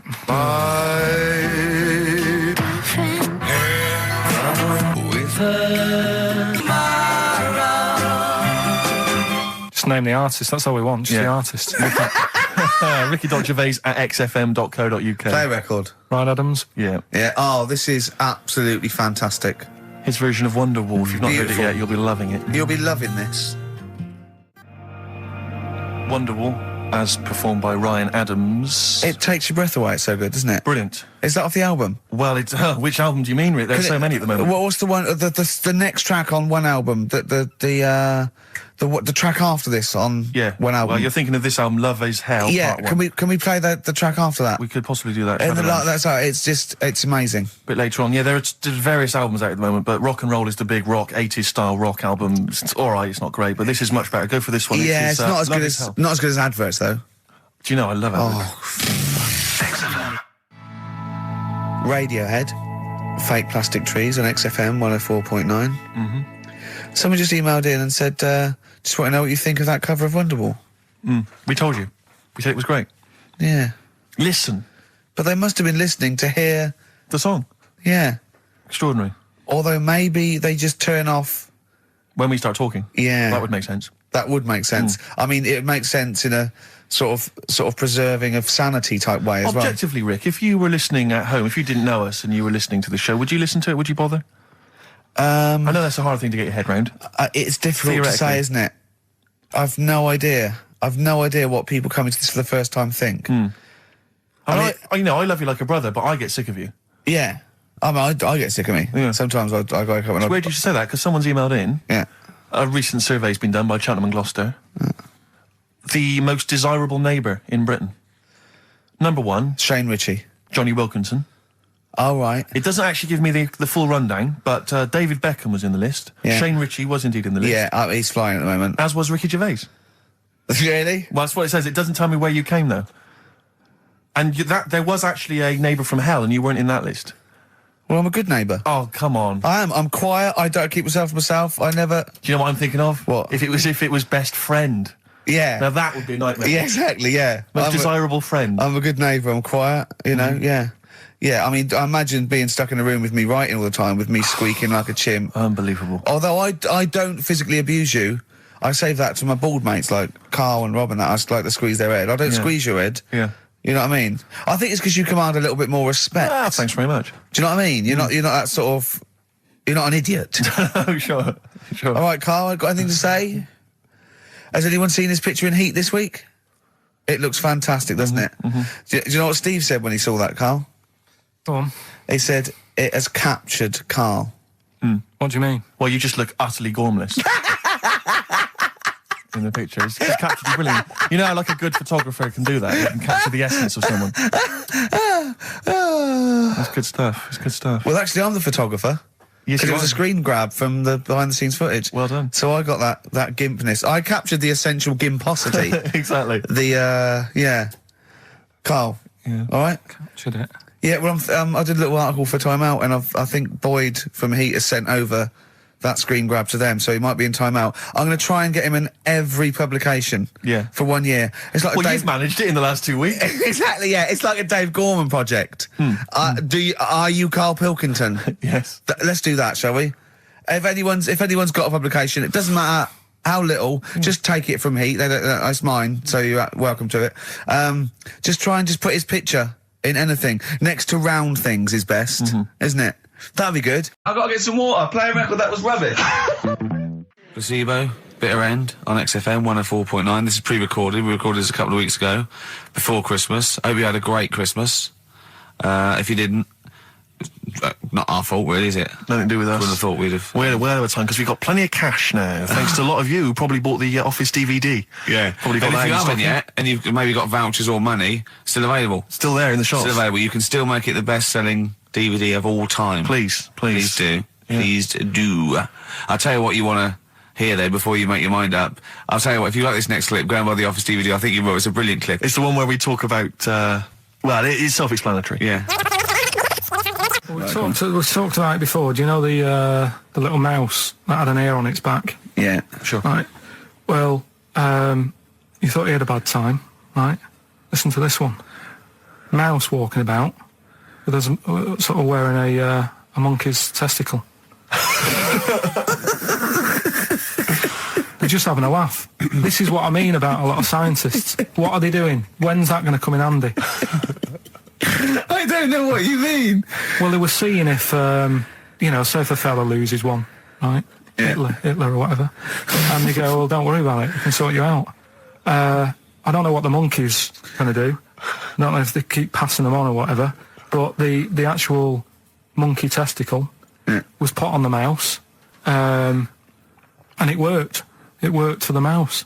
But isn't it... I mean, isn't a monkey's testicle quite large in relation to a mouse? Would it not look like the mouse was on a space hopper or something? Oh, yeah, it didn't look good. Well, they didn't put it where its testicles would be. No, they did. They put it... Well, how could it walk, then? The ear was on his back, so he could just get about. Well, I don't know. But Well, you don't know, do you? You just guessed. Did they grow the monkey's testicles where the mouse testicles it looked stupid anywhere else, though, wouldn't it? Oh, whereas a mouse with monkey testicles, that's fine. Oh, you'd be showing off. You'd be all right. I'd prefer that than the ear. When that mouse gets put back in with the other mice, do the other mice go, George, you look different. Have you had anything done? But the weird thing is, as well, apparently it still works as a monkey. What? So, like, what are you talking about? Like the sperm and that was it was still sort of monkey. Of course sperm. it was. What are you talking about? Well, that's weird. But what, Carl? What do you? It's only a thing to give it nutrients. That's all the thing they're testing. It's like grafting at that level. Right. What's your question? Because I'm right. What do you think? It would change eventually. It would have changed into a mouse testicle because it had been hanging around a mouse for so long. No, I thought the actual sperm of it though would be a mouse's. Why? Because it's hanging off a mouse. No, but your sperm is actually created in the testicles. So that's why it has to be outside your body. Otherwise, we put them in a nice little cage. But I'm guessing then that they've done this operation so that they can do it to humans. Yeah. Why would I want a monkey testicle if my kids are going to be monkeys? What use is it? No, think. That's no. That's going to happen anyway, Carl. Yeah, but think. Think of what you're saying. They've grown a monkey testicle on a mouse to see if it would still function as a monkey's testicle, okay? So they can do that to humans. So think, Carl. What they'd do is they'd grow a human testicle on a mouse and it could still be used as a human testicle. So what? To give you a testicle that you've lost. From a mouse? No, from another person who it was kept alive on a mouse. Because it's kept the nutrients alive, as opposed to keeping it in a deep freeze. Maybe bollocks go off after a week. I don't know. Maybe they get accidents. He had a little a card. Do you donate your testicles? Yeah, I'll tell you what. No one needs testicles yet. Let's keep them on a mouse. You have yours ripped off in some sort of bizarre skiing accident. You go, well, you're in a Battersea Dog Town. You pick the ones you want. They can grow them on anything. They can grow them on a Dachshund. Bulldogs are growing them usually, that's where you see a bulldog. Usually that's waiting for an operator. What don't you understand, Carl? Hang on a minute. I thought this was knob news, not testicle time. I don't understand why. Yeah, this testicle time's not for another 10 minutes. Yeah. No, it's all sort of linked and that, though, isn't it? Well, sometimes it's linked to a mouse. But what do you think about, like, I don't know, testing stuff out like that? Is it worth it? Could you not just go straight from... But listen, Carl, I'm getting this information from you. No, if this was on Question Time and someone said there were, Dimbleby and Paxman or whatever said it, I'd think about it as a moral dilemma. You've just said you saw a mouse with a monkey testicle. What do you think of that? I don't think anything of it. I don't think anything of it is the answer, Carl, because I can't trust the info. I cannot trust anything that comes out of your mouth. Well, it's true, but it's just all this. It's the same thing, and it's the leeches in a blender. It's the fella looking at an electron. Yeah. It's the mouse with an ear on its back. Yeah. I don't know what the point is. But you don't read on. Because I've seen you read something, and you're going, look at that. Man survives on eating knee. And I go, what else? You go, I didn't read on. You look at the mouse with the ear on the back, and you just think, that must be murder at a concert. You don't think. You don't think. No, I just think, is it worth sort of wasting You think he swallowed someone's ear? He gnawed it away and swallowed it, and it's just in his system? Yeah. No, I just get a bit sad about the mice and that. I agree. I mean, that is sad, yeah. Of course, anything like that. Chris Campling did a review of the show. Right. And basically said that Karl Pilkington is a creation of Gervais and Merchant. Well, if only that were the case. He said... he started off saying he liked the show. Yeah. He was excited. Said it was a good show. A lot of the jokes... I'm already questioning his critical faculties. Yeah, exactly. And basically said that we didn't contribute much, or seemingly didn't seem to contribute much, and we couldn't sort of like ad lib or anything. We just laughed at, particularly me, laughed at Karl Pilkington, who was coming up with some quite funny stuff. Yeah. Right? But then he does a twist on it. He goes, but the thing is, we're the puppet masters. He's a created person. We've created the persona Karl Pilkington for our own amusement. Right. He bases this on simply that we talked about... What was it we talked about? The Chinese not aging well, and right. He heard him talk about that on my DVD. But clearly I say, Carl, remember when you were talking about that? It's a news, or remember in the week, and so he thinks it's all scripted now. Imagine if this show was scripted. I'd be ashamed. Yeah. If this show was scripted, I would send back the BAFTAs for the actual shows we've written, and I would say... I'm having a go at Chris Campling. He's nice about our other work. He likes The Office, and he likes my stand-up and everything, and he likes the show, but he's saying... Because we're not spontaneous, we scripted this and invented Karl. So he's like, we've invented another Gareth. If we had created Karl, I would not have squandered a character that good on this poxy radio station. Absolutely. Also, does he know that we spend about 3 months on half an hour script? So how long does 2 hours of drivel? But the main thing is, as if this could be scripted, it's dreadful. It's shocking. Or maybe this is scripted. Hang on, you've lost me now. Let me just check the script. Maybe Chris Campling does not exist. Maybe I've made him up. I don't know what to believe. See, the name doesn't wash with me. What was his name? Chris Campling. Sounds odd. That's something that I made up, isn't it? Campling's almost like a joke. It's almost like a gay name, isn't it? Oh, he's a Campling. So I think this is scripted. Yeah. I think I've probably made this whole link up, and Karl is a creation. Campling, that's not a real name. No. I made it up. I should have come up with something better. Yeah. Sorry. That's what I've been waiting for, is the Rockbusters answers. That's right. Right. Okay, give us the clue, give us the answer. Right then, first one. Hurry up, because we haven't got long for monkey news. Don't worry about it. First one. There's a vehicle over there that's it's changed. Selling kebabs. Oh, it's changed. Go on. Initial D. Yeah, what is it? That was Donovan. Okay. All right. Yeah. Okay. Yeah. That Good. works. I'll give you that.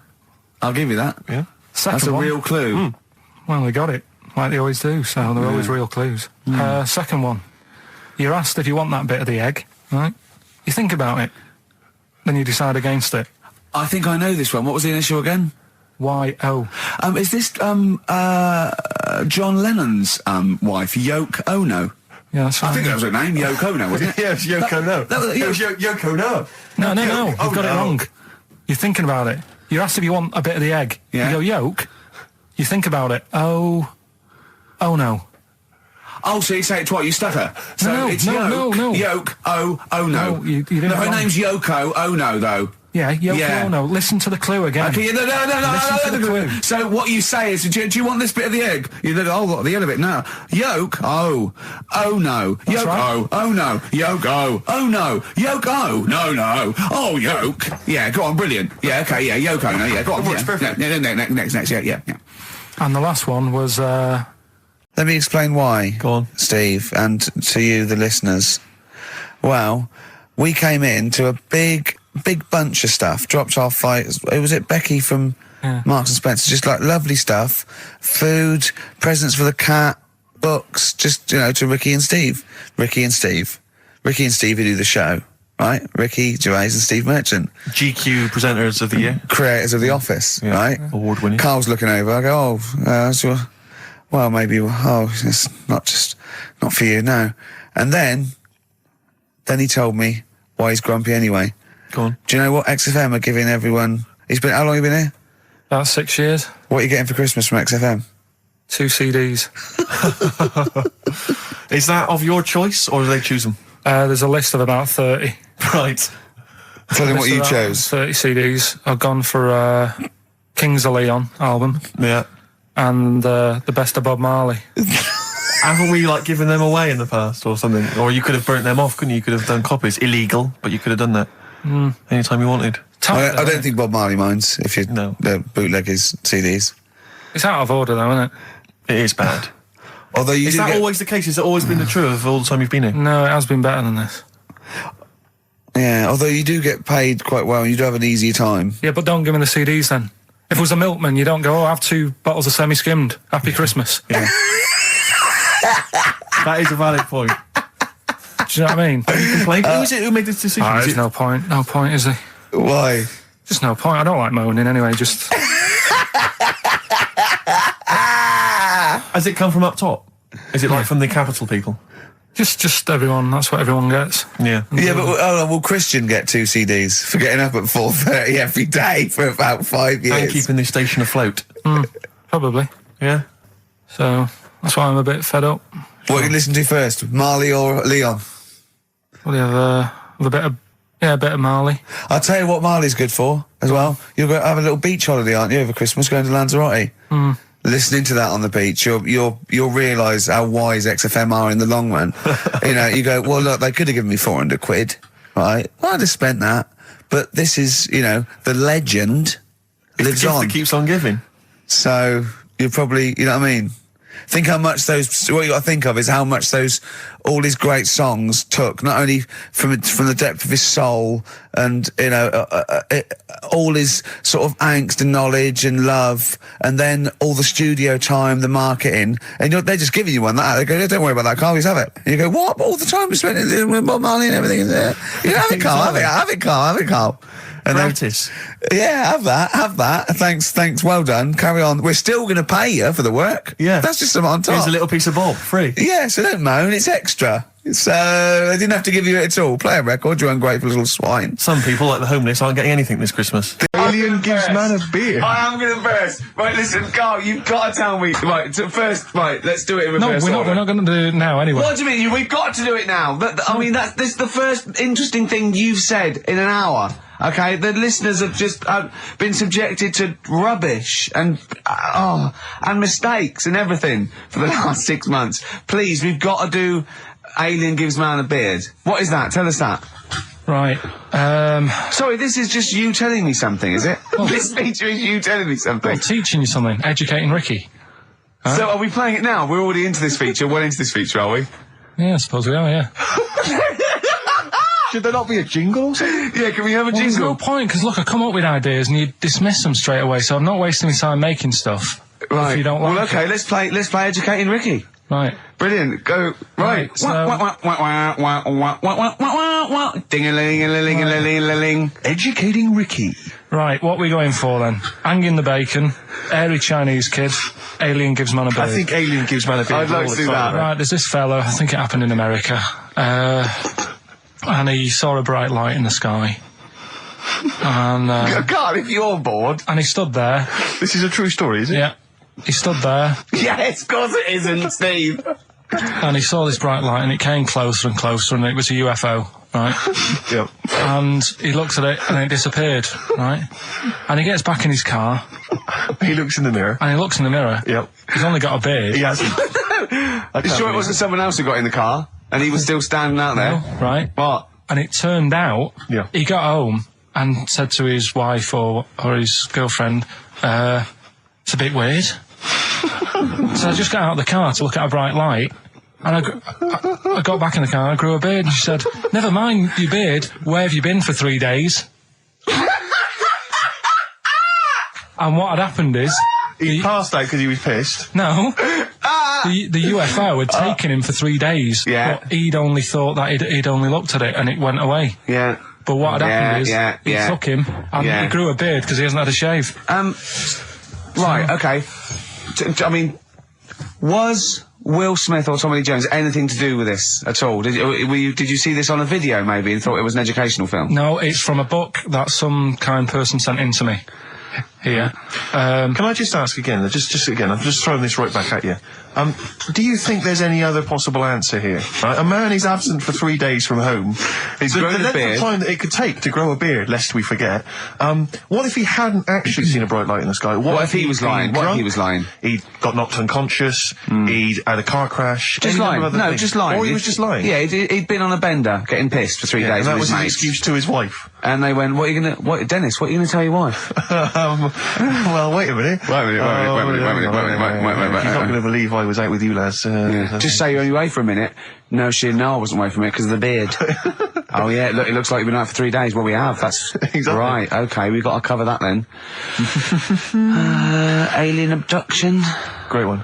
Okay, let's try that. Do you see? That's a little scenario there that could have been played. So when you say educating Ricky, what have I learnt from this? Never listen to you again. That's all I've learnt so far. Never listen to you. Yeah. What is the defence? Here's an email from Scott Coomer. He says, Carl is actually right. I've got an A-level in statistics and probability. It doesn't matter how long they have and how many monkeys you have. You cannot guarantee they would type the complete works of Shakespeare. Infinity makes it probable they would get it right, but not definite. Yeah. Well, yeah. Yeah. That's what I was saying. No, you weren't saying, Carl. You don't understand it. Infinity sort of sorts it out. That if they do anything, they nearly do everything, won't they? No, I mean, they'll give it a good shot. No, that's not the point. But the I'd point be is surprised if they did one page right. Right, listen. It's not to do with consciousness. It's not to do with them aiming. They are just bashing away at the keyboard. It's like they're used to show that there isn't consciousness. They chose the chimpanzee because it can type, presumably, hit the keyboard. It's because they hadn't come across you at the time. Yeah. It's to take out thought out of it. It's to take out reason and trying, right? It's just random. They're saying that if you typed enough things, if the computer was left typing everything, if you left it for an infinite amount of time, and they chose Shakespeare because there is meaning behind it, and it's difficult to get it exactly right, to show you that Infinity would come up with it's not just Shakespeare, it's every novel.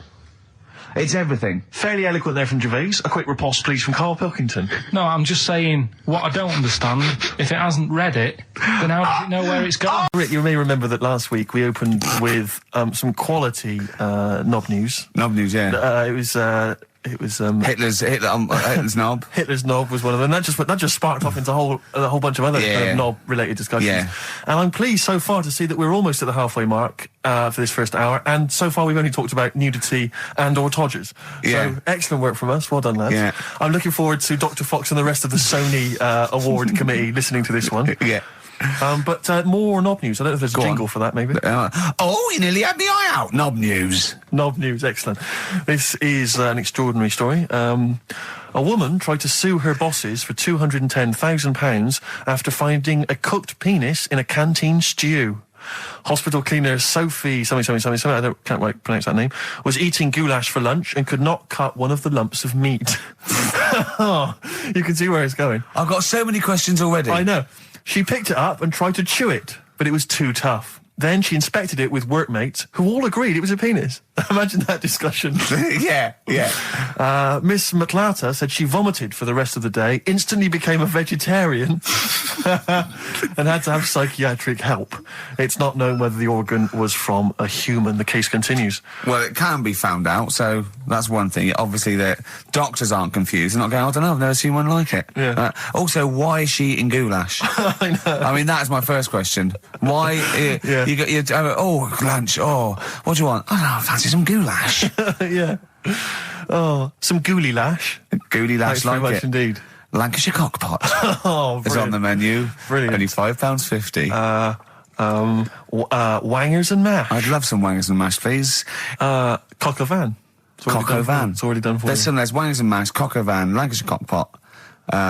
You know. That's just off the top of our brains. Yeah. So, if So you've got if any you of your wanna- own, keep them to yourself. We're not interested. What do you make of that knob news? And it's in a hospital.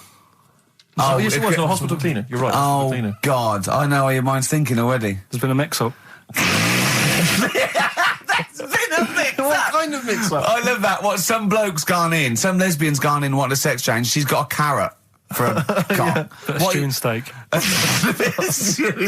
Jet, are you going to be my girl on XFM 104.9? I'm Ricky Gervais, with me Stephen Merchant. Over there, little roundy bald head of Karl Pilkington. Good news and bad news. Good news is, boys are back in town. We're here for 2 hours. Hello. Bad news is, we have no monkey news, gay fella news, or little Chinese fella news. Really? We're going to try and, leave that for a week, Yeah. and then maybe come back to it. Yeah. It was Why do good. I get the feeling that within 20 minutes we'll be talking about little gay Chinese monkeys? Carl, think of that. We have got monkey news. Have we? Oh, yeah. So we've already broken that promise. Oh, okay. I thought we were going to try and sort of talk about something else. I just done Jonathan Ross show, and they don't talk about the same things every week. It's weird. It is weird. But, or as Carl says, weird innit? Yeah. So, gave this show about 5 plugs. Nice one. Yeah. So, I think we'll get upward of 800 people listening. Oh, double. For the first 2 minutes. Yeah. And then turning back. They're already switching over. I'd have thought so, yeah. I spoke to my friend yesterday. He's a little bit of an old fella, and he said that for his own amusement, he had an iPod in his car, and he bought a little sort of transmitter, and he could transmit the music from his iPod to sort of just beam it, kind of as he was driving along, to sort of passing cars. What do you mean? It's Make weird. their radio play it? Well, but if they had it in the right frequency, yeah. I mean, pointless, completely pointless, but not dissimilar to this show, I imagine, in terms of the number of listeners. Yeah, but I was going to say, what's the chances of people having this frequency Absolutely on? pointless. So it's probably about the same, yeah. Do you know what it reminds me of? When I was young, I wanted to get into radio. I was excited in radio. When I was sort of in my, I don't know, I was 11 or 12. My friend and I, we got a little mixing deck, and we used to host our own radio show. Brilliant. From his bedroom. We didn't have a transmitter, so we'd put some speakers in his front garden, in some bushes, and sort of broadcast it to people who were walking Again, by. probably over the week more listeners than this show. Almost certainly. Yeah, I love the idea. It never happened, but I always was hoping that maybe some girls would just come by and just like sit and listen. These guys are great. I don't know where these sounds are coming from. It seems to be that bush, but Or Noel Edmonds coming along going, who are these guys? yeah. Can you get on my radio show? Can they stand in for me when I go on holiday? Yeah. Yeah. I did sort of pirate radio. No, go on. Got into hospital. Yeah, the normal radio, but you had an eye patch on. Go on. Dad was in hospital, right? And he was having some operation done, right? And went to see him, and didn't have that much to say to him, right? So I was sat there. Well, it's awkward though, isn't it, when someone's ill? Yeah. Sure. And you don't know. Boring, isn't it? Boring. So I was flicking around on that little radio thing they have. Yeah. And I heard, they had a radio station in the hospital, so I said, I'm going to go and join this. So I wandered off to go and find it. Yeah. Sort of joined that, did a little show on there, thought I can sort of get out to the masses here. My mate made a little transmitter, did a little pirate radio show from the, got kicked out because they found out, and apparently I put the station at risk because all the stuff could have been taken off us. But from Little Acorn, 16 years later, he's on a show with less listeners. Yes. Brilliant. Can you imagine if you've gone into hospital, you're already pretty depressed, there's the fear of these super bugs in the hospital. Yeah. Maybe you've got some quite serious illness, you Yeah. don't know if you're going to make it. His voice is what you hear to cheer you up. All right, weird, isn't it? saw a programme about a parasite the other night. Yeah. Apparently they get in through your eye and eat their way up through your genitals. Anyway, here's Radiohead. Yeah, exactly. Play a record, Carl. Stone Roses, yeah? Oh, Fool's Gold. Classic. Stone Roses, Fool's Gold. XFM, 104.9. Brilliant. Can't help but notice you've brought some sandwiches in, Rick. What's in there? Cheese and onion. Cheese and onion? Yeah. Because I've never, ever seen you make sandwiches before. I've seen you take a piece of bread out of a loaf and sort of fold it in half, crumbs everywhere. Well, Jane made that for me because I was in a bit of a hurry. I didn't think for a minute that you... Why? Because it looks neat. Well, they're wrapped in the tin foil. A knife has been used. As opposed to chewing round the baguette. Exactly. Yeah, breaking it in half. Yeah. Albert Steptoe. Yeah, brilliant. Yeah. Nice. It's great, but the onions are strong. Are they? Making my eyes water. Yeah. If I can't breathe on you, it'll cure any sort of skin disease you might have. Skin disease. We watched that, Carl, that Carl was raving about that thing about parasites, about worms coming out your brain and that. And I watched What is this? Is it a TV show? Yeah, called Body Snatchers. Right. And it was pretty fascinating. And, amazingly shot as well. I mean, it's got to win an award for photography. Yeah. And there was one bit that this little girl had been bitten by a mosquito and it laid her eggs, and it went to the doctor. She had a lump on her neck, like a boil. And they pulled it out, and it was like a bullet, this maggot. Oh. And they put it down, and it was wriggling in her blood, right? But the hole left was sort of aesthetically pleasing.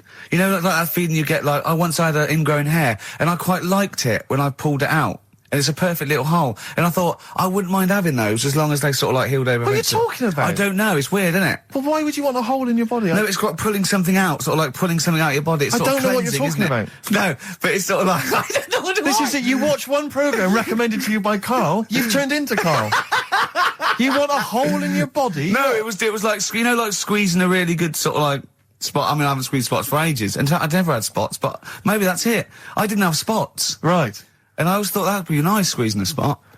I don't know what you're talking about. Why would these things be pleasurable? Why would an ingrowing hair? That's great fun. That was good, because I got it. It was like a little lump, and I pulled it, and then it pulled out, and it was like left a little... I know what you mean. Because I get thick hairs down there. Yeah. Like, really... Oh, when they come out, it's like a bit of wax. Yeah. Like putting out a little candle. And I love that. What? Yeah. Because I've got not much hair on my head, no. Right? It sort of grows thicker on my face. No, not true. Sure, but go on. Yeah. No, it does. Not true, baby. Go on.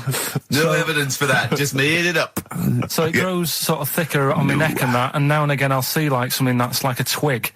Right, it's really thick. Yeah, you feel it, and you think, oh, I'm going to have that. And then you work at it, and then when you get hold of it, it's brilliant. It's like pulling out, it's fantastic. It's waxy and build-up, and it pulls it out, and it stretches your skin, and it leaves a hole. I've just realised why we talk about Chinese people, monkeys and gays every week. Why? Because this is the sort of replacement.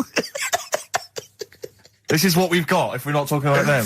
But it was great as well. And there's this parasite, right, that lives in a fish, right? And what it does, it changes the fish's behaviour. Because to breed, it has to get its body temperature up, so it has to get into a bird. Right? What needs to get into the bird? The fish? Parasite. The parasite needs to get into a bird, yeah. Right. So it changes the behaviour of the stickleback, and it makes the stickleback sort of suicidal. So the stickleback doesn't flee when it sees a heron, it gets caught. Right. Because this stickleback has changed its behaviour. Carl didn't quite understand this, did I still don't really get it. I watched it, and you see like the fat fish and that, and you go, oh, it's not well. But I don't understand. Well, all it does is, it has to get into a bird, because it has to breed, to lay its eggs, it has to have a raise of body temperature. So the fish is cold-blooded, so it has to get into a bird which is warm-blooded. There's lots of things. There's certain things at that level. Why? Why is it doing that? Because it needs the temperature. It needs the heat energies for its reaction. Just like, for example, that's why your balls are on the outside. Because the cells have to be a certain temperature to survive. I don't know if it's the sperm or Sertoli cells, but they have to be a couple of degrees below body temperature. Otherwise, they'd be in a nice cage and we wouldn't get kicked in the nads. What do you mean? That's why your testicles are on the outside of your body. They have to be a couple of degrees below body temperature. Yeah, but it's not... That isn't why they're there. You see, this is like the chat we had last week about the giraffe having a long neck. What do you mean? They're there because that's where they happen to be. They didn't go, right... Well, that's what evolution is. It's a selection process. It's not a will. The balls didn't say, look, I'm too hot, let's get us outside, let's get outside of here! All right, hang on a minute then. What? So a little man monkey, right? Theirs are in the same place as ours. Yeah. But But they're walking around naked, so it could be anywhere. They could be, like, on the back. It doesn't matter where they are. They call it... Well, they could be on the back, yeah. So why aren't they? This is a completely different... Steve! You started it! I wash my hands of the whole affair. And we're not only back to balls, but we're back to monkey balls. Yes. In one thing from about parasites, we're back to monkey ball news. Yeah. And we're back to chimp testicle news. All right, then. So this worms in a fish. Yeah. It's like a little platy helminth. I think it's some sort of. But what I mean is, why are they about? What do you mean? They evolved. But why haven't they died out? Because they're very successful. Yeah. What do you mean? Yeah. What do you mean? Yeah. Tell me the brain event that made you say yeah in that 1 second gap. Because in a way I don't get it, and if I think about it too much, it hurts a bit.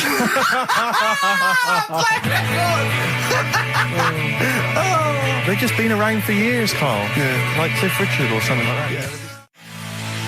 Roll Over DJ by Jet on XFM 104.9. I'm Ricky Gervais, with me Steve Merchant and Karl Pilkington. All right, Karl? Yeah. Bit miserable today, Karl. Let me explain why. Go on. Steve, and to you, the listeners. Well, we came in to a big bunch of stuff. Dropped off was it Becky from Marks and Spencer? Just like lovely stuff. Food, presents for the cat, books, just, to Ricky and Steve.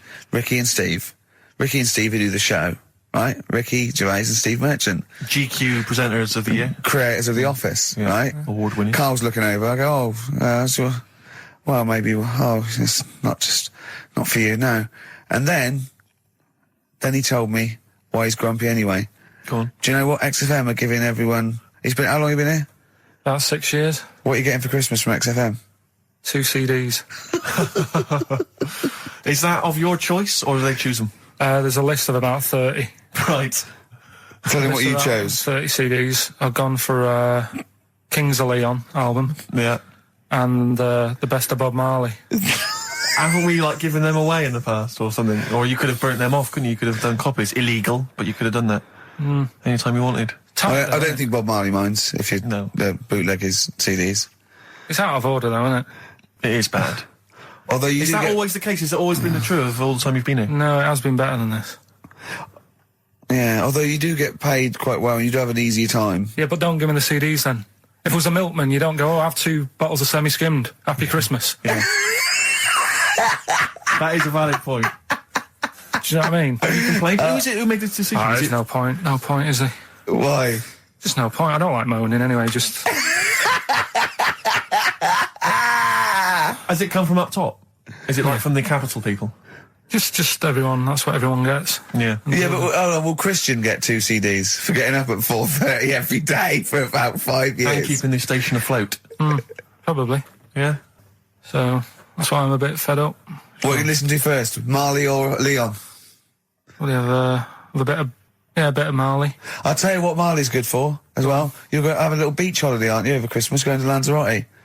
Listening to that on the beach, you'll realise how wise XFM are in the long run. You go, well, look, they could have given me 400 quid, right? Well, I'd have spent that.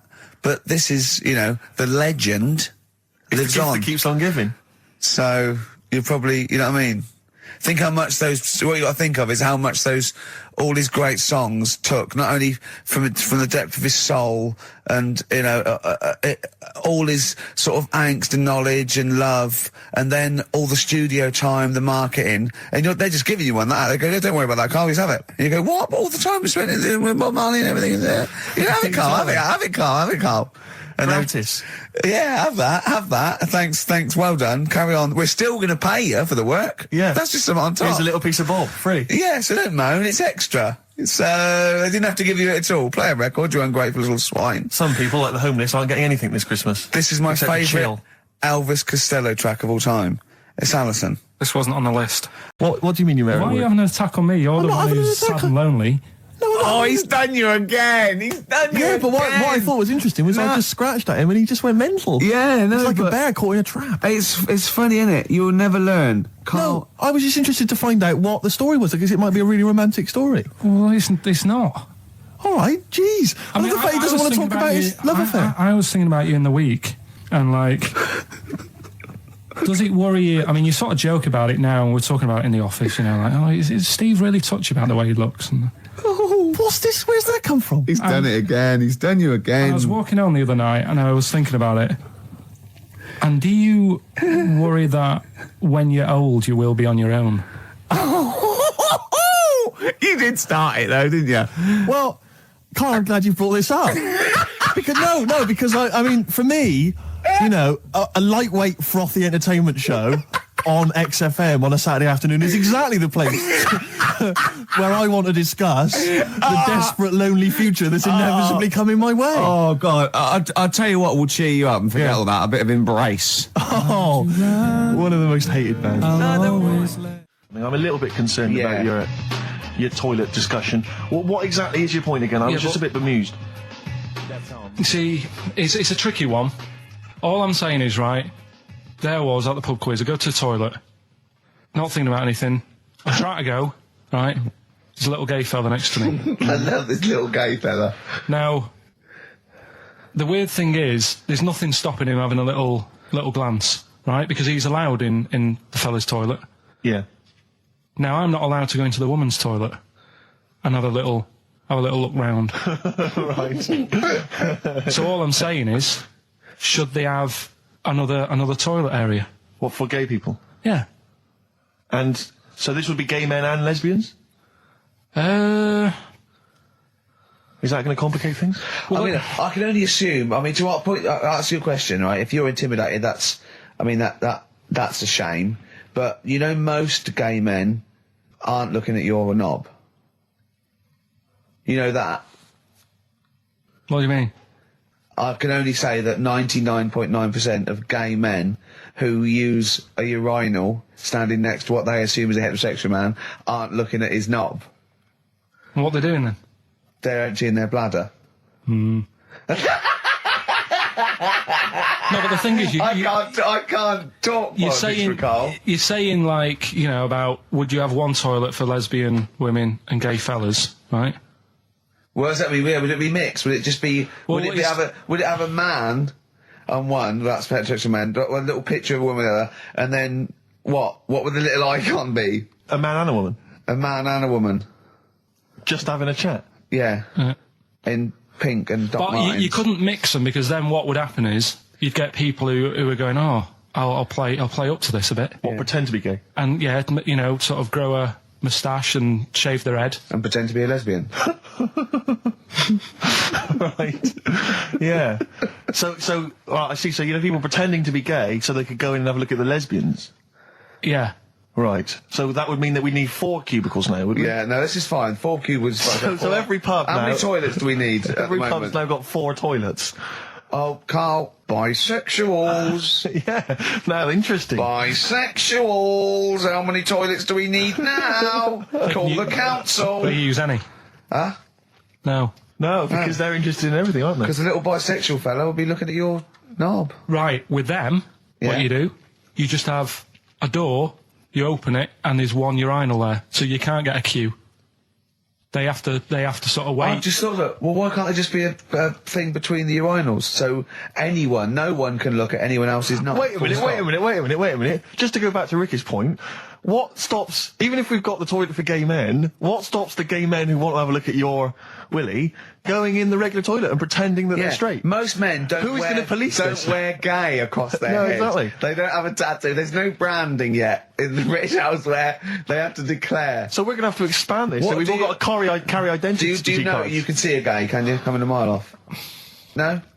No, I'll just hold it in next time. No. Can you tell gay men? Do you know a gay man? I'd say probably if you did if you lined some people up and said point them out, I reckon I'd get. But hold on, we're not talking about people dressed in leather with the arse cut out and an handlebar moustache. Yeah, we're talking about the everyday non-seen. Of course. Yeah, but I mean, suppose I put you in a room and there was 10 naked men, right? Yeah. And there's 5 gay men and 5 hetero. Could you walk along that line looking at those gay... Am I naked? No, you don't have to be naked. Why would you have to be naked? To catch them out. Play a record! How would you catch them out? No, don't go into it. Don't go into it. Don't go into it. Play record. Ooh, those boys can rock there. That's the Guns with All Their Roses and Sweet Child of Mine. If not, maybe if it was all scrunched up, sitting down on your lap, right, it might just pop up to the middle, just pop out, like, you know. Well, next week we'll be finding out where yours is. Where's Ricky's bollocks? Right then, which leads us nicely into Knob News. Oh, it's the welcome return of Knob News. Right, okay, it's very much like the news at 10, this, isn't it?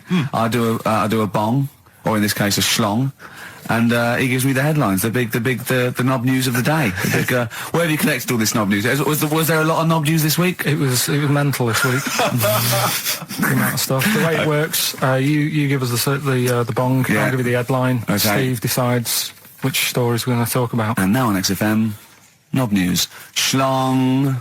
Man grows knob on his arm. Schlong. Man gets doctors to make him a second knob. Schlong. Turkish prisoners made hole in cell wall to produce third inmate. Schlong. Doctors accidentally remove man's testicles. So, well, can I straight away go for the accidental removal of the testicles? Well, it's happened before, hasn't it? We've talked about that before. Well, how does it, what did he go in for a tonsillitis? What are they called? Tonsillectomy. And he went in the wrong way. What are you talking about? How can they accidentally remove his testicles? It says he didn't look at his folder, and the doctor said to the fella, "Oh, we've removed your testicles and we wanted to take out your prostate gland." So that's what happened. There's the story. This is what I mean. That's why I don't like going to the doctors. It happens, doesn't it? Because all these sort of it's when they say things like, "Oh, it's just we do loads of these operations." That's when they're not concentrating. Brilliant. Do you know what I mean? When they say it's procedure, that's like having a boring job that you do every day when you're not going to be concentrating. I prefer them to go, "This is a tricky one, this." I know what you mean. I sort of do know what you mean. People, you watch TV programmes about, like, you know, removing someone's second head or whatever, and there's like the best surgeons from all over the world. It's televised. They can't make a mistake. They can't go, "We took his legs off by mistake." Whereas the fella who's having a prostate's like, "Oh, do you want to do it? I'm sick of doing that." Yeah. And they're probably doing a crossword whilst they're at it. Of course they are. I've seen that actually in operating theatres. They're doing a crossword. That's what I mean. Yeah. I was just examining some of the other knob news, Rick, a little bit more closely. Man gets doctors to make him a second penis. I'm sure we're all interested in what happened there. Yeah. A German who persuaded doctors to give him a second penis has lost his wife after he showed her the result. Biker Michael Gruber lost his original penis in a motorbike accident, and doctors built him a second one using a mixture of skin, bone and other tissues. Bone? Apparently, the penis worked so well that he was even able to father a child with his wife Bianca. But Gruber was still not happy and asked doctors to repeat the operation and build him a better organ, to which they agreed. From his hospital bed, he said, "I've got 2 penises, but no wife. I'm hoping when I get rid of one of the penises, I'll get her back." What do you mean? Sorry, he had 2 put on. What side does he wear? So he's had both. So he's had 3 then. Yeah. Yeah. This is probably the thing that happened with Hitler, when he had 1 ball, but he had 3 at one point, didn't he? So he just kept one in the Albert Hall, gave his mum one, and kept the other one. Man grows penis on his arm. I mean, why people are constantly losing their penises around the world? I have no idea. But why? I didn't realise it was a bit. What do you mean, why on the arm? It's just a graft, isn't it? Yeah, but put it on, like, your buttock or your side. You can't wear a short sleeve shirt. Why do they've done that before? I don't understand it. Why not just graph it onto the side of your leg or something where it's high up, close to where it should be? I don't know. To get it used to the environment. Like when you were, like, released a duck into the wild. I've never understood that. If there's a doctor, again, you know, we had a doctor last time, there's someone who can let us know why they put it on the arm. So they can keep an eye on it, presumably. He's not going to work with this knob on his arm. He's probably in a hospital bed and under examination. Right. So what do you think? They pop the knob on the arm, say, "Come back in 3 weeks." What do you do, by the way? "I'm a mechanic. Keep the long sleeve shirt," because the blokes go, "Why have you got a knob on your arm, mate?" What are you talking about? He doesn't go back to normal as a teacher. "Sir, what is it? What is it, Simpkins? You got a knob on your arm. No, don't worry about that. Do your maths." What do you think this bloke's walking around with a big knob coming out of his arm? Why on the arm? So they can keep an eye on it. So it's not But if he's in bed, just get him to not put any undies on or whatever and just have a little sly look at how it's going. Even in hospital, if you're in a shared, like, little hospital room, people going, oh, I've had heart problems, what's your problem? He's there with his arm out. There's a new Ride album out, gentlemen. I think you're probably quite excited. It's London's Heart 106.2. It's released on the 4th of August, and it's all the BBC sessions, all the stuff that Ride did over the years for Virgin 105.8 for BBC, and this is one of them. It's called Time Over Time. I think it was from the album Going Blank Again. It's very good. Play it, Carl. I play that for Pippa, who requested some Ride. That's from a new compilation called Waves, and it's the BBC recordings that Ride made during the 90s, and I think that was originally recorded for BBC Radio 1. That's a good station. Radio bloody 1. Good station. That's a good station if they're interested. Radio 1. So one of the... I think they pay quite well as well. Well, I enjoyed working for them. I know we used to work for them for a period of time. Until we got fired for slagging off... Simon Mayo. I think it was Simon Mayo. Yeah. Do you remember that? I can't quite remember it. Well, we used to do this thing, Marion Hobbs at night, and we were getting a bit busy, and so we were constantly handing in shoddier and shoddier work.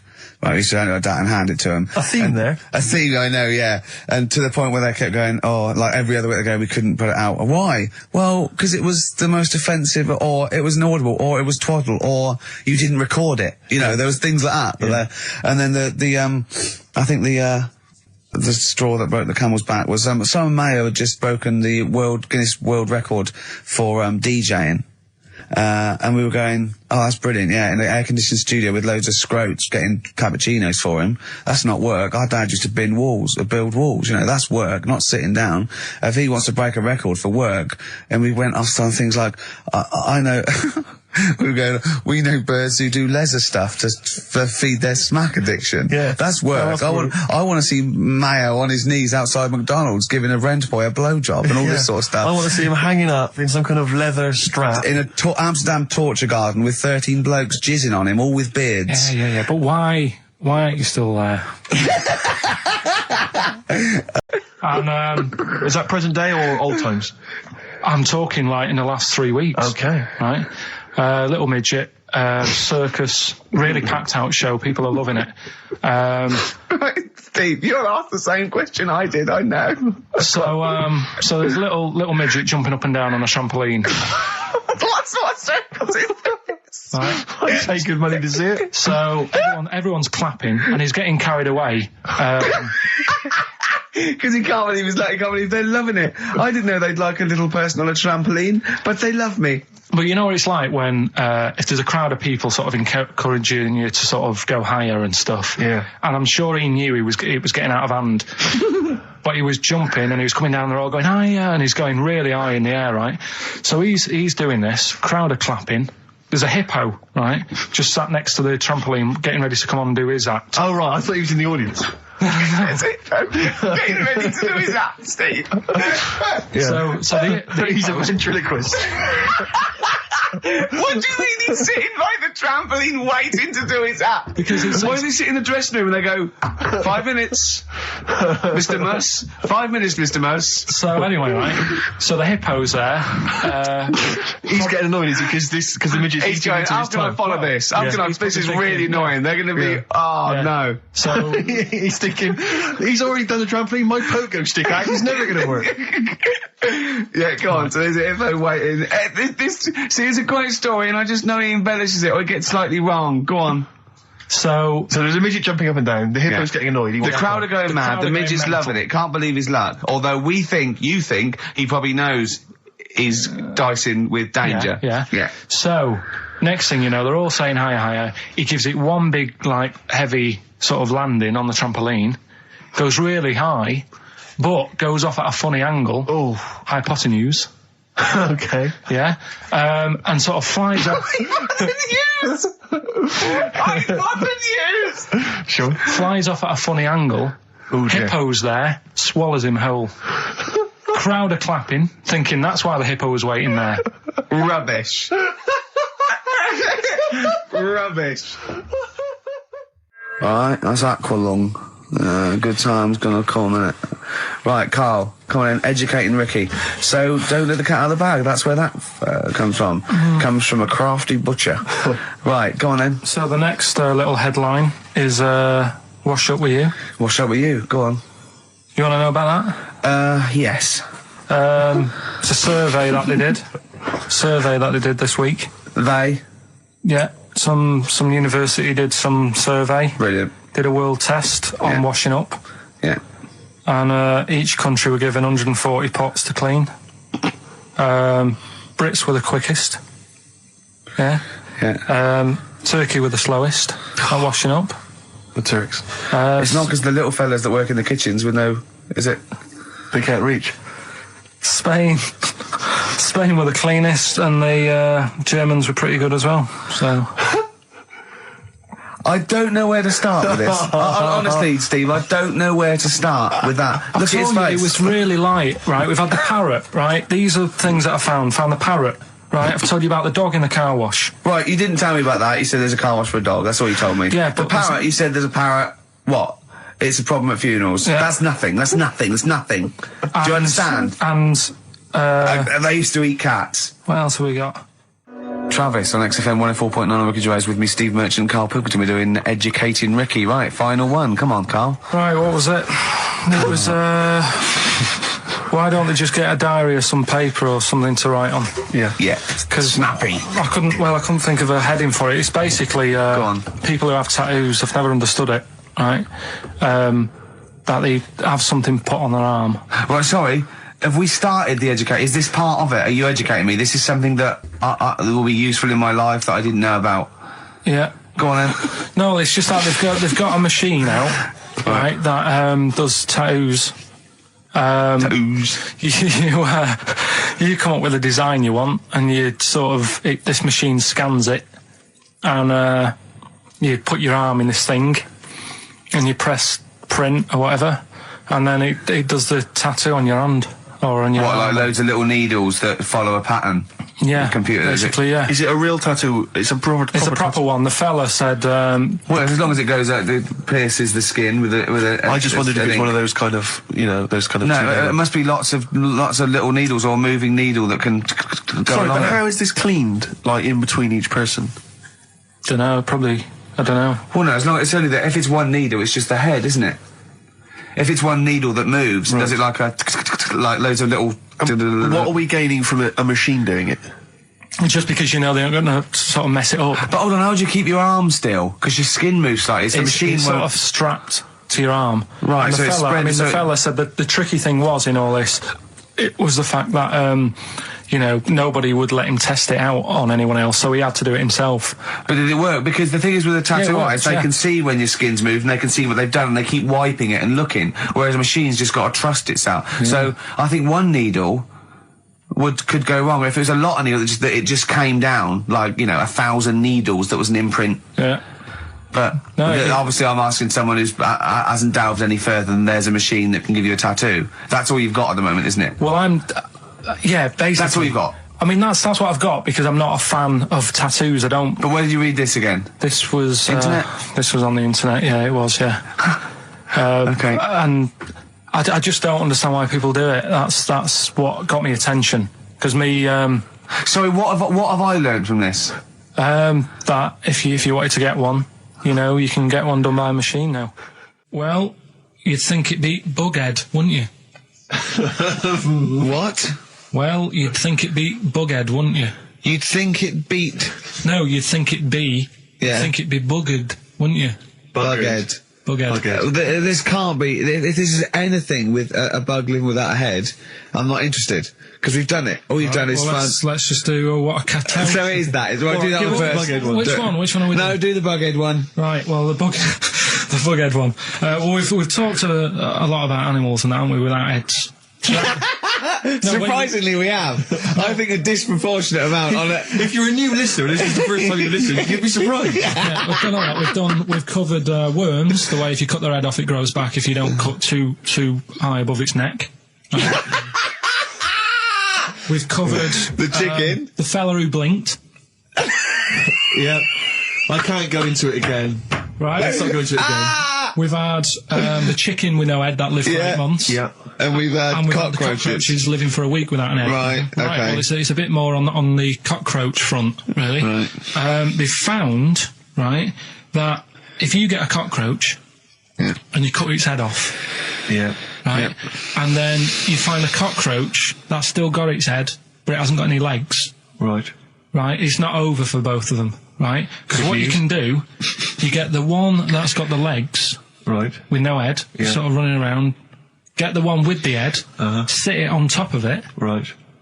Get a little tube, okay, so that the fluids. So is this auntie's go out of the room? Finish. This is like Blue Peter. Let him finish. You could get this for Christmas. Right, you get a little tube.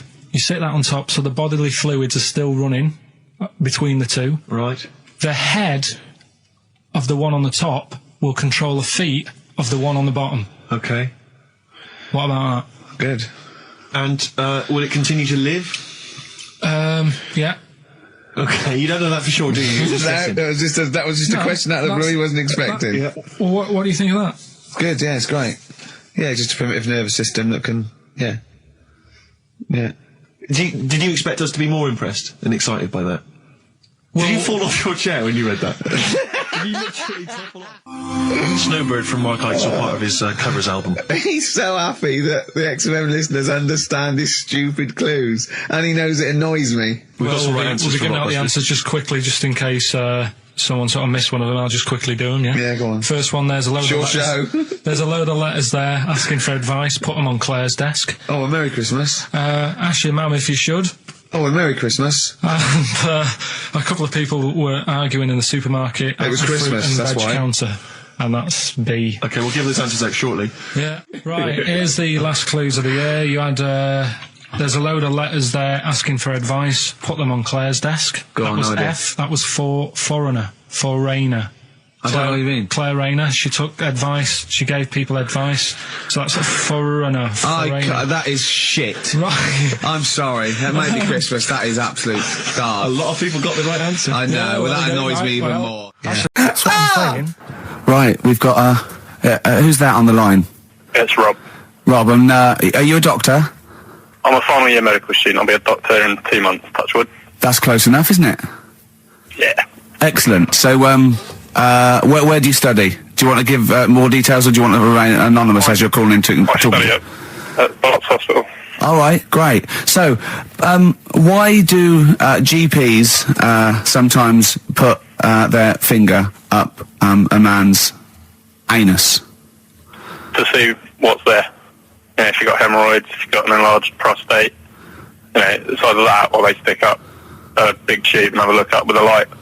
What? And it's easier to do that. Now, are you dumbing this down for us, or are you going to fail your medical exams by saying stick up a big tube with a light? I'm dumbing it down. Okay, come on then. We're all intelligent people here, and Carl. So you tell us what's that called? It's called a sigmoidoscope. Right. Nice. That was a clever test, wasn't it, Rick? 12 inch long. Yeah.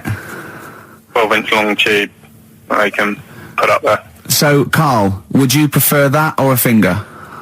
Well, so do they sort of do the finger first, and then, I mean, at what point do they say, hang on, we need a light here?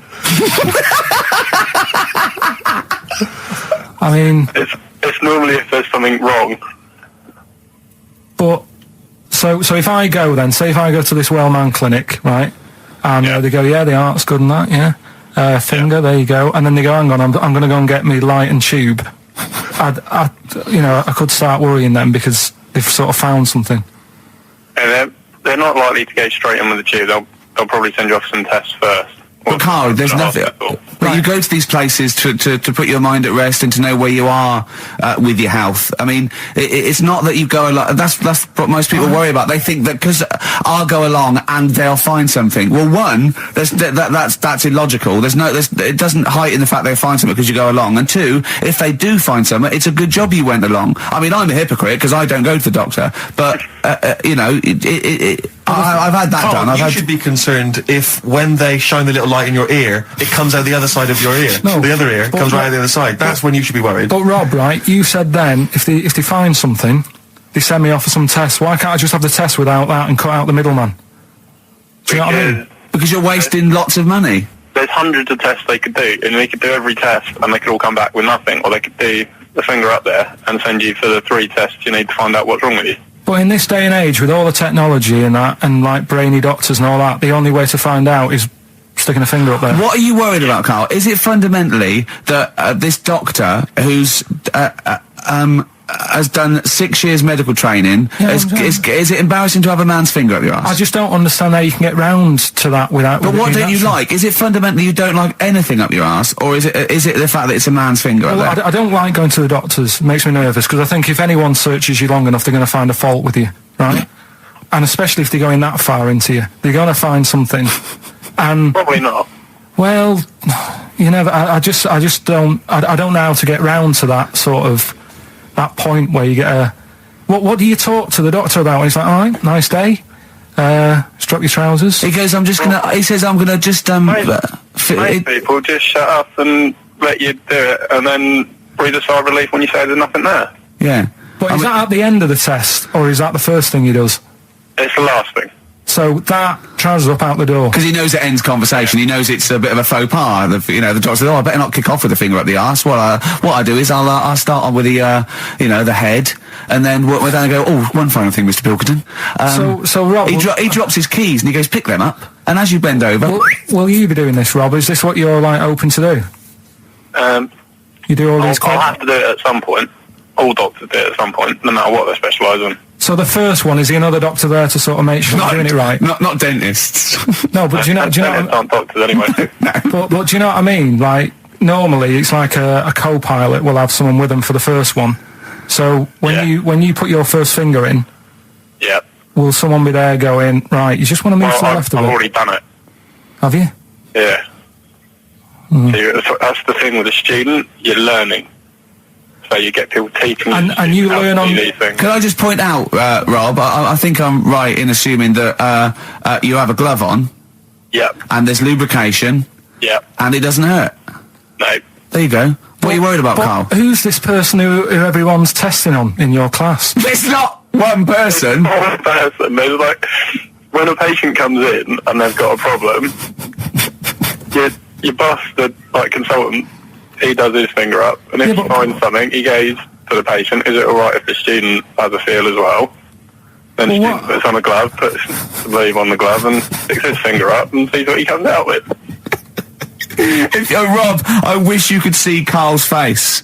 I mean, his face when you said, and he says, can this fella have a go as well? He looked horrified. That he thought it was a free-for-all, like there's a queue of people trying on gloves and going, let's have a go. That looks good up there. What have you found? No, I mean, how come you had to sort of... Is it not something you could test on yourself rather than waiting for other people to come in? Because then, you know... It's an awkward position to get to, really, isn't it? Well, but you can have a good rummage then without feeling too awkward, but to sort of have a go on your first patient when you don't really know what you're looking for anyway, do you know what I mean? Never really thought about it. Because you don't... If you've never done it before... You pop your finger in there, and you've got to sort of look. You've got to have an expression on your face, like you know what you're finding. Well, they can't see what you look. They can't see your face. There. You got the big boss consultant man going, now move your finger there, and you'll probably feel this. But he's just done it. He knows what's there. Well, what? Oh, so he's already had a go. He's had a feel, and he's going right. If you feel to the right, that's the conglomerate or whatever. The conglomerate, yeah. Its conglomerate is in perfect working order. I'm still... Thank you, Rob. Thank you. I'm sorry you had to go through this. Carl is probably the worst patient you'll ever encounter in your medical career. Good luck with your finals, and thanks very much. And do you know any female doctors who do this? Or? Thank you. XFM 104.9. Thank you. Oh, look, you're actually a little bit stressed there, aren't you? Because you had to drink last night, didn't you? I had a couple of drinks. Yeah. I was down at Steve's night. He was doing a bit of DJ. Yeah. Went down the store. And that's why you're all grumpy. What? Do you hear what he just said? What? I was DJing last night. Obviously, that XFM evening. Yeah. Hour and a half. My friend and I split the time on the decks. Yeah. What was the word you just used? He went down a storm. We went down a storm. Right, 3 girls. I was walking to the toilets during my set. 3 girls went, "You are a genius." Right? What's his name? Dane Bowers? Why? Zane Lowe? Because you played records in a certain order. Yes. Yeah, sorry, Rick, if you can't deal with that. Sorry if you're a little bit jealous, because this time you can't share the award. All right? Dear. But it was my credit this time. You can tell he hasn't been a DJ, because it's not just about... It's not just about that. The songs you play, it's the way you play them. The way you play them, whether it's 33 or 45, very important. Yeah, leave your hand on them as they're trying to go round. But so 3 girls there, charmed by me, they loved it. Yeah. Zane Lowe, XFM DJ and MTV presenter, probably one of the coolest blokes alive. He came up, gave us massive respect. He said, "I'm loving your set."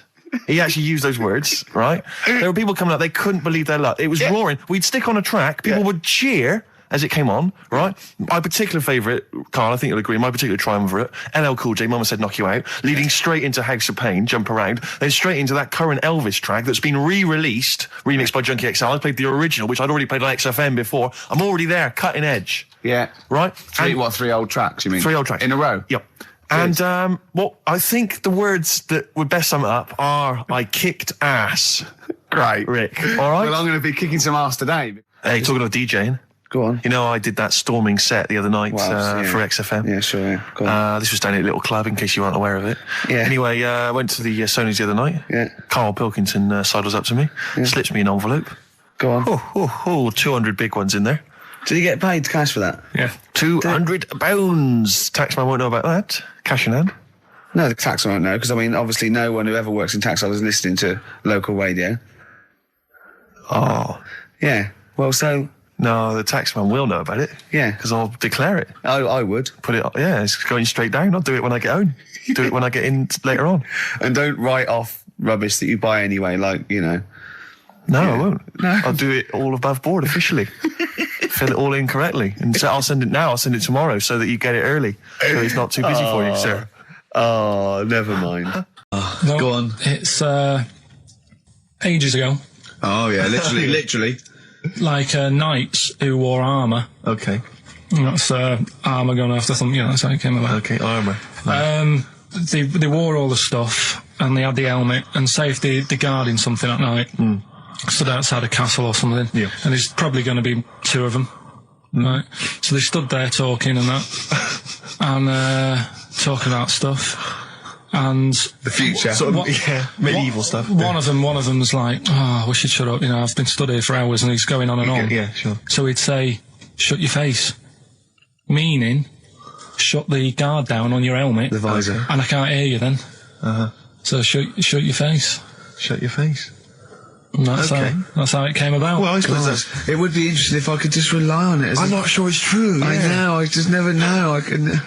It needs to be corroborated. It's like, I don't know where he got it from, but anything via Karl is precarious. Yeah, I mean, I feel like maybe you should give us your sources next time. Tell us where you got this information from. Got it off the internet. Yeah, but where on the internet? I can't remember where that one was. I mean, I always go through like the news pages and stuff, and this news should be updated because they've only reached the 17th century, which was last week with people eating tomatoes off lead plates. Go on, right, okay. Like, what are you having? What are they again? Is the tip included? Yeah, go on, that one. Right. In Turkey... Nice. It's not, actually. That's where I went, and there was them little fellas after Suzanne in the kitchen. What? What do you mean? We went to Turkey.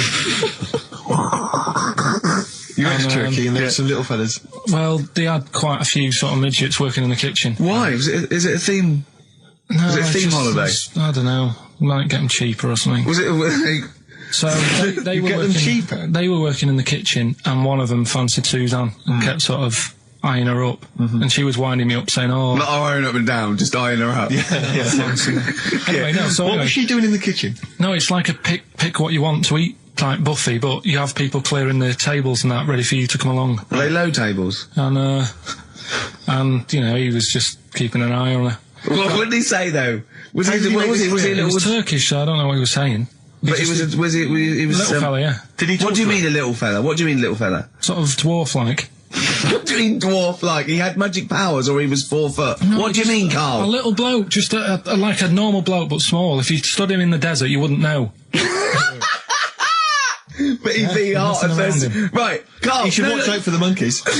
Yeah, underground. There's underground monkeys. Look, you can't just say there was a little midget fella who was eyeing up my girlfriend and then leave it. What do you mean? What was happening? This is a story to us. This is much more interesting to us than, and she was deaf, right, and she hit her head. That's much more I don't understand how how it manifested itself. Did he come over and say something? No, do you know when it's like girls know, don't they, when someone fancies them? What do you mean there was lots of them as well? Do then? they? That's worth knowing. Listen, right, come on, right. So you went to this holiday, yeah? Yeah. And you went into the dining room or something? Yeah, downstairs. And you looked over. You thought, this is all, there's no one serving. Yeah, and they go, Wait a minute. hold on, you looked down and there was a little waiter. There was loads of them running around busy. Why though? Why did they get summer? What do you mean? Because it was in summer. They had more of them. They come out in summer. They come out in summer. What do you mean they had more? What do you mean? Because it's busy, isn't it? No, but they hibernate in the winter. Why were they all midgets? I don't know, maybe it doesn't heat stunt your growth or something. No! Well, they just happened to, maybe it was a thing that they did for tourists or something, I don't know. I just got on with my meal, it was a holiday, do you know what I mean?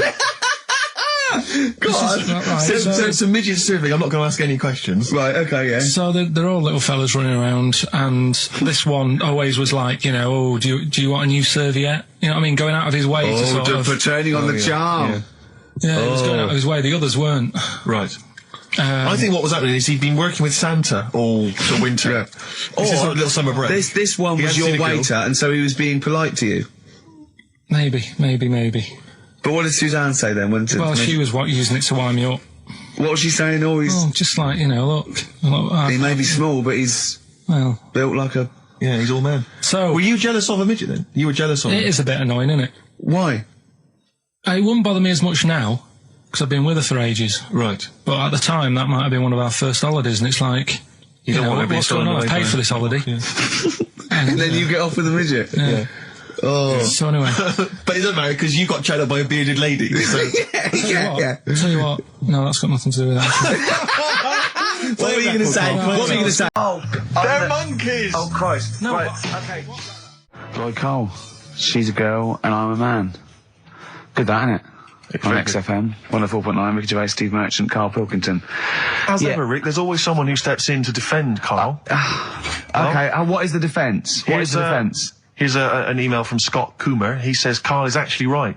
I've got an A-level in statistics and probability. It doesn't matter how long they have and how many monkeys you have. You cannot guarantee they would type the complete works of Shakespeare. Infinity makes it probably they would get it right, but not definite. Yeah. Well, yeah. Yeah. That's what I was saying. No, you weren't saying, Carl. You don't understand it. Infinity sort of sorts it out. That if they do anything, they nearly do everything, won't they? No, I mean, they'll give it a good shot. No, that's not the point. But the I'd point be is surprised if they did one page right. Right, listen. It's not to do with consciousness. It's not to do with them aiming. They are just bashing away at the keyboard. It's like they're used to show that there isn't consciousness. They chose the chimpanzee because it can type, presumably, hit the keyboard. It's because they hadn't come across you at the time. Yeah. It's to take out thought out of it. It's to take out reason and trying, right? It's just random. They're saying that if you typed enough things, if the computer was left typing everything, if you left it for an infinite amount of time, and they chose Shakespeare because there is meaning behind it, and it's difficult to get it exactly right, to show you that Infinity would come up with it's not just Shakespeare, it's every novel. It's everything. Fairly eloquent there from Gervais. A quick riposte, please, from Karl Pilkington. No, I'm just saying, what I don't understand, if it hasn't read it, then how does it know where it's going? Listen, right, listen, right, can I just explain to people, right? Some people have said, why are you cruel to Karl? He drives me mental with things like that. As I say, this discussion began because we were talking about a quote that Noel Gallagher supposedly gave. Now, I don't want to misquote Gallagher, but the gist of it was that he said, had I written Wonderwall or whatever, instead of the Beatles writing Strawberry Fields or whatever, I'd be the one that was considered the great songwriter and it wouldn't be the Beatles. You know, it's just the fact that they came first that meant that they get all the credit as being the greatest band in the world. I don't know where to start with that statement either. I mean, that's Gallagher's thing, and he's, you know, well, whatever. We know what we think of that. What was your point, Carl? You agreed with him, didn't you? Yeah, I reckon, right? Do you know we've talked about putting a baby in a room before and it'll know what colour it is and stuff? If you got a room that's painted red, Right, but forget that, because that's going to confuse Hear him out, hear him out. Listen to me. Say if they did some new TV show, right? Like, what's that film with Jim Carrey in where The Truman Show. The Truman Show, right? So they make up a little room, and some woman has some kids, and you say, right, let's put the kids in this room, and they don't know what's going on outside. They don't know anything about, like, EastEnders and that. It's like their little world, right? They don't know anything that's gone on. How could a child survive without EastEnders? Right, listen. So you sat in the room, right? And then when they're all asleep, right? Wait for this bit. Someone Have you heard this? Yeah, wait for this bit. They're all in a room. Yeah. They're asleep. Yeah. Someone pops in, puts a guitar next to the bed, right? Nips off out again. They wake up in the morning, and one of them goes, "What's this?" They don't even know it's a guitar because they've never seen one, right? They're talking English, though. Yeah. We just left guitar out of the vocabulary. Right, so... There's plenty more to come. So, one of them will pick it up, and they'll go, "I don't know what it is," and they'll start strumming. They'll go, "That sounds good, doesn't it?" Give them a few weeks, they could come up with Hey Jude. Whereas, type in Shakespeare, a monkey that can't even spell... I see that. You can't answer it. I might come with you, Rick, if that's all right. We've got to sort out that Christmas special as well. Yeah, no, sure. All right, I see that. I'm shooting off then as well. Cheers, Carl. I love the idea that these people from the estate had, like, squashed his presents.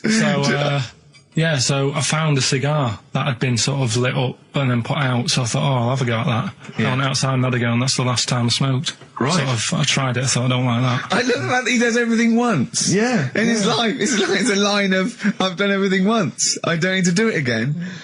Teenage Fan Club from the XFM Christmas album, and that's Christmas Eve. Their guitar sounds are just brilliant. They're just always so nice. All right, Carl, would you like that? Would you like Teenage Fan Club? Yeah, they're good. Carl, I feel like you've never kind of enjoyed the wonder of Christmas. I can't ever get the sense, maybe except when you were very, very young, that kind of bright-eyed, thinking of Santa, kind of landing on the roof and coming down the chimney and drinking the sherry or whatever. So I like the idea of it, right? Sure. The sort of, I used to get a couple of annuals every year, So did I, yeah. And I was allowed to open one on Christmas Eve. Oh, that's brilliant. So they could throw it on the fire. I think it is so a quick skim through, do the work, yeah. I think that's a light of a cigar off the cooker. Oh. Well, anyway, listen, a good friend of ours, Ross Noble, the comedian, brilliant, he gave me this picture, Carl, which he's got from a magazine. He loves you. And I have to say, I think this... I just looked at it then. Obviously, it's not going to mean much to the listener. Oh, this is self-indulgent. It is currently available. I think it's in the current edition of Bizarre magazine, so you might want to buy that. It's not horrible, though, is it? There's a certain grotesqueness about it. Oh, it's a deformed person, isn't it? Well, to a degree, but I think what it's going to do for Carl is give him, I think for you and I, Rick, we're going to see his face. Lighten up, like opening a wonderful Christmas gift. Oh, you know what? I think I've seen this. Is this the one with the kid with the big head? I'll be honest with you, Carl, it is. Have you seen it already? Yeah. Let me just show it to you again so you can kind of I haven't seen it. It's like... yeah. We shouldn't be laughing at that. No, but that is like the kid who I went to school with. That is the same. That can't be the same. So do you recognise him? Seriously, that is the same thing he had. I have to say, it does look like it's been computer generated. It's so odd. Yeah. But look at the child's face. I know. Look at his reaction. Don't take another photo of me. I'm not sure this is right. It's not right. But I was hoping that would give you, Carl, just a little glimpse of. We've had a request as well on the best bits. Someone wants to hear you talking about your mates with the big heads. I can't believe it, because every time we go there, we get some sort of complaint about something. About what? Just leave it. Well, that for some reason that always goes from the story with my dad going to Blackpool for taking those kids there. And what kids? And, leave it. No, what? I don't know. There's people that know what you're talking about. I'll tell you when we put a song on. No, well, I know what it is, but you can't just say that. Well, is it when your dad put a kid in the wheelie bin because he was getting it home? Yeah. So we're going to we can't go through it again. It's too controversial. We're going to. What's the name? No, well, the thing is, right, you were just saying about what are you about Christmas.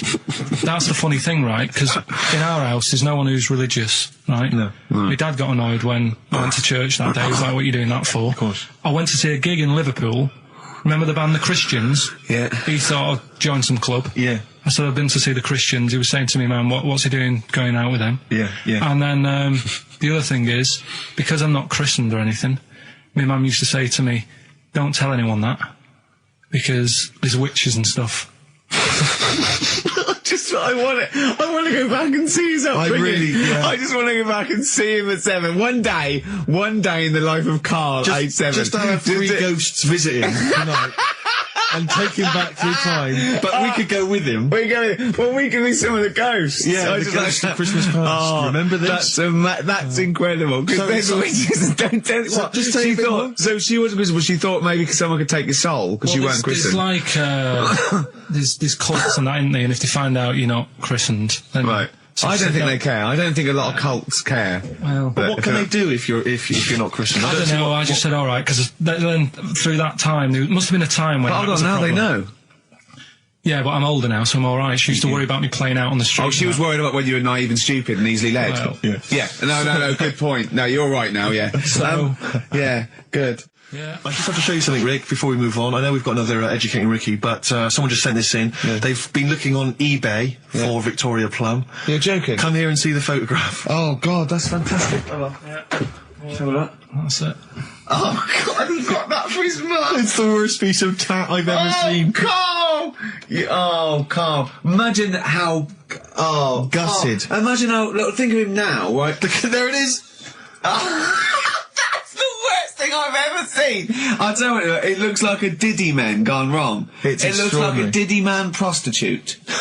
That is... Is that the one, Carl? Well, it was a different colour. It had a yellow at mine. No, but look... How do they get? Tell them they go into eBay. So you need to log on to ebay.co.uk. I'm sure you've used it before. It's the online marketplace, ebay.co.uk.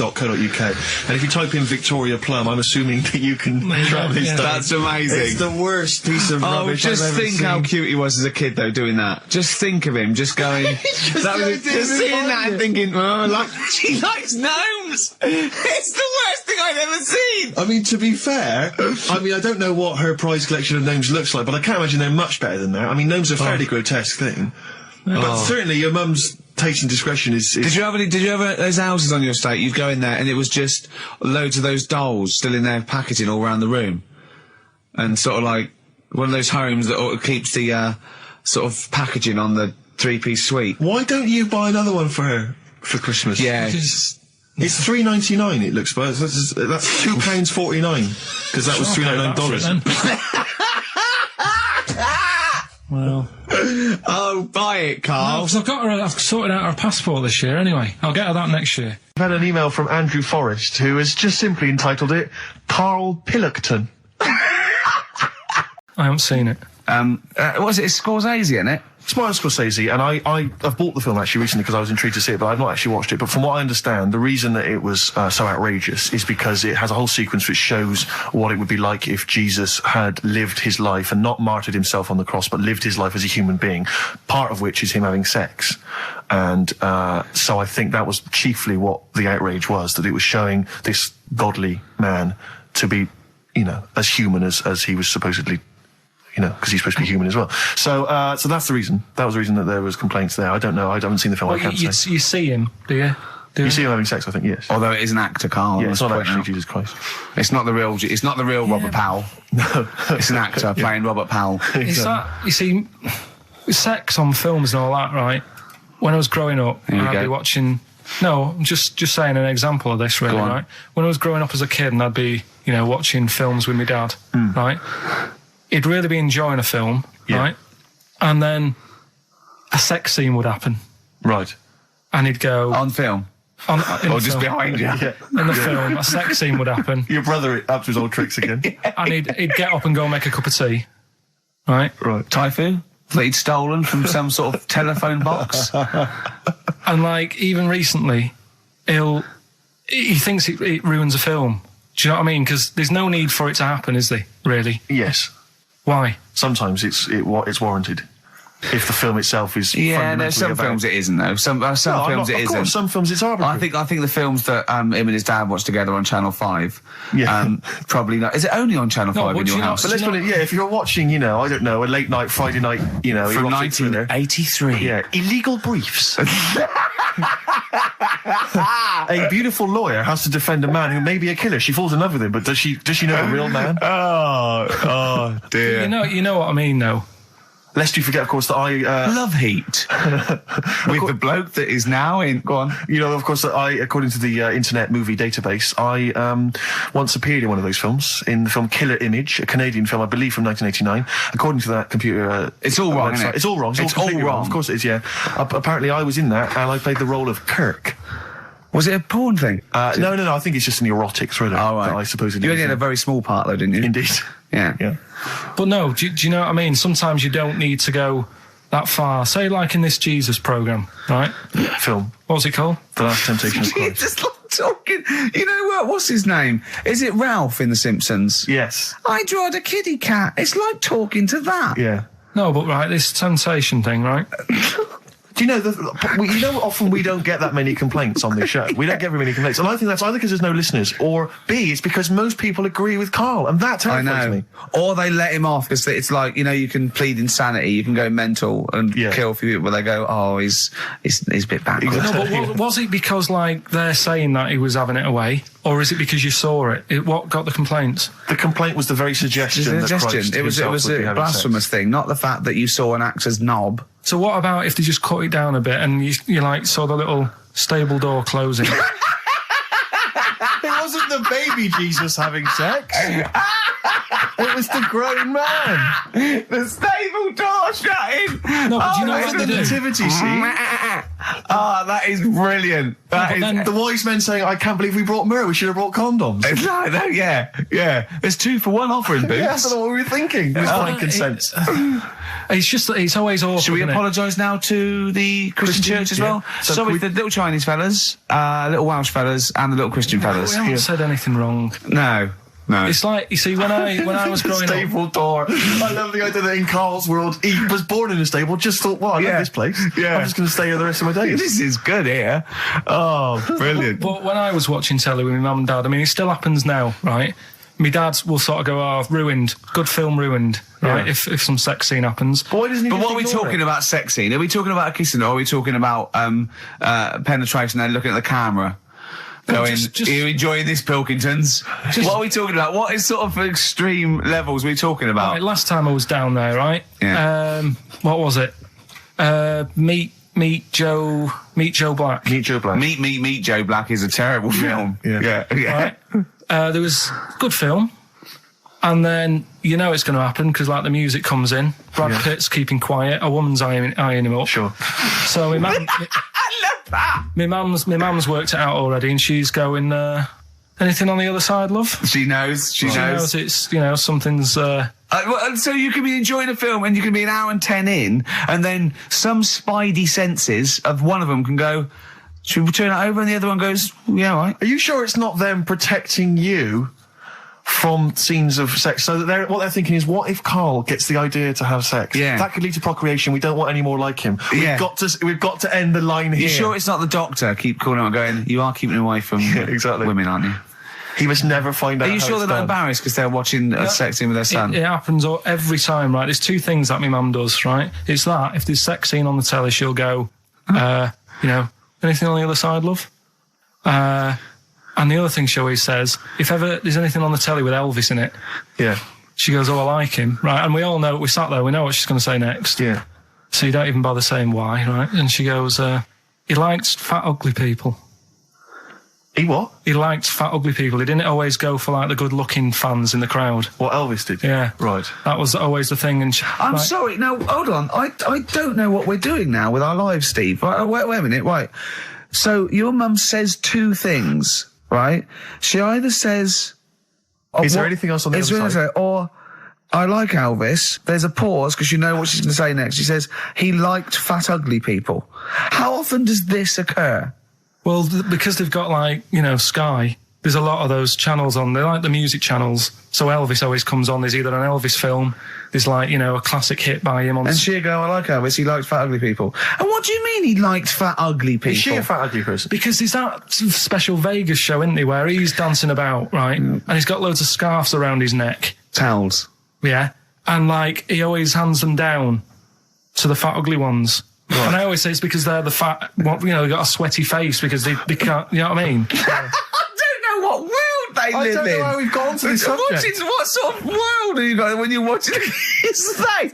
And what do you mean fat, ugly ones? You mean they're in the front, they're sweating a lot because they're a bit chubby? So she thinks, you know, is giving them a towel because it's he's really going, wipe your face, you're putting me off, you fat cow. Stop sweating near me. There's another one. What? So, hairy Chinese kids. Yeah. Jesus. We haven't slagged off hairy Chinese kids. We slagged off Chinese. We didn't slag anyone off. We just said they really haven't got a town as such, and they wear shoes. What did we say? Yeah, little wooden shoes. And what did the I just don't know how we got onto Elvis and big fat ugly women. I don't know I don't know how we sidestepped from the Last Temptation of Christ. Did you see that fat Girls and Feeders program? A minute. Now, Ian. Yes. Who is your fourth? We need a lead singer in this mega group, the monoliths of rock. Who we got? Lemmy, Keith Richards. We've got Keith Richards on guitar. We've got Lemmy on bass. Yeah. We've got Keith Moon on skins. Right. Some terminology coming out there. Yeah. Who's doing the Vox? Who's given Golden Tonsils Award? Robert Plant. He's gone for Plant. He's gone for Plant. A lot of trad names there. There is the group. The lineup is Moon, Lemmy, Richard, Plant. Okay. Now our competition, Steve. Name that group. Okay. What's the best, heaviest rock name ever? Sure. This is obviously not a name that already exists. No. Okay. My mate of mine came up with. I think it was Brain Hammer. which I like. Velvet Nazi 666. Sure. So we want the heaviest, most mental piece of death metal, headbanging, bleeding out your brains rock. Axe Attack. Okay. Please welcome to the stage, Christ on a bike. Please welcome to the stage. Oh, look at you. That would be great. Yeah. That would freak out the metalers. Yeah. Cheeky. Yeah. Oh, now listen. They need a manager. They need someone who could introduce them. They need someone to stand astride them. Who is the leader now? Who is the king of all that rocks? Well, it's obviously Tommy Vance, isn't it? Do you know what worries me, Rick? We've said Vance a lot today. I'm wondering if the kids today, do they know Tommy Vance? Are they familiar with him? If they don't know, they shouldn't be listening. Okay. Fair enough. So, Vance is their manager. He needs to, they're on at Wembley. He's got them on at Wembley. They're the greatest rock band of all time. We need the name. Please welcome to the stage. What are they called? Phone in, email in, and the prize, we're going to get some... We'll rummage through the bins as Carl normally does. Get some old tat like Carl does, some VHSs, some CDs, greatest air guitar ever. Betamax. Yeah. Do we need to give out the numbers and stuff? Well, they can email, don't can't get they? Phone in. You don't want to talk to him, Ian, seriously. No, you know when what's his name says to Agent Starling as she's going to meet Hannibal, don't let him inside your head. Yeah. Don't talk to the listeners, Ian. Exactly, it's very much the same thing. Please don't I'm a bit concerned that my email is going to be besieged by people sending you links to how to clean out the bidet. Well, that's all right. But what's the most mental, head bleeding, banging, brain hammer operation this band can be called? Call in, Rick. Because it always amuses me. I know it's cruel to put you on the spot, but some of your former band names have always amused me. Well, the worst. The worst one. Right, I'll just leave this. Ricky's had a number of bands over the years. What was the worst one? Ready? Get ready to play that record because I don't want any aftermath. No, hang on, before you tell me, what was the one? Because these pictures of you, like when you're a New Romantic, keep on being published. That was Shauna dancing. Yeah, but someone... That's pretty bad. But someone told me, they were like, ask him about when he tried to be Bon Jovi. Can you imagine such a thing? I know the name you're thinking of. Yeah, no, it's a slightly truncated show, isn't it, today, Carl? We've got I don't like change, and that's what's happened. I'm not you don't, do you? You're like Rain Man. Yeah. He really is like Rain Man. Anything change, he's got to get in a little routine. You can't... I don't like to... I'm not like Suzanne's mum and dad and what have you, where routine cannot change no matter what. Like what? Well, we've talked about it where, you know, if it's a Tuesday, I'm having sausage, egg and chips no matter where I am. That's what they're like. Right. That's what they'll remember, actually. When I'm saying about stuff about Live 8 and all that, you know, people will remember. If people said to a dad... You know, you remember Live 8? Okay, what day was it on? Tuesday, well, I had sausage and chips. Nothing changes. But the thing is, today, normally we have a bit of a, you know, I know what we're doing where and all that, and it's all sort of messed up. We don't usually know what we're doing where. We say, what should we do next? No, You go, what? but I know, like, Rockbusters has been done early. Right. So that's normally done at about 5 minutes. That's really throwing you. I say, I just I don't like all this change and that. It's messing about, isn't it? Rain Man. So what do you want now? Well, what about song with a story? See, with the... right, well, last week... Look at him, he's in a genuinely foul mood. No, he's actually rocking. Yeah. He's actually rocking like Rain Man as well. Last week we did, like you say, Eric Clapton. This is the section where we play a song with a story. I think every song, if it's a good song, it's got a story. You've got to listen to it, sort of, you know, from the start. You get in the middle, you're going, oh, how's it going to end and all that. Yeah. You wait another minute, you know the ending, you're happy. But the thing is, as Steve said, you know, sometimes you're disappointed with it, so it's not a good story. And as Steve said, I'm not sure you're finding what you need in a song for story. Why don't you read a book, a novel? If you want a really good story that engrosses you, why don't you read a book? You're not going to get it from a pop song. I haven't got time for a book. Song's 3.5 minutes. And that's it, is it? And that satisfied you? Well, yeah, it gets you thinking for a few minutes, then you move on. Then you stop thinking. 2 minutes 50, this one, right? It's brilliant. Go on, Ed. It's about, last week we talked about the little crippled fella, right? This one... as I say, I don't think we say cripple anymore, but go on. Alright, this one, someone emailed in saying, if you want a song about that, this is a song you ought to listen to, right? Right. It's about this fella who, basically something happened. I think he's in a wheelchair, right, for some reason. You thought that last time? His wife, you know, likes going out. She doesn't take him with her when she goes out. Right. Is it Ruby, Don't Take Your Love to Town? Yeah. Brilliant song. Well, just play it then? Yeah, great song. All right. What do you mean? Oh, just, it's a good story. It starts off well and that. You're feeling sorry for him, but then he says, where's my gun? Yeah. Because she's a slut. Why? Because she's going off. Yeah, but what does he expect her to do? What? Just because he paralysed his legs fighting for his country, presumably in the Vietnam War, it says that crazy Asian war. So he's gone, he's fought for his country, he's taken a bullet, he's come home, he can't walk, he should be a hero, and then his wife's going out putting it about downtown. Why do I never meet women like Ruby? I used to sell mackerel. Did you? Yeah, I had a pet magpie. Did you? Called Maggie. Oh, pet magpie? You mean you captured it and didn't let it go away? Yeah. Can't have a pet magpie. But then it got really vicious. I mean... Well, it was right, let me go. What do you keep it in, a rabbit hutch? No, it flew around, but it used to just, like, come to me all the time, but then it started pecking me head and stuff. That's not a pet magpie. That's a bird in the garden. No, but I could actually... I could hold it and stuff. It wasn't scared of me, and it knew it was me. It used to come down from, like, the top... It hated you. That's why it wanted to peck you. Is that... And the other thing... I always remember being younger and like walking through the woods to school with my mum, and like, I was chasing a butterfly, and she said, "Oh, don't do that, Carl." And I said, "Why?" She said, "Because they only live a day." And I said, "Oh, all right, I'll get a dead one in the morning." That's genius. That's great. That's quick thinking, isn't it? Oh, that's sweet. Let's play some. Oh. I have to say, this is such a terrible confession. When I was doing a school play once, when I was about that age, 15, right, there was a girl who was in the cast with me, right, and she sort of, you know, she was giving me the eye. I was thinking, yeah, well, I kind of thought she was, right, and there was glass. But there was another guy there as well. I was sort of competing for her affections. Oh no! And he was quite a witty guy. His name was Scott Hansen. He had long blonde hair. Exactly, yeah. And I thought, well, the way to impress her, because I was 15 or whatever, I thought I was pretty smart.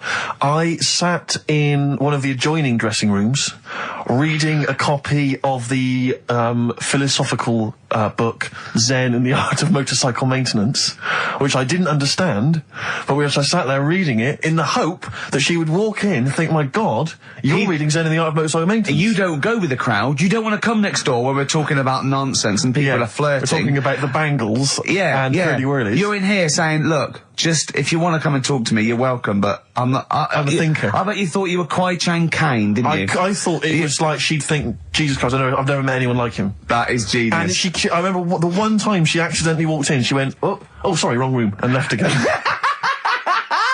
that was it. Sorry, at 15, so this is about the time you took to wearing a bow tie to impress slightly people. younger wearing a bow tie. I love that. No, I used to watch a lot of Harold Lloyd films, and he always seemed to do very well. I love it. I love the idea of a 15 you going, well, it's time I went to wooing. Right. Right, on with the bow tie. Where's the zen? Where's the pipe and my bow tie? Yeah, it's a time I got me a bow. Yeah. I love that. But songs are great as well. So me and Karl went out for a beer, and it was great, wasn't it? Yeah, we started off, good. and you met my mate Robin, didn't you? Yeah. And some of the stories. Do you want to tell Steve some things about Robin that you've done? Do you know him well? Yes. Well, do you know about his worm problem as a kid? Go on. Right. What I can remember is he had worms as a kid. Not sure how you get him. He never answered me. He was getting a bit touchy about it. Right. This is like the second time I met him. I think he was a bit annoyed that Ricky told me about his problem. What now? Straight away, you not being there, instinctively, what do you think went on with this story about worms? My suspicion is rather like when you told a group of people that Robin had once suckled milk from a cow's udder. Did he mention that as well? Yeah. My suspicion is that, like the cow story, the worm story is not true. But why would he get so sort of uppity about it? Well, imagine if that wasn't the first time he'd done it. Imagine if he did that every single time he was with somebody for the first time and Robin was just met them. He will tell that story to anyone. But they do say there's no smoke without fire. Robin. I also told him that the way Robin cured these worms was because the doctor told his mother, right, to hold a piece of ham or cheese near Robin's anus so the worms would come out for the food, and he believed it. I said to why, though? I said to Robin used to sit on spam to try and get the worms out, and he believed it. But Steve, right, do you remember that story about 3 or 4 years ago where there was some bloke in the army? He went away to somewhere, Vietnam or whatever. He was messing about in the woods. Messing about in the woods? Shouldn't he have been fighting? Whatever. Yeah. Right, and he walked through some lake, and I think he'd cut his toe or something on something, and some worm of some sort crawled in the gash. Yeah. And it was in his body, and the doctor said, we've got to get this out of your body. So what they did was, they said, right, the thinnest part or something of your body that things can crawl through is on the top of your head. So they wrapped where the skull is. So they wrapped some bacon. No, they didn't. They did. That's right. Everyone... So he's gone in via the toe. So what we do is, I'll tell you what, that worm's probably heading straight for the head. We'll put a bit of bacon on it. The thinnest part of the body is the skull. Of course, it's not the thinnest part of the body. It's where your brain case is, isn't it? It's the skull. There was a reason for it. And it was like they stuck some bacon on his head. And as ever, the vital piece of information, i.e. the reason, Karl seems to have forgotten. Because the worm was in his body, and they said everyone likes the smell of bacon. Including worms. Even a Vietnamese lake worm. They love bacon. Remember last week when I said about the little fella with the bone with no brain, and you were proved wrong? No.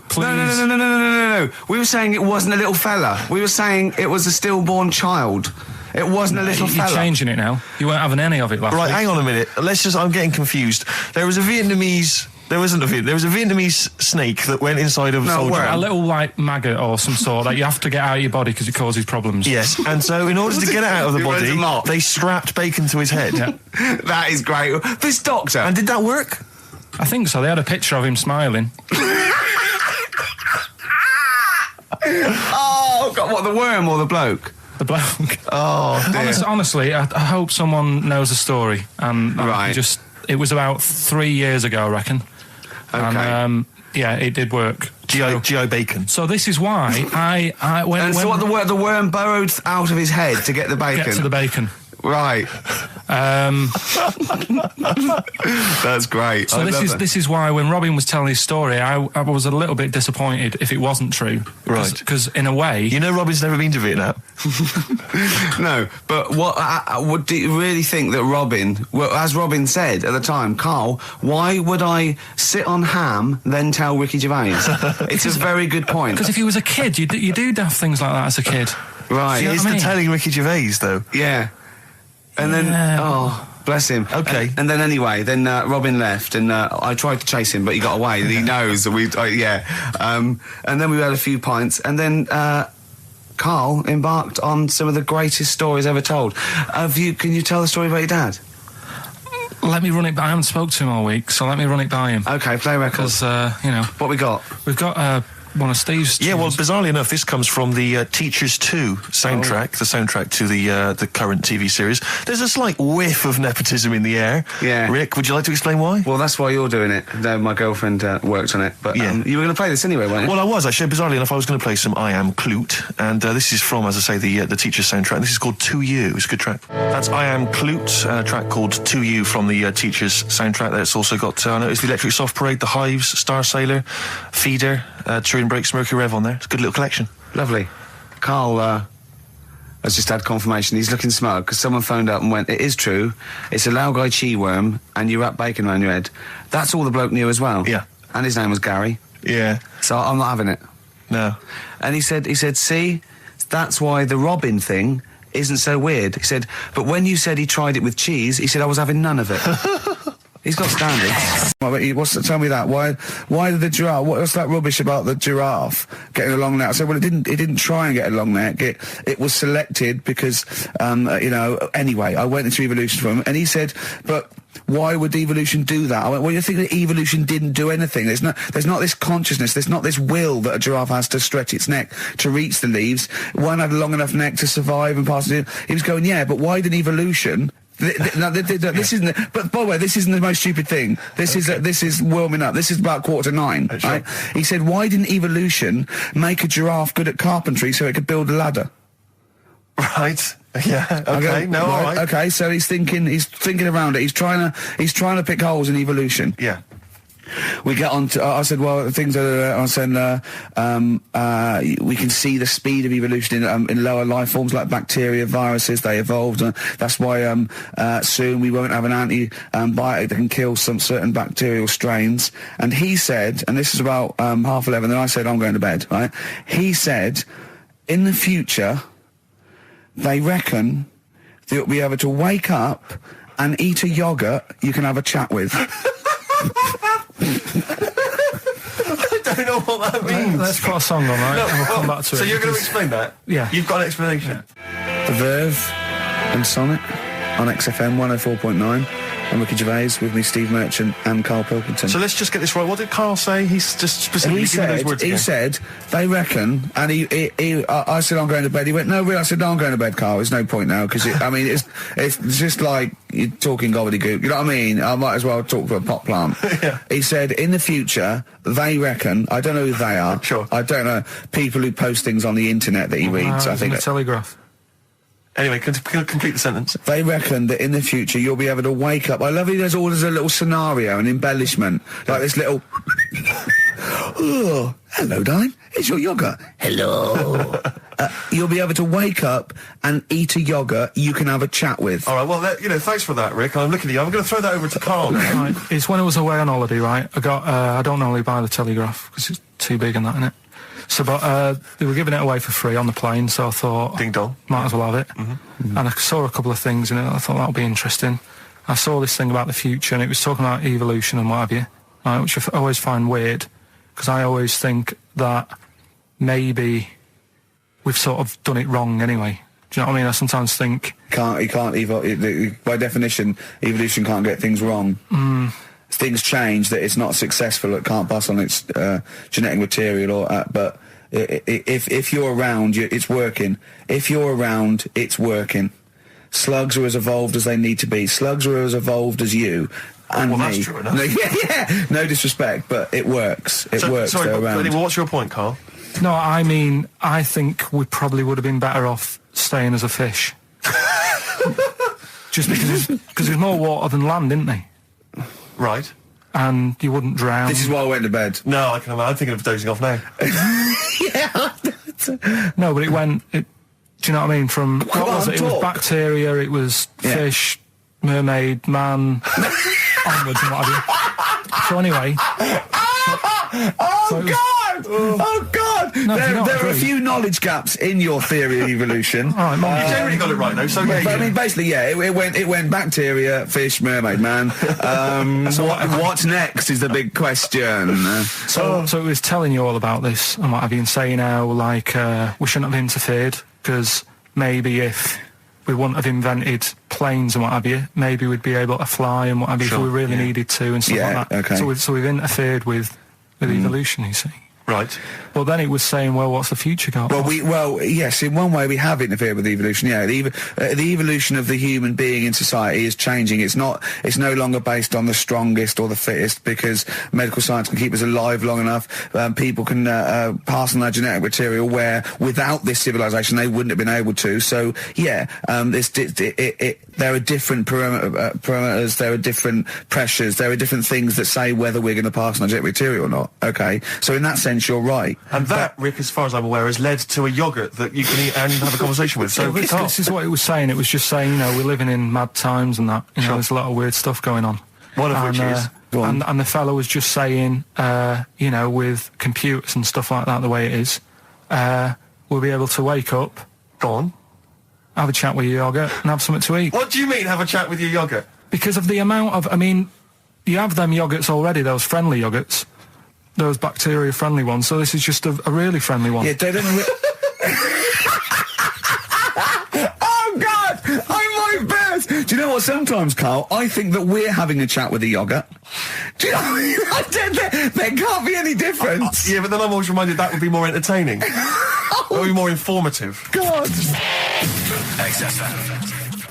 Toner. Yeah. You know what I mean? It's so dry, and I just imagine going to work with a hangover. Yeah. 8 hours in that sort of I think it's environment. those jobs where what's the best that can happen that day? Do you know what I mean? The photocopying shop. What's the best? Well, they probably have interesting things, like people going and photocopying porno mags. Can I have 30 copies of my arse? Right, yeah, exactly. Yeah, I couldn't make it to the staff party. Yeah. But I wonder if I could do that in here. Yeah. Carl, what job wouldn't you want to do? Well, any job. You're a lazy...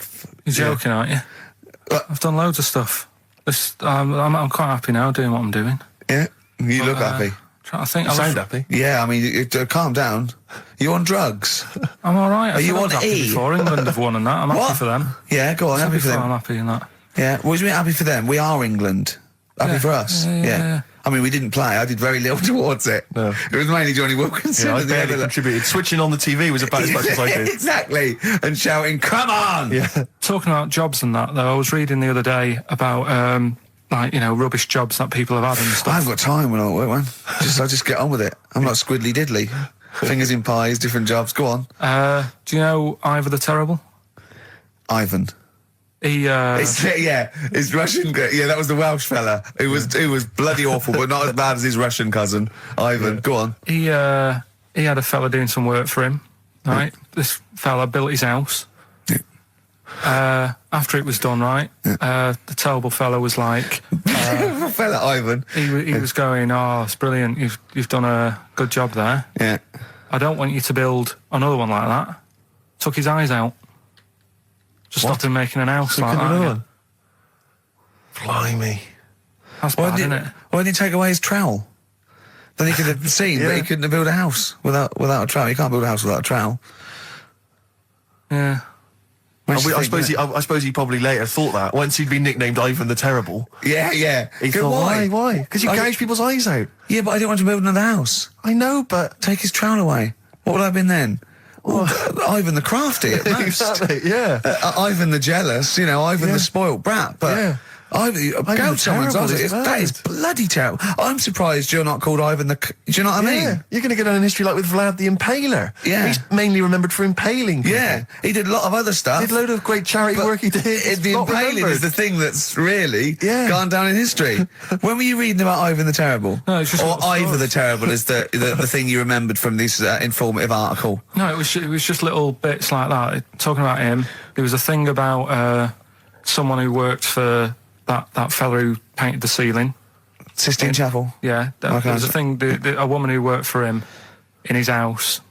And I love how you assimilate information when it's just bordering on the academic, or just the interesting and true.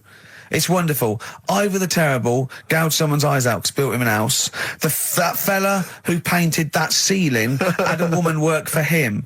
Imagine if you wrote that down in an essay. Imagine if you wrote that in a school essay.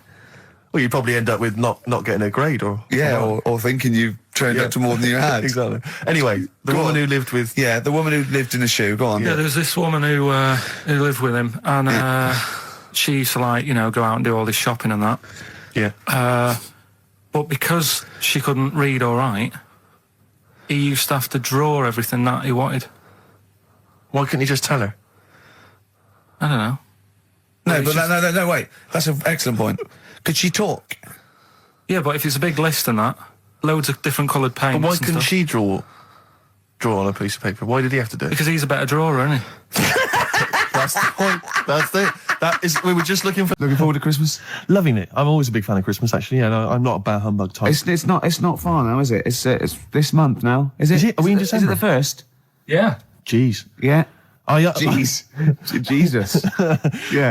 Brilliant. I was quite excited because this week I think it was this week in the papers, The Sun, and I think all the other papers actually, had the first of the kind of giveaway TV supplements that comes out listing all the shows that are on. But what about when they bring them out this early, is you open it and it's like, you think, yeah, I want to see what films are on and stuff, and you go through it, and it just, about half of the listings are to be confirmed. To be confirmed. It's an utter waste of time. Yeah. And it's like, who is planning their film and TV watching this early? Yeah. It's a little bit early to be worrying about 3 weeks in advance going, but I better not make any... Well, unless it's like an amazing thing on telly. Or you know... Are you coming to a party? We got one Friday 29th. I don't know, I'm going to watch something on the TV. There's a good film. What is it? Not been confirmed yet. It's to be confirmed, but I can just, say this, I won't be at the party. Yeah. Yeah. It's strange. But I remember when I was little, my sister used to work in W.H. Smith's, and she used to come home like every Thursday. She'd been paid, big bag of sweets for me, and the TV Times. The TV Times, of course, because you're working class. TV Times. The radio Times for a classier, middle class gentleman like myself. But the bumper edition at Christmas, that's like 2 weeks of telly, she'd sit down, like that Thursday night, sit down with Miss Sweets, and we'd tick off all the things we were going to watch over the next 2 weeks. Didn't happen, did it? Because I was squeaking around, hyperactive, making people play with toys, stuff, and not watching telly, really. I bet but if you watched any telly, it'd have been really rubbish stuff. The whole family was like, I imagine probably Dennis Norden's Laughter File, Volume 12, or whatever it is. I don't think even Dennis Norden was going there. Whereas you see, in our house, of course, we'd just switch off the TV and we'd perhaps just listen, to a concerto on Radio 3. Ooh, yeah, we weren't allowed to turn the telly off. The Christmas ads have come on, I noticed. They're on now. And I noticed, I was watching telly last night, and do you think that the advertising executive for Cadbury's Roses chocolates just comes in once a year and they go, what you got this year? And he goes, what about some workmen and some old ladies singing thank you very much, thank you very, very much? Yeah. Just shot in a street somewhere. Yeah, that'd be fine. It worked last year. Yeah, brilliant. That's been going like since I can remember. I've never seen another advert for Cadbury's Roses except that. Exactly. Well, there's certain things that conjure up Christmas, like you got your turkey and all that, and you got your roses. Yeah. Woolworths. Woolworths. Yeah. You got Woolworths. Yeah. Oh dear. Pizza. Pizza. Woolworths. Drink driving. Oh dear! God, sorry, I forgot what I went in for. What were we doing? We were doing something. Be careful. There's a lot of money involved here, Steve. Oh, you can't say. Don't stitch me up.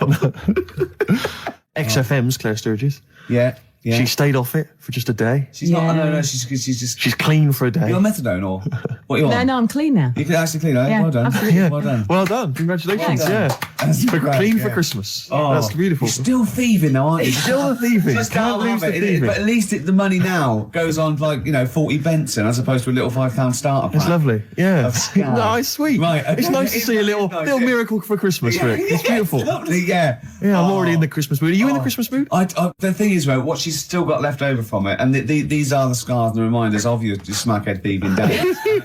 Are those little homemade tattoos on her face? Exactly. That she did with a pin. Yeah, she looks like Seal. And some quink. Exactly. Yeah. Oh, but no, Merry Christmas to you, Claire. Yeah, Merry Christmas. Thank you, Merry Christmas. You're still living in the projects. Yeah, it is one of those little She's miracles. still keeping it real. She's it's like wonderful. Little Tiny Tim. I tell you what, she's a bit like Jesus Christ. In a way, yeah.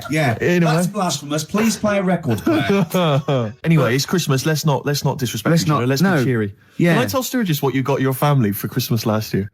I just remembered when I was outside. Please. It was a joy, because Gervais is a generous man, and he's a thoughtful man, and he's got a lot of brothers and sisters and a lot of nephews and nieces and stuff. Well, I've got about 20 people to get presents you've got, exactly. So it's, it's a tricky business. That's why I think, you got him £200 worth of lottery scratch cards?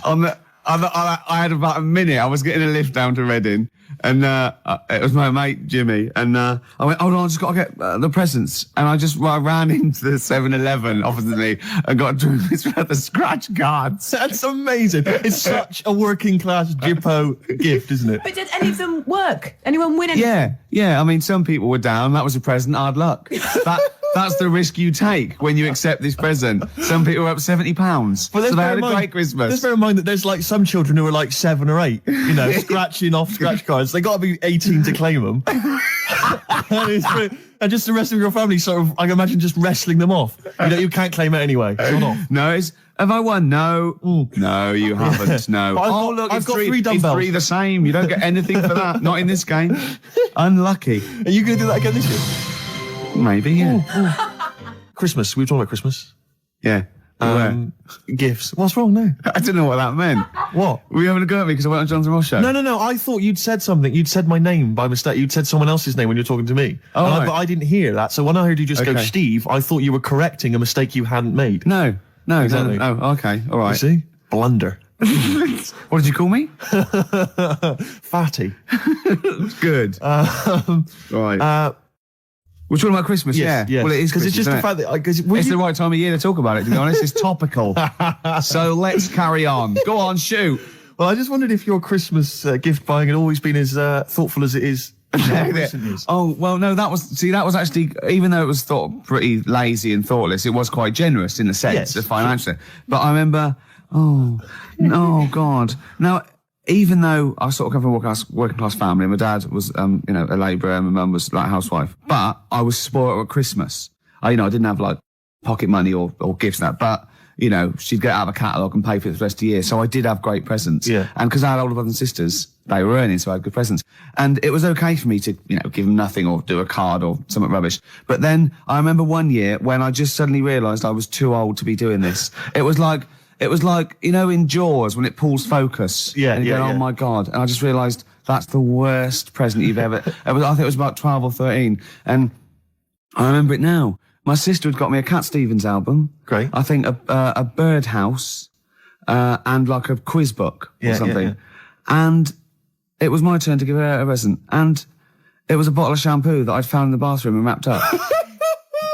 It's a big jumbo, one of those Tesco's, Had it not already been used? No, I don't think so. Mum had bought it, You just topped it up with water, wrapped it up? I just gave it to her and she went, oh, thanks. I thought, oh, God, that's rubbish. That's really bad. It's rubbish, isn't it? That's really bad. I know, yeah. I remember one year, I really wanted a Scale Electric. So I was going, what Scale Electric? And my mum was going, no, you'll just get bored of it. I know what you're like. You'll get bored of it and we'll have spent all that money and you'll be bored. I was going, no, I won't. I love it. I'll play with it forever. And she was going, no, you won't. And I was going, I will. I love it. And so she bought me Scale Electrics and I unwrapped it. And I was using it. I was bored instantly. Yeah. But I didn't tell her. I pretended I loved it. And I'd always be playing it monotonously, hating it. I know. But I'm loving this, Mum. It's actually brilliant. You were wrong. You were so wrong. I'm loving it. I know. Things with Scale Electrics, I think it was great at the time, but I think it was an XFM party actually years ago when they got Scale Electrics, and like loads of us think, oh yeah, I used to love it. Rubbish. Yeah, really. It's tiny. Yeah. It's about 2 foot long. Yeah. You go, put it back on, Dave. Yeah. There exactly. You go. Oh, can you put it back on? Exactly. You want it to at least kind of change into a robot. Or kind of come off and just drive around the Of course, these days it's all virtual, Steve. That's true. Isn't it? In your mind. Well, we all take a pill, don't we, Rick? And then we're in some kind of fantasy world. I'm Ayrton Senna for a little while. What about those bloody computer games? No one's reading a book anymore, are they? What's a tree? Download. Well, I'll tell you what. I'm going to play a song now. I think I've dissed U2 for about 15 years, but I got them wrong, and I'm going to play a lovely track off the latest album. It's the last track on the album, Ground Beneath Her Feet. It's from All You Can't Leave Behind. Beautiful. And I think it's one of their greatest works. But, the man with the knowledge. Come in. Hey. All right. Christmas to you. It's like Steve Wright and his posse. All right, Merry Christmas. Hi. Hi. Hi. Tell us, are you a great ladies' man? Were you a great ladies' man before you were married? It's not something I talk about. I'm married now. Because he's sort of like got a little shaved head and he's got a beard and it's exactly the same colour, sort of ginger hair. He looks like a tennis ball. It's just hair, exactly the same length, all over his face. And no reason for me to come in, was that abuse was happening without me here. Yeah, I know. And now I've come in, you just continue. But say hello, so it's with your blessing him. I think we're nice. Say Merry Christmas. Hi, Merry Christmas, all listeners. See, you're on at 5 o'clock, aren't you? Yeah. Right, I'm going to make a note of that. When I bought those 2 albums, I'm going to listen to Steve Taylor, the man with the knowledge, on at 5 o'clock on XFM. Isn't it incredible? Because he's been in since 11 o'clock this morning, just compiling information for every record he'll be playing. Yeah. The show's only 20 minutes long. But with him, it's because he's got to offload it. Yeah. He's got to talk about it all the time because it's only, he's got a huge brain. It's it's going throbbing, yeah. all information. What are you playing next, Claire? You bored? Sorry, were we boring you two? Oh, was just that list? Isn't that cute? Yeah. So can you tell us about Starsailor? What do you know about some interesting facts about Starsailor? Into the microphone, into the micropole that goes down the loudy box and out to the radiograph in the homes all around England. They're rubbish. Thank you. Steve Taylor, controversial view. Still, he has bred people. Stereophonics and the theme tune to BBC Two's The Office, handbags and glad rags. Absolutely. So I think we should be playing Christmas songs as well, though. Because America's War is over. A great. Is it really? What? The theme tune to The Office. I think you meant is war really over? It is. Thanks, John. Yeah. It is. Yeah. Yeah, it is. Yeah. That's there. To be fair, Rod Stewart did it first. Yeah, and we don't use the Stereophonics version. Or the Rod Stewart version. Thank you. Too expensive. Exactly. Costs a fortune. Had to re-record it. Yep. Or little known facts. Yeah. You should save that for the DVD. Or Steve Taylor would have blown it anyway. Yeah, exactly. Wouldn't he? To come on with the knowledge and told him everything. I was thinking Fairy Town, New York. Beautiful song. No, Can we find that? It'd be nice to try and dig it. I'm sure everyone's playing it at the moment. Yeah, that's On where. the- Yeah. But I mean, we should. It's good. No, Let's play "Simply Having a Wonderful Christmas Time" by Paul Can we McCartney. play "Driving Home for Christmas"? Chris Rea. Oh, it is. There's a lyric in that goes, I look at he's in the car driving on Christmas. And he looks over the other bloke in the other car. He goes, he's just the same as me. Yeah, I was thinking that. He's just the same as me. Is he saying he's copied him? He's like, oi, what are you wearing? That's the same as me. That is. What do you get your missus? The same as it? You? Who are you? A stalker? I'm Chris Rea. Hello. Yeah. Going back to Newcastle. Exactly. Are they talking it? Is that where he's from? Yeah. Is it Middlesbrough or Newcastle or? Great. I'm loving this, Steve. Yeah, no, it's Nearly great. Christmas. I had a couple of chocolates there, didn't I? Oh, the yeah. purple ones in roses. Very much like the Quality Street one, the hazelnut and the toffee. Yeah. But get me in the mood. Now, I know if you're a fan like me, you love the roast dinner. Oh. We love the roast dinner. But the Uber roast dinner is the Christmas dinner. Oh, I'm looking forward to it. No, I'm thinking about it now. I can't believe how many different sort of meats you're going to have in your house. Well, we always have the turkey, obviously. Traditional. Plus, we always have a little bit of pork, a little bit of lamb. Oh, God. And don't forget the sausage, you know. Well, I love the fact that someone's designed the turkey Christmas dinner, and then they thought, wait a minute, I also want a little sausage, and let's wrap it in bacon. Why not? Let's just have stuff in it. Can we have some? Can we have all the meats that are available? Someone said, hold on. There's sausage meat in the stuffing. Now, well, sue me. Yeah, exactly. Sue me if I want a bit of extra sausage. You know what I mean? Oh. It's the work of art, and it takes hours. Rick, can I ask you what kind of veg you going with this year? Veg, well, I just love the roast potato. I mean, people have tried to sneak in the Brussels sprout. Because you don't eat vegetables or anything green, I try do not you? to eat. Parsnips. I love parsnips, but when they're crisp and crunchy, like a trendy crisp in a wine bar. I love it when yeah. Oh, I love that. We'll be having carrots. We'll be having leeks. We'll be having Brussels, obviously. Brussels. Yeah. And my mum will always throw in a little bit of something crazy. Maybe there'll be a little bit of red cabbage, something wild, something exotic, or something Vim, continental. or a used condom. To be quite honest, I think she's mental. Your mother. She's got to stop that. But who knows? Any kind of treats. And I love the fact about the Christmas dinner is that people are taking weeks, years planning it. I know. They take, months going to dig up defrost. Have you told? Can you talk about your grandparents? Well, my grandparents, of course. The thing about my grandparents, I have mentioned this before. Yeah, I think they've got about 3 teeth between them. It's unbelievable. My grandfather. They're all their own though. He was in the RAF in the war, right? And for some reason, he had problems with his teeth, and they pulled them all out, and they replaced them with a false set of false teeth. But during the wartime, I don't know whether this was just like what it was like during the war or just the 40s, but he had a kind of wooden plate put in with like some kind of fake teeth attached. Oh no. And he's never had that changed. So he's still got the wooden plate and about 3 teeth still hanging on it. Oh. It's just so he and my grandmother combined, they cannot eat anything that's kind of solid. So they will literally get up for Christmas dinner. They'll get up and they'll put the meat on like it's sort of 6 a.m, go back to bed for the day, get up and eat it about 9 o'clock at night. And the best compliment you can have if you've cooked dinner for my grandparents is, oh, this is lovely. You can suck it away. Yeah. Imagine that. Imagine why don't they just liquidize it? Have a nice little roast smoothie. They have done in the past. Really, and a little apple crumble smoothie to follow. If we take them out to eat, like at a restaurant or something, we've got to phone ahead to make sure there's fish on the menu. Really? Because they can only have fish. But then the bones, you see, that's a problem for them. Well, you can take the bones out of fish, can't you, and sort of mash it up? Yeah, but the eyes are going Steve, as well. could I suggest the fish cake? It's already mashed. It's with the potato. It's in a crispy crumb, which doesn't hurt anyone, whether you got teeth or not. Rick, can I go on? Make a little? Yeah. I just want to make it because obviously not everyone's as fortunate at Christmas, Rick. No. As us. What about the vegetarians? What are they eating? A nut cutlet. What the hell is a lovely little nut cutlet? Can't they have like tofu, but in the shape of a turkey? But I love the fact that so often, certainly your Linda McCartney veggie items, they always try to fool you into thinking it's the real thing. Some veggie sausages that they've injected with something so they'll taste like sausages. Yeah. Eat the real thing. I look, you don't really need it that arbitrary shape. If it's, you might as well just have it any shape. What angers me with the vegetarians? What angers me with the vegetarians and the vegans, even worse, is that look, we're breeding all these animals to be eaten. Yeah. They're going to get slaughtered anyway. Chow down. Come on. Yeah. Those chickens in those little kind of pens, 4 of them in a little square box. Yeah. They're crapping eggs out every couple of minutes. Yeah. You're not a zoologist, are you? I am not officially. Yeah, no, but I know what I'm talking about. Rick. Yeah, you do. I've seen brochures. Yeah. I've walked past a farm while on holiday. Excuse me, farmer, could your finest hens crap me some eggs for my tea? No worries. Chicken, crap a little egg for me.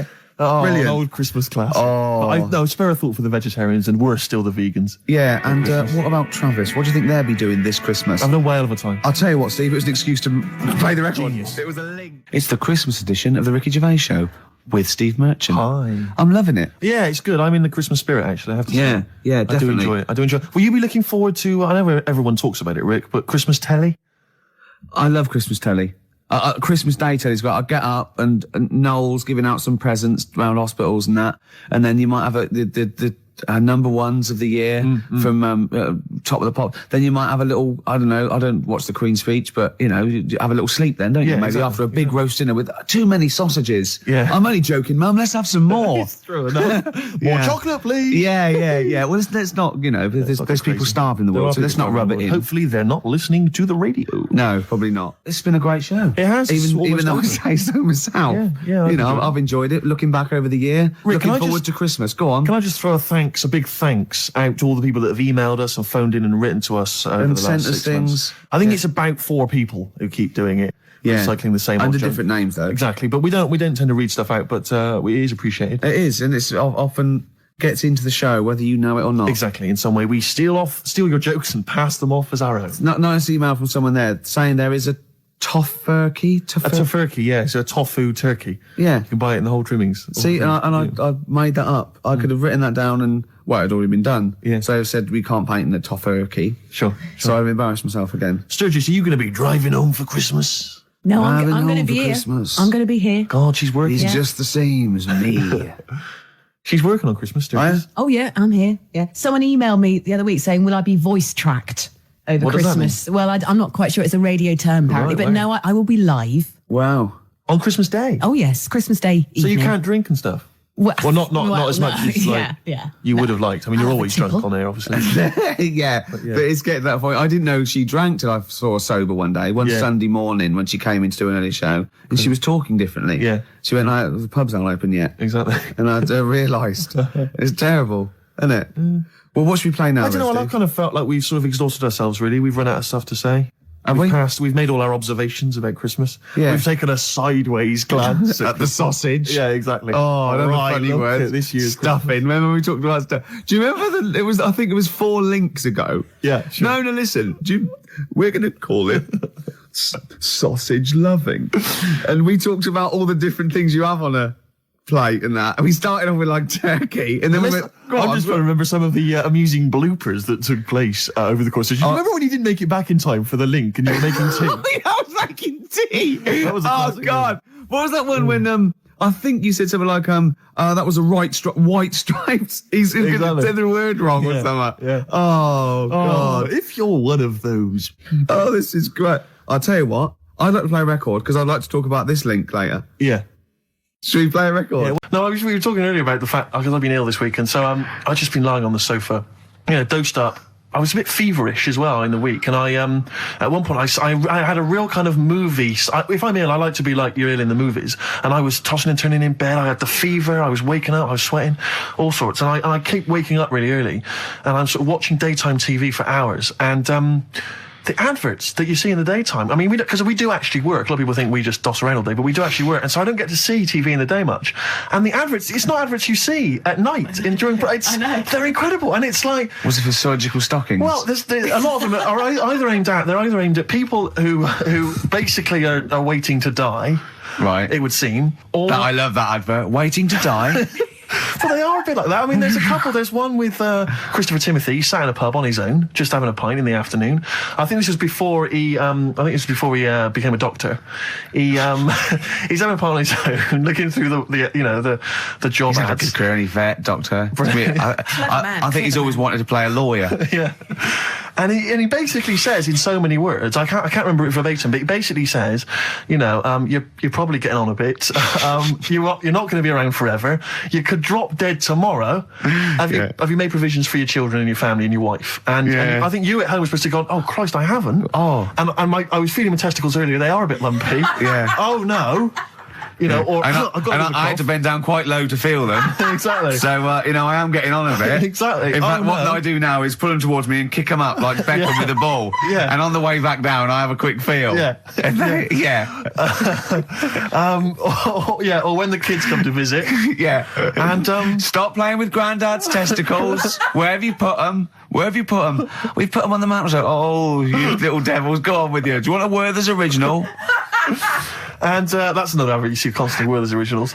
So they've got those, and then they've got the adverts which I always love, which are adverts for any kind of Claims Direct or any of those things. It's just invariably there's a reconstruction of an accident that might have happened. Someone tripping over a paving slab. There's one which is particularly chilling of a guy who I think he's with his kid watching football, and he's thinking to himself, I bet he's looking, he's thinking, I wish I could join in. And it flashes back, and there he is up a ladder on a very shiny surface with no one supporting it, frankly. He's asking for trouble. Yeah. Frankly, I blame him. Yeah. And then it topples for no reason. I don't know why it topples. Right. Wind, let's say. Yeah. Whenever I see it, I always think... I hope he never walks again. Well, he falls off it. Did he smash his face in? Did he fall on a spike? Because if he's going to go up that ladder on a shiny surface with no one holding it, right? Did he fall? Did he crack? Did he fall backwards on his head? The little... Worse still, Gervais. Right, did he do the splits and crush his nuts? No. Worse than that, he made a considerable lump sum of cash thanks to the efforts of one of those claims companies. Eh? Oh no! All right. His negligence has seen him $3,000 richer. Steve, was there a yokel with a pitchfork looking up as he fell on it? Nothing. Oh, he fell off. I think he must have bruised his ankle or strained a ligament. That's not enough. That hasn't taught him anything. Well, it's not taught him a lesson. In fact, if anything, it has encouraged him to be more foolhardy in the future. Because if you're going to dish out $5,000 willy-nilly to these people, these lunatics, these oafs... These simpletons. Do you know one of my favourite adverts was the one in sort of the back of those glossy magazines you get given away, and there was always an old woman, and she'd fallen right in her front porch or whatever, and she was just reaching out, but she was too weak to reach the phone. So it was sort of like you carry a little button around with you that you press. Yeah. I love the idea of that. She looked so vulnerable. That was mine. But I always feel with those kind of those claims adverts that it's almost like saying, I'm not going to say it explicitly. Here are some ideas for you. Paving slabs. Is there one near you? Could you have a little trip?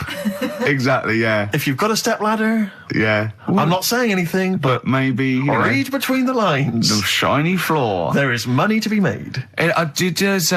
Carl, you know our mate Johnny, he's a Doctor Who fan. Yeah. Do you remember, he bought the Doctor Who magazine, and he went to the toilet, and Steve got post-it notes and put geek on every page, and Johnny opened it on the tube, right, and it had geek and everything, and Johnny bought in the new Doctor Who magazine, I think this week's or this month's, right, and they've done the perfect Doctor Who fan. right, what the geek is, right, and it looks exactly like Steve. All right, don't ever go, Rick. It does. And I'm going to try and put it on the website. It's amazing. It's got your hair, glasses, it stands like you, it's sort of dressed like you, and it's only, it's hilarious. And he was, I mean, I'm insulting you now. It sounds like an insult, but if you'd see it, you'd laugh. Well, Rockbusters, right? Yeah. Right, here we go. Just a little bit annoyed.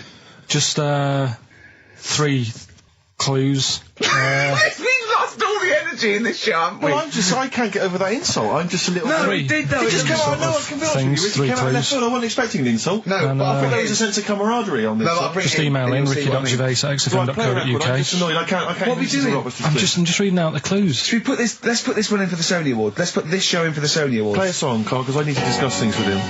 I've talked before about him Edit slagging it down. Get this down to 3 minutes. It'd be a great show. Rockbusters in a minute. XFM. Lonesome Day by Bruce Springsteen from his new album The Rising on XFM 104.9. Ricky Gervais, Steve Merchant, Karl Pilkington. Foreman just phoned in and said to Karl, stick up for yourself. Don't listen to that Merchant. He does my head in. He's so arrogant. I don't think I'm arrogant. I think I'm mean. Yeah. I just think I'm sort of objectionable. I don't think it's arrogance. I think it's sort of nastiness. Yeah. I'm just not a very nice person. But believe me, I'm not arrogant. I think I'm pathetic. What were you talking about earlier about glasses as well, and Steve taking his glasses off? What was that? What are you saying that in front of him now for? Was it an insult? It wasn't really an insult. Carl, what were you up to? No, what was it? I genuinely don't remember. I genuinely don't remember. Right, Steve, I'm not having a go. Right? Just saying how people, it's a bit weird that you've got glasses because you've got a good pair of eyes on you. Right? That isn't an insult. What were you talking about though? What was it? Why did it was the fact that people who wear glasses always look a bit weird without them on. It's like, you know, they should wear glasses. Okay. Why did we get round to this? What was we talking about? I don't know. I don't know. I don't know what that was. It sounds like an insult, even it wasn't intended as one. It wasn't. It sounds like an insult, Carl. It does, yeah. No, it wasn't. I should be allowed to punch you every time you insult me now. No, but I'm not. I'm doing it. I'm going to give you a dead arm. Look, Steve, it's you. You always even if it wasn't, you intended it to be one. What you? Oh, that was real. Play a record. Yeah, but it's mad. Every time you insult me from That's mad. Oh, is this the Cardigans? Great, brilliant. I didn't even say anything. That makes me feel better. I can enjoy the rest of the show. Yeah. Before we carry on with anything, I should just tell you, we're on the subject of emails. There's one emailer we're always looking forward to hearing from. Dickers! Richie Anderson! Dicky Docky Doo! Richard Anderson, thanks for emailing. He's my biggest fan. He's now. one of the biggest fans. He absolutely loves me. But not afraid to offer some constructive criticism. Go on, that's the great thing about Dickie. And from Anders this week, he says, Ricky, I'm lazy, I talk nonsense, I'm badly organised, and I believe in ghosts. Can I have a job working on your show?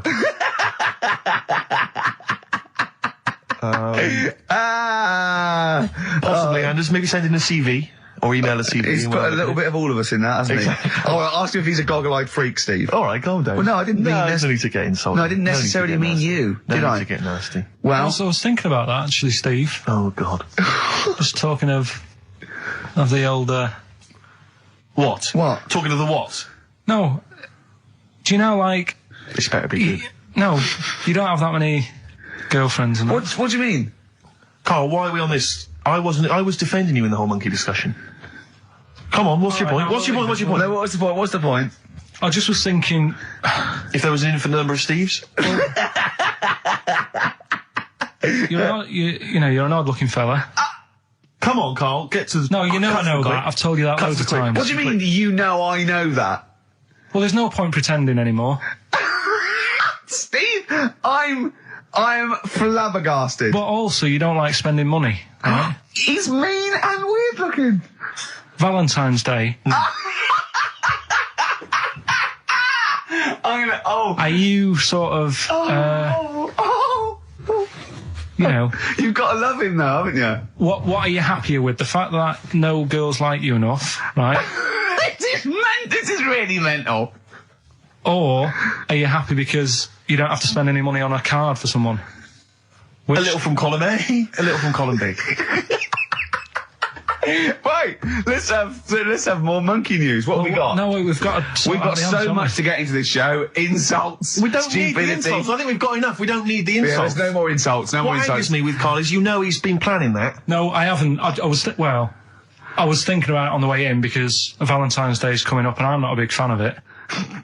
Condoms? You bought your girlfriend a box of condoms for Christmas. I don't think you can have a go at me. To be fair. No, but I don't just treat her on Valentine's. I'm always... Do you know what I mean? You don't even treat her on Valentine's. You don't even treat her at Christmas or on her birthday. When do you treat her? Hang on a minute. Wait a cotton picking minute there. Oh, why I order. Wait a minute. What was that? Tiffany dog. I treat your girlfriend better than you, and I've only met her twice. I took her out last night and she enjoyed herself. Where'd you go? Until she had to write the check. Where'd you go? To a chippy. A really... Play a record! Is it a chippy? No, a quality one. Right. Oh, God! Under a fiver for two. Oh, nice wrapping. Not newspaper, greaseproof paper. And bread. That's Feeder, Just the Way I'm Feeling, on XFM 104.9. Ricky Gervais, Steve Merchant, Claire Sturgis. Well, he's defying me. He's not calling in. We're going to give out his number and he's not calling in. That's even more annoying. Who does he think he is? I don't know who he thinks he is. I'll tell you I'll tell you who he is. Yeah. He is a little bold Mancunian. Let's never That's let him who he forget that. is. I don't know who he thinks he is, but there's the fact. Just, Carl, call in, because you're annoying me and Steve. He's been slagging you off as well, Steve. Well, go on. In the week, he was slagging you off. I mean, in the week, I was joining in and laughing along, but now I'm thinking but now I'm thinking that you're more on my side than he is. Thanks very much, Rick. I'm glad to see you've come round. He said he was. I was in the pub with him and Johnny. Oh right, so there's a little audience. Good. And he went, have you seen Men in Black 2? I went, no. He said, have you, Johnny? He went, no. He went, there's a thing in it that looks just like Steve. Mm. And I went, what? He went, it's a thing, it's got really gangly arms and bulbous eyes, and it just works really fast in the Aliens registration thing. And I went, all right. I said, we'll bring that up Saturday. Since he's not here, what do you think of that? Well, the reason is that I think the problem I have with is this, that if I was to say things like that about Carl, I'd destroy him. He'd be a broken man after I'd finished with him. Call in, Carl, or Steve's going to say a few things about you. I'm going to get a couple of home truths out there. I can't believe it. I cannot believe it. Yeah, we were, at the time I was joining it, we were having, slagging you off on other things as well. Sure. But now I'm thinking, maybe maybe you were wrong. Maybe I was taking the mickey out of the wrong person behind their back. If you receive any phone calls from people you don't know, we don't know anything about that. Instantly, we don't know why that is happening. That is just going to be a weird, spooky thing. So 4.9. Email in where Lanzarote is. I don't know if it's Italy or Spain or Europe or maybe Africa. These are the sort of things. These are the reasons I come into it to at least learn something, innit, Carl? We've stopped educating Ricky, so I've stopped learning, about things like the woman who ate mud all her life. We've had a lot of emails, Carl. I don't want to sort of put a dampener on your Christmas, but a lot of people have been slagging off Lanzarote. One of them just said, I don't know if I can find it. It is Canaria, isn't it? It is one of the Canaries, isn't it? It's a volcanic island covered in volcanic dust. It's very windy, so you have to dig a hole to sit in on the beach, and there's hardly anything to do. That's from Mike Godwin. He says, unless you like quad biking, well, you've seen what happened to... no, don't go quad biking. Not with your little head. There's no protection at all, is there? I don't know what you're thinking. I don't know. At least Rick Mann and Ozzy had lots of hair. You'd be like Humpty Dumpty. It would crack like a little egg. And then we'd seen, there's no kings or king's horses. So, they couldn't do the job anyway. No, we shouldn't really send them. They're not really qualified. Horses not equipped to put send a medical man like Neil Fox in. Yes. To mend but not eggs. Some kind of military horse. I bet he's had egg on his face a few times, hasn't he? What, Foxy? Yeah. Most of the series are Pop Idol. Right, Carl. Lanzarote, good or bad? Well, you got to give it a go, haven't you? Yeah, well done. Give everywhere a go. Exactly. That's what I was saying. Don't just take the word for it. I mean, if it had said an Ananova, Lanzarote shit, he'd have believed it. Sure. If he'd have overheard it in a pub, Lanzarote a crap, he'd have believed it. He'd have seen it on a website that was mainly concerned with monkeys and witches, he'd have believed it. Yeah. As it is. Everybody raves about New York, and when I went there, I thought it was rubbish. Well, you're an idiot then, because that is possibly the greatest city in the world, along with London. Subjective, though. That's why they have holiday programmes and that, innit? So you see it and you decide for yourself and that. Yeah, but you saw Venice on a holiday programme, as you put it. You went there and you went, it was rubbish, full of black bin liners. Well, it is. Right. Didn't they show them? It stunk. Didn't Judith Chalmers say that? Oh, it stinks here and there's loads of rubbish everywhere. No, she didn't. Did she mention that? Oh, that's what I mean. So it depends what you want from holiday, doesn't it? Well, yeah. But so... You're an idiot if you don't like New York, so next. Anyway, come on, break up, guys. Kiss and make up. Yeah. So then I was thinking, imagine like going to the doctors and he's saying, yeah, everything's all right, your heart's good and everything, but... Your heart's good? What, your Larry's, or...? Yeah, your heart, you're in good form and whatever, yeah. It's good news, you know, I had Gianno in earlier, he's not looking good. Yeah. I had Fat Swaller. But you're all right, but your hands need to come off. Right. Blimey. But... That's bad. Like, I get a second opinion initially. But I better good news, I've got a nice pair of feet I can sort you out with. Yeah. And he puts them on, and then I was thinking, right, first of all, washing up, what would that be like? But Steve! That'd be tricky. Yeah. And then the second thing was, it'd probably ruin the sort of the shape of your jumper. Because you have to keep putting the feet through there. Yeah. And then I thought, but I could still cycle in. Okay. To work. You could run in. Well, that's the thing. You'd be really fast. Well, that's what I was thinking. I thought I could still cycle because I could balance, and then I thought, but the only thing is I probably couldn't pull the brakes. Because of the little short things. Yeah. And then, like you, I thought, but then again, you're running in half the time. So that's what was going on in last night.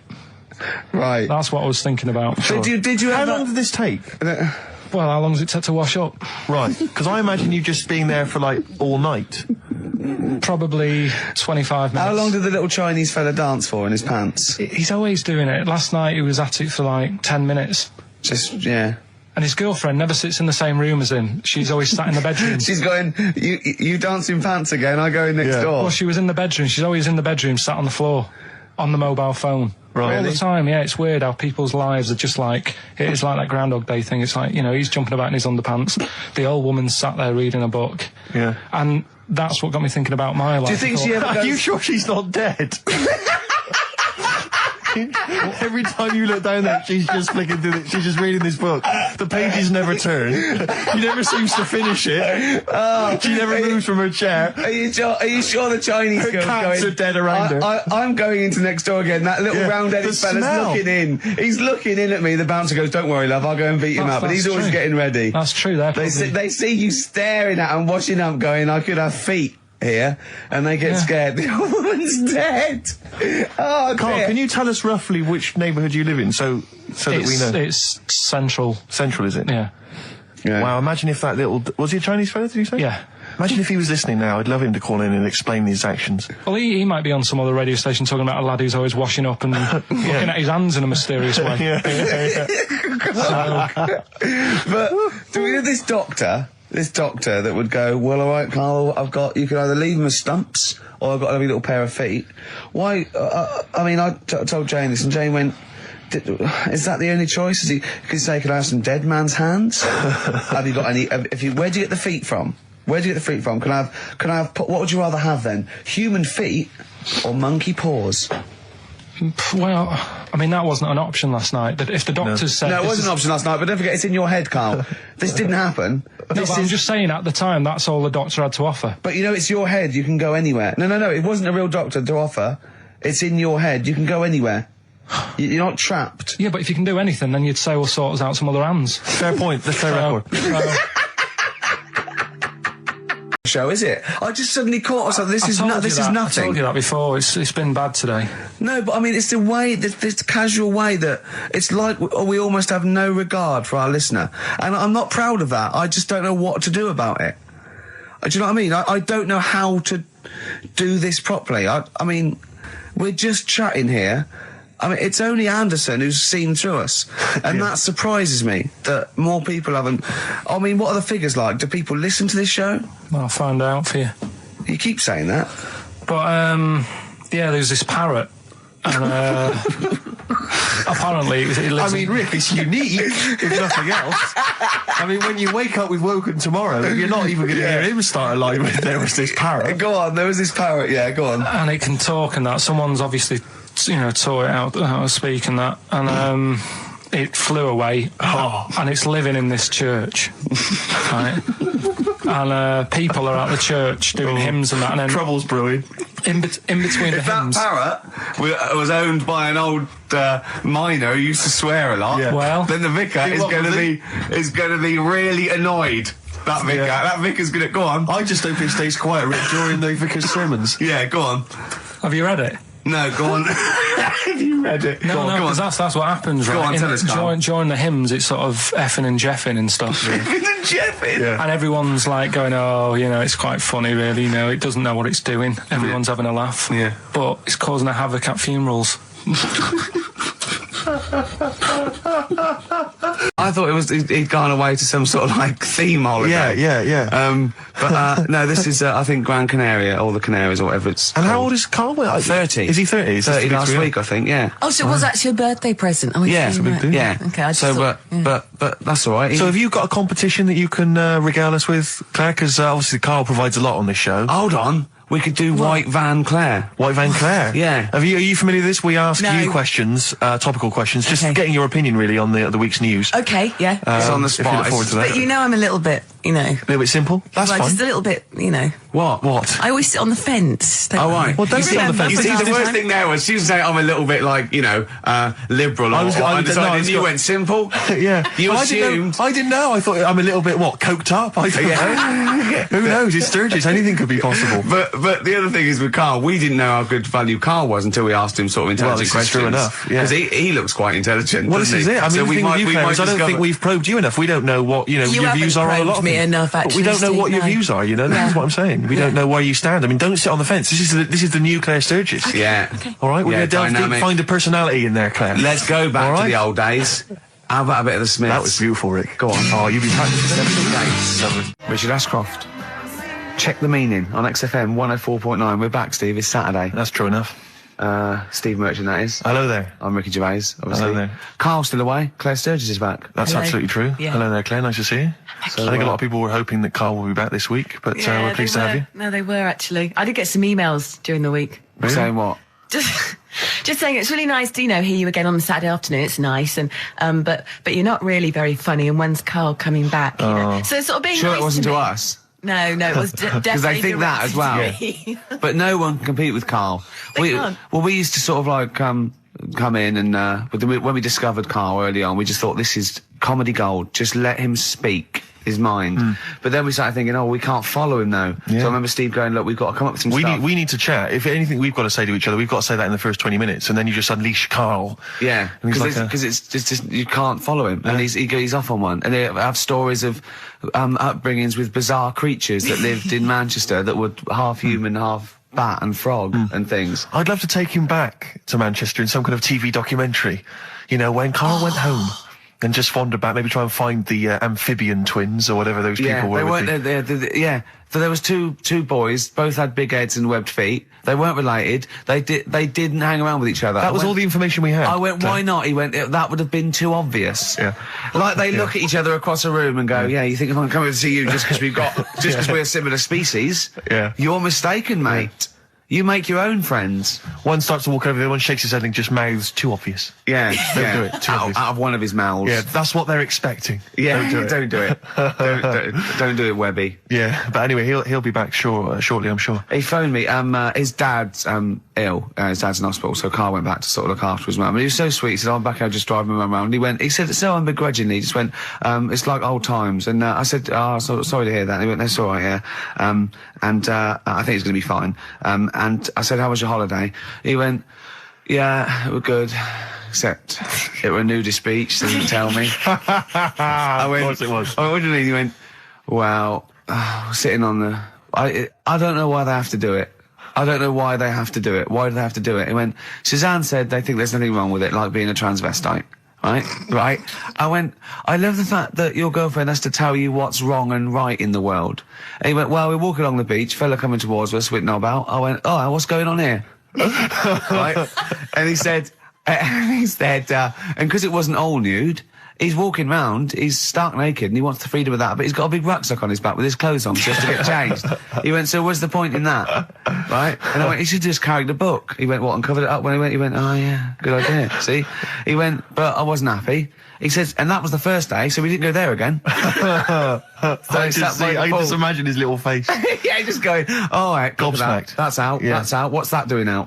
Why has he got his out? I imagine Karl sort of dressed in a suit, in a sort of safari suit, done right up with a cravat. I'm not undressing. I don't want people seeing the flesh.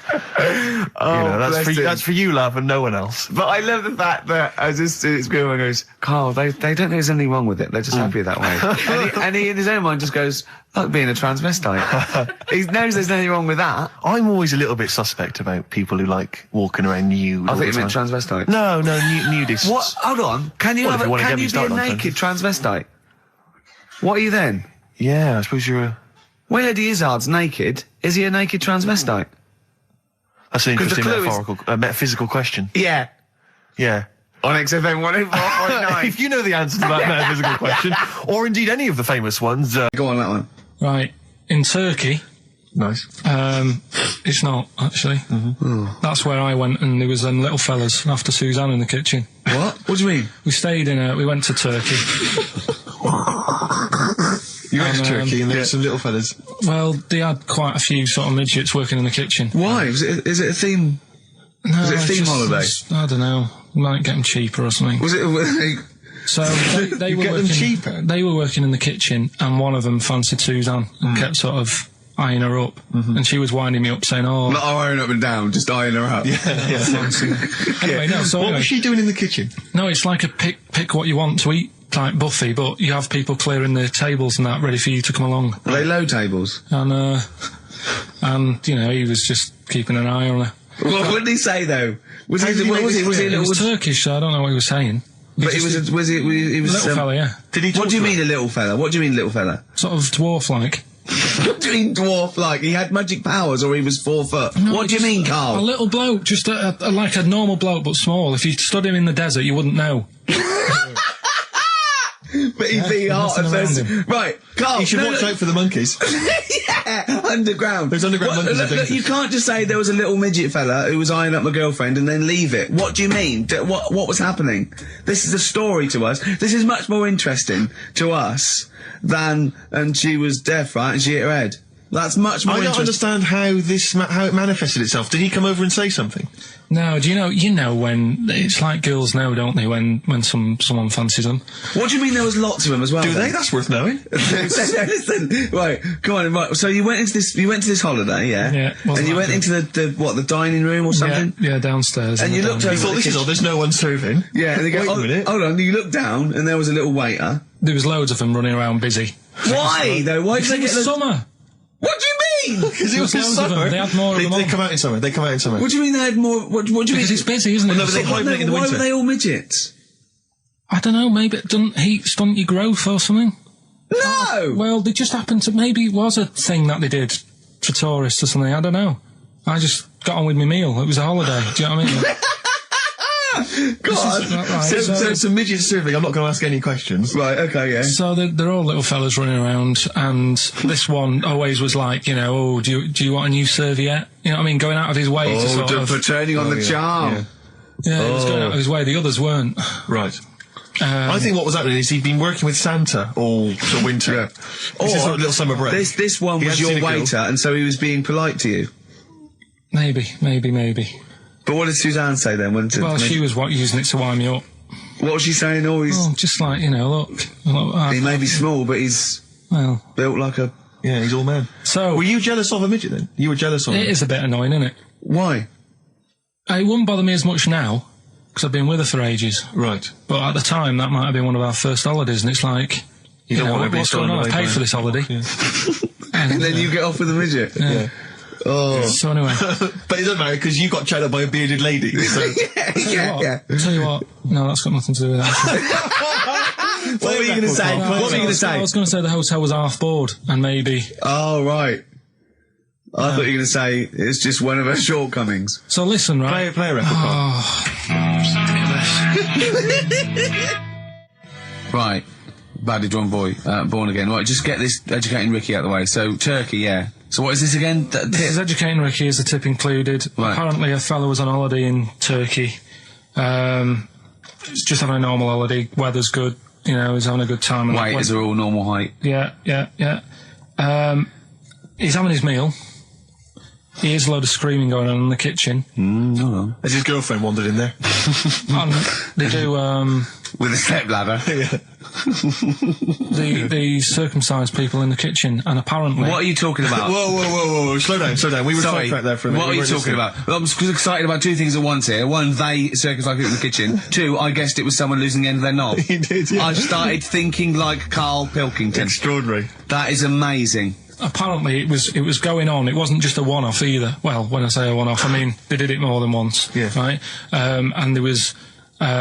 it was there for a week, and apparently the first night it was quiet, and then the rest of the week, every day, it'd be like having his breakfast, or even his lunch, or even his tea. Yeah. Right? He'd be doing it all day. Oh. You'd be hearing lunch screams. and breakfast, fair enough, really. Yeah, circumcision at tea time. Don't do that. And apparently it's a tradition over there. You can't even make a complaint about it. It's like, well, you should have found out before you come over. See, I can't believe this is true. I'm a little bit lost. He was in a restaurant, in a hotel, and there were people having circumcisions in the kitchen.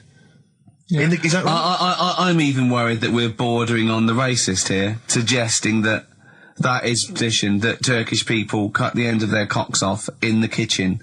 Yeah. At meal times. I think you're wrong, Karl.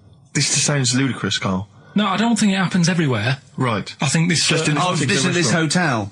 Certain places. Certain hotels. Certain hotels. What is it, like 2-star? Yeah. Why did he go to the Foreskin Inn? It was his own fault, wasn't it? So that's... Sorry, that's it, is it? Have they closed? No, wait. That's the story. You educated me, right? Once a fella saw some Turkish people cutting the tip of their knob off in the kitchen. Thanks very much. Oh. What do you mean? Because my mum, we had a cat. We used to get through loads of cats because we lived on a... Oh God! It started early today, innit? What do you mean? It's only 10 past 1. What are you doing? Running a restaurant? We lived on...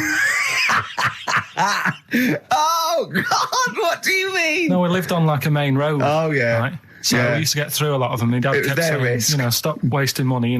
It's not. Stop wasting money, not wasting cats. Right. So anyway, we had this cat that was ill all the time, and he was just bag of nerves, probably. Yeah, malingerer. Yeah, I'm terrified. I'm going to which house? Rome. Oh God, bloody hell, Rome. Don't let me go to the Pilkingtons. And he, for some reason, it kept being sick all the time. Right? Yeah, that is nerves. That's definitely nerves. So my mum kind of thought, I've had enough of this, and she shaved it. Whoa. Now I know you're not vets in your family, but what correlation did your mum think there was between you being sick and shaving it? Because it kept being sick, and it was a pain to wash because it kept getting So caught she up. wanted a dry wipe cat. So why didn't she just varnish it? What? It's weird. It's weird. So now he's cold and sick. No, but not all of it. She left sort of the back half, but sort of from its waist, sort of. I love that. Shave it because it's sick on itself. And that is it was the weirdest looking thing. I mean, normally I like cats. I'm always like giving yours a stroke on the head and that. Yeah. But as soon as she did that, it was like, oh. Yeah. Can't touch it. And then. So now it's sick, cold, and hated. Yeah. Karl. It must have, I mean, the other cats must have been taking the mick out of it constantly. It's just making things worse. I'm hoping that it got run over and was put out of its misery. No, I think it got all right, that one. Or is that the... Yeah, it did get run over. It did. Oh, God. Oh, dear. How many cats do you say you've got through? I'd say whilst I was living at home, I mean, it's still on the increase even though I'm not there. So whilst I was there, probably 5. God. Wow. Oh. Yeah. And were you upset each time, or you just got used to it? It's one of them things, isn't it? Like I've said before, when you first see something, it's a bit of a shock. Do you know what I mean? It's like the Elephant Man or whatever. Yeah. First time you see him, it's that sort of, oh, look at that. Do you remember the first time you saw Steve? No, I'm not being funny. Do you remember the first? Yeah, but I've said this before. It's always then you get used to how people look, and you don't. No. I'm gonna burst. You have to play a record. No, but because I just see Steve's face. No, but I've got used to it. Shut up. Do homeless people ever think, I think I'll have an early one tonight? Right, that's what got me thinking. It's a bit weird, the whole lifestyle of it, the fact that he had an early night. So the fact, what if it's a bit weird that he's sleeping not in a home, but on the street? No, it's just that if I was homeless, I'd probably stay up quite late, because it's not nice. Do you know what I mean? What are you talking about? Just being homeless isn't a good thing, is it? No. People forget how bad it is. Yeah. Right? But surely sleeping gets you out of reality. They sleep because they're tired. They can't sleep very well, so they need all the sleep they can get. Yeah, but sleeping's nice if you've got a nice big bed. What, you think that they can go, I'll stay up, I'll go to bed at 2, I'll go straight to sleep, and I'll pop up at 8 when the alarm clock goes off? Well, it's just what I was thinking, right? So I was thinking how bad it is, and it's, especially this time of the year, Yeah, it's terrible. It's the really worst thing. And to sort of give it some publicity and get a bit of help behind it, get celebrities, someone like Phil Mitchell, maybe, off EastEnders, who's a big fella, he can look after himself, put him in a shop doorway, have some cameras set far away in a building or something. Yeah. They can film him, and it's up to him how he raises money for food to eat. He could sign autographs. Well, they wouldn't know him though, would they? Because you never look at a homeless person. You get, what's her name? Gail Porter. Yeah. Gabby Roslin. Right, yeah. Narinda from Big Brother. Yeah. Who else would do it? I got a game show idea. Les Dennis, I reckon. I got a game show idea called On the Game. And what happens is you get Narinda from Big Brother. I've never been into getting presents and that. I had the problem at that Christmas one, that time with the Victoria Plum. Yeah, we'd hate that. We'd hate to bring that back. We've done that. Because you talked about because it's kind of to do with your dad, isn't it? He's a very bad gift buyer. Was that the problem? Well, yeah, my dad just wouldn't bother. It was my mum who sort of made an effort, and she sort of worked out half of what I wanted, then she left it to me dad to get it off someone, see if he could get one cheap or whatever. I love the fact that usually people talk about, like, drinking heavily or violent abuse, right? Yeah. But here's what he's been left with and scarred with from parents is bad gift buying. Yeah, and that's the Victoria Plum incident. In the greater scheme of things in the world, that's not a bad thing to have, is it? Right, there was this, this is what it's like about getting presents and stuff, right? With my mum and dad. Go on. My mate, Colin, right?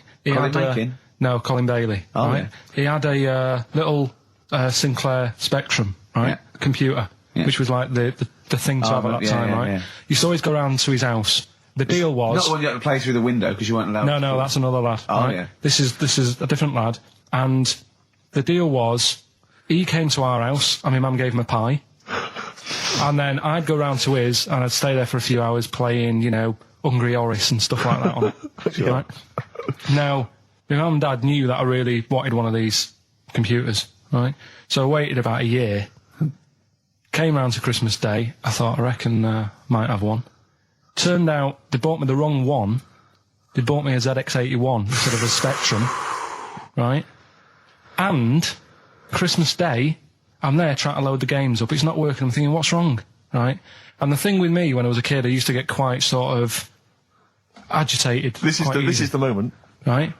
I found out that it needed a RAM pack to make it work, right? Looking in the thing and it's saying, and make sure you put your RAM pack in the back. And I was like, oh, where's the RAM pack? And my dad's going, I don't know, I've got you the main bit. That's it. So I was that wound up, I just was sick, right? Just sick. I didn't feel sick or anything. I just was like, oh God, went to the sink, just sick. Because I was that on edge about it. I said, come on, we've got to get one. And my dad's like, Tandy's shut. We're not gonna get anything today. Ruined again, Christmas Day. That was after the year when my train set got blown up by our kid. The following year, no RAM pack. And now you ask me, why don't I get good presents? He's scarred. He just I'm gonna die. Honestly, I'm gonna die. He's just clean sick. Yeah. There's no RAM pack. Did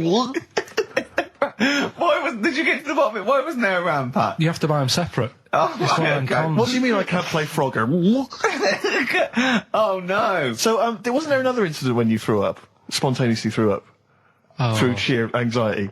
I do get it. It's not so much now because I've relaxed a bit, but as a kid I used to be quite on edge all the time with certain things. Do you think that's what happened to your cat that kept being sick? That it didn't get the food it wanted? And it just threw up? Do you remember that? Yeah. God, so they shaved it. Yeah, but again, you see, the cat thing, I mean, it's mad. I was thinking about it the other day, right? I used to think I had quite a normal upbringing. You didn't. Right? And someone was talking Your about the mother cat. once told you not to go to school because it was windy, Carl. It was not a normal upbringing. The cat was being sick, so she shaved it, so it was easier to clean. Right, well, my mum and dad went on holiday, right? And I stayed at the Rosses down the road. Oh, yeah. Only a kid, must have been about 5 or something, right? And I was always running around in the house. I had a lot of energy as a kid. What the Rosses did, they had this cat that was dead violent, the most violent sort of angry cat I have ever witnessed. A tiger? It was, honestly, Steve, if it was bigger, it would have been, because it was just always having a go at you. Yeah. If you went to pat it on the head, it went to bite you and stuff. And what they used to do with it, to stop me running around, I'd sort of be running around, and then I'd get a bit tired, and they'd say, have a lie down on the settee. So I'd lie down on the settee and I'd nod off. And what they used to do, I'd wake up and I'd put the cat on my belly. Right? So I'd be scared to move because it's like it's going to get me. But it would keep you there. It kept me there, and it used to sort of slaver on me, and they'd sort of, go out or whatever, and I'd be lying there. That's not normal, is it? Carl, sorry, were you created by the Brothers Grimm for one of their fairy tales? What kind of a life is that? A cat paperweight to keep Carl in place. He keeps blowing around. It's windy. We'll have to weigh him down. Be careful. Your mum probably told him that it's a windy day. You got to get something heavy on him. Otherwise, he just gets blown into the road. God. Bless him. Roll Over DJ by Jet on XFM 104.9. I'm Ricky Gervais, with me Steve Merchant and Karl Pilkington. All right, Karl? Yeah. Bit miserable today, Karl. Let me explain why. Go on. Steve, and to you, the listeners. Well, we came in to a big bunch of stuff. Dropped off was it Becky from Marks and Spencer? Just like lovely stuff. Food, presents for the cat, books, just, to Ricky and Steve. Ricky and Steve who do the show, right? Ricky Gervais and Steve Merchant. GQ presenters of the year. Creators of The Office, right? Award-winning. Carl's looking over, I go, well, maybe, it's not for you, no. And then he told me why he's grumpy anyway. Go on. Do you know what XFM are giving everyone? How long have you been here? About 6 years. What are you getting for Christmas from XFM? 2 CDs. Is that of your choice, or do they choose them? Steve. Hello. Can you hear me? Yes, can you hear me? Yeah. Where are you? I'm in one of the capital's many burger joints. I'm just about to go up now and order some burgers. Where are you? What are you? Where are you in? I'm in McDonald's in Leicester Square. Oh, right, okay. Yeah. What are you getting? Just get. Yeah. Get Hello too there. many. I need to order 5 regular hamburgers, please. If that's all right. Sorry. 5 hamburgers. Yes. You're probably wondering why I'm ordering only 5 hamburgers, aren't you? And let me tell you why. My friend is going to try and break the world record for putting burgers into his fat, stupid face. What do you make of that? Exciting? Yeah. Do you wish him good luck? Yeah. What's your name? Tyre. Tyre? Yeah. Oh, thank you very much, Tyre. I'll try and get Tyre to wish you good luck in a minute, Carl. Coming shortly. 5 should be enough. The world record is what? 3? 3, yeah. Okay, good. I don't know what. Oh, here we go. How much is that? $3.45. $3.45 for 5 hamburgers. It's good, isn't it? It's good value. It is really, isn't it? Really, yeah. I mean, if there's anyone from from McDonald's listening, they probably want to give us some free stuff, I would have thought. I would have thought, right? Would you just wish my friend good luck before you're just on the end of the line there? Just say good luck, Carl. Good luck. All right, then. There you are. That's the people from McDonald's wishing you good luck. Carl, I'll be back shortly with the burgers. Brilliant. Okay. Do you want the pickles left in? Eminem. Sing for the moment. On XFM 104.9, I'm Ricky Gervais. With me, Steve Merchant, with 5 little hamburgers. Got 5 burgers here, yep. And so I don't know, how should we begin, Carl? Do you want to just look at the size of these burgers? Look, they can see it on webcam, can't they? They can see us stuffing these burgers into your mouth. Hmm. And by the way, I'm filming this, Steve. Look, Brilliant. Look, I've got a little camcorder. We'll put this on unseen footage on a DVD or something. Or maybe on the website. On the Oh, Carl, what if you break the record? Okay, Carl, I'm coming round now to just monitor this and adjudicate. What's the web? If people want to see this on the webcam, what is it? xfm.co.uk. Right, okay. Hold on. Oh, can I, Steve, I'm not can I do being that? funny. I'm not being funny, right? But I think I have got like a bit of a wheat thing. You've got a bit of a what? A wheat allergy thing. Don't give me that. No, seriously, my head's... I've been eating a lot of shredded wheat recently. And my head's got a bit bigger. Carl, I don't think you can let us down now, mate. So you just got to put that... No, I can't put that like that in my mouth on its... I've got to break it up. I've got to break it up. You can't break it up. Can't break it up. It doesn't say you can't on the rule thing. It does. It doesn't. I can't look. I physically can't. Try it. I can't look. I'd have to be Jay Goody to be able to do that. Seriously, look. Try it. Yeah, I know, but you're not approaching it right. That's it. Come on. That's all I'm doing. Oh, God, he's not going to do one. Keep going. That's good work. Keep going. How does he get brilliant? Keep pushing. Ease it in. Ease it Keep in. pushing. Get one in at least. Ease it Get in. one in at least. Get one in. Ease it in. Get one in. Push it. That's one. No, let's go for another one. R.E.M. Night Swimming. It's a lovely song, isn't it, Carl? Huh? XFM 104.9, I'm Ricky Gervais, with me, Steve Merchant. Carl, disappointing. You couldn't even get one whole burger in your mouth. I did, kind of. Yeah, but there was a bit sticking out. It just looked messy. But you were saying about putting it in whole, and I don't think that's the rule. Okay. It's like you can get more in a suitcase if you put things in properly. So you don't just get all your clothes and chuck them in. So it's about, I reckon you've got to rip it up a bit. Okay, do that then. See how many you can get in. You've got to get in 2. No, just one. No. Well, it's three. Pack it in. What do you do? Pack your cheeks first. Honestly, Steve, my head is swelling a bit because I have got a wheat thing, a wheat allergy. That'd be good, then there'd be more room. Right, okay, look, Carl is now just sticking it in his cheek. Right. Yeah. Don't eat any. You can't swallow any. It's like a hamster, you've got to work it like a hamster. Yeah, stick it in, come on. He looks like Marlon Brando in The Godfather. Come on. Don't lose any yet. Right. Pack it in, then use your fingers to pack it in. Come on! Wedge it in. Like you're grating the bath. I can't do this either. Keep going. Keep going, don't give up so early. This is part of the problem. You just give up, Carl, too quickly. You failed again.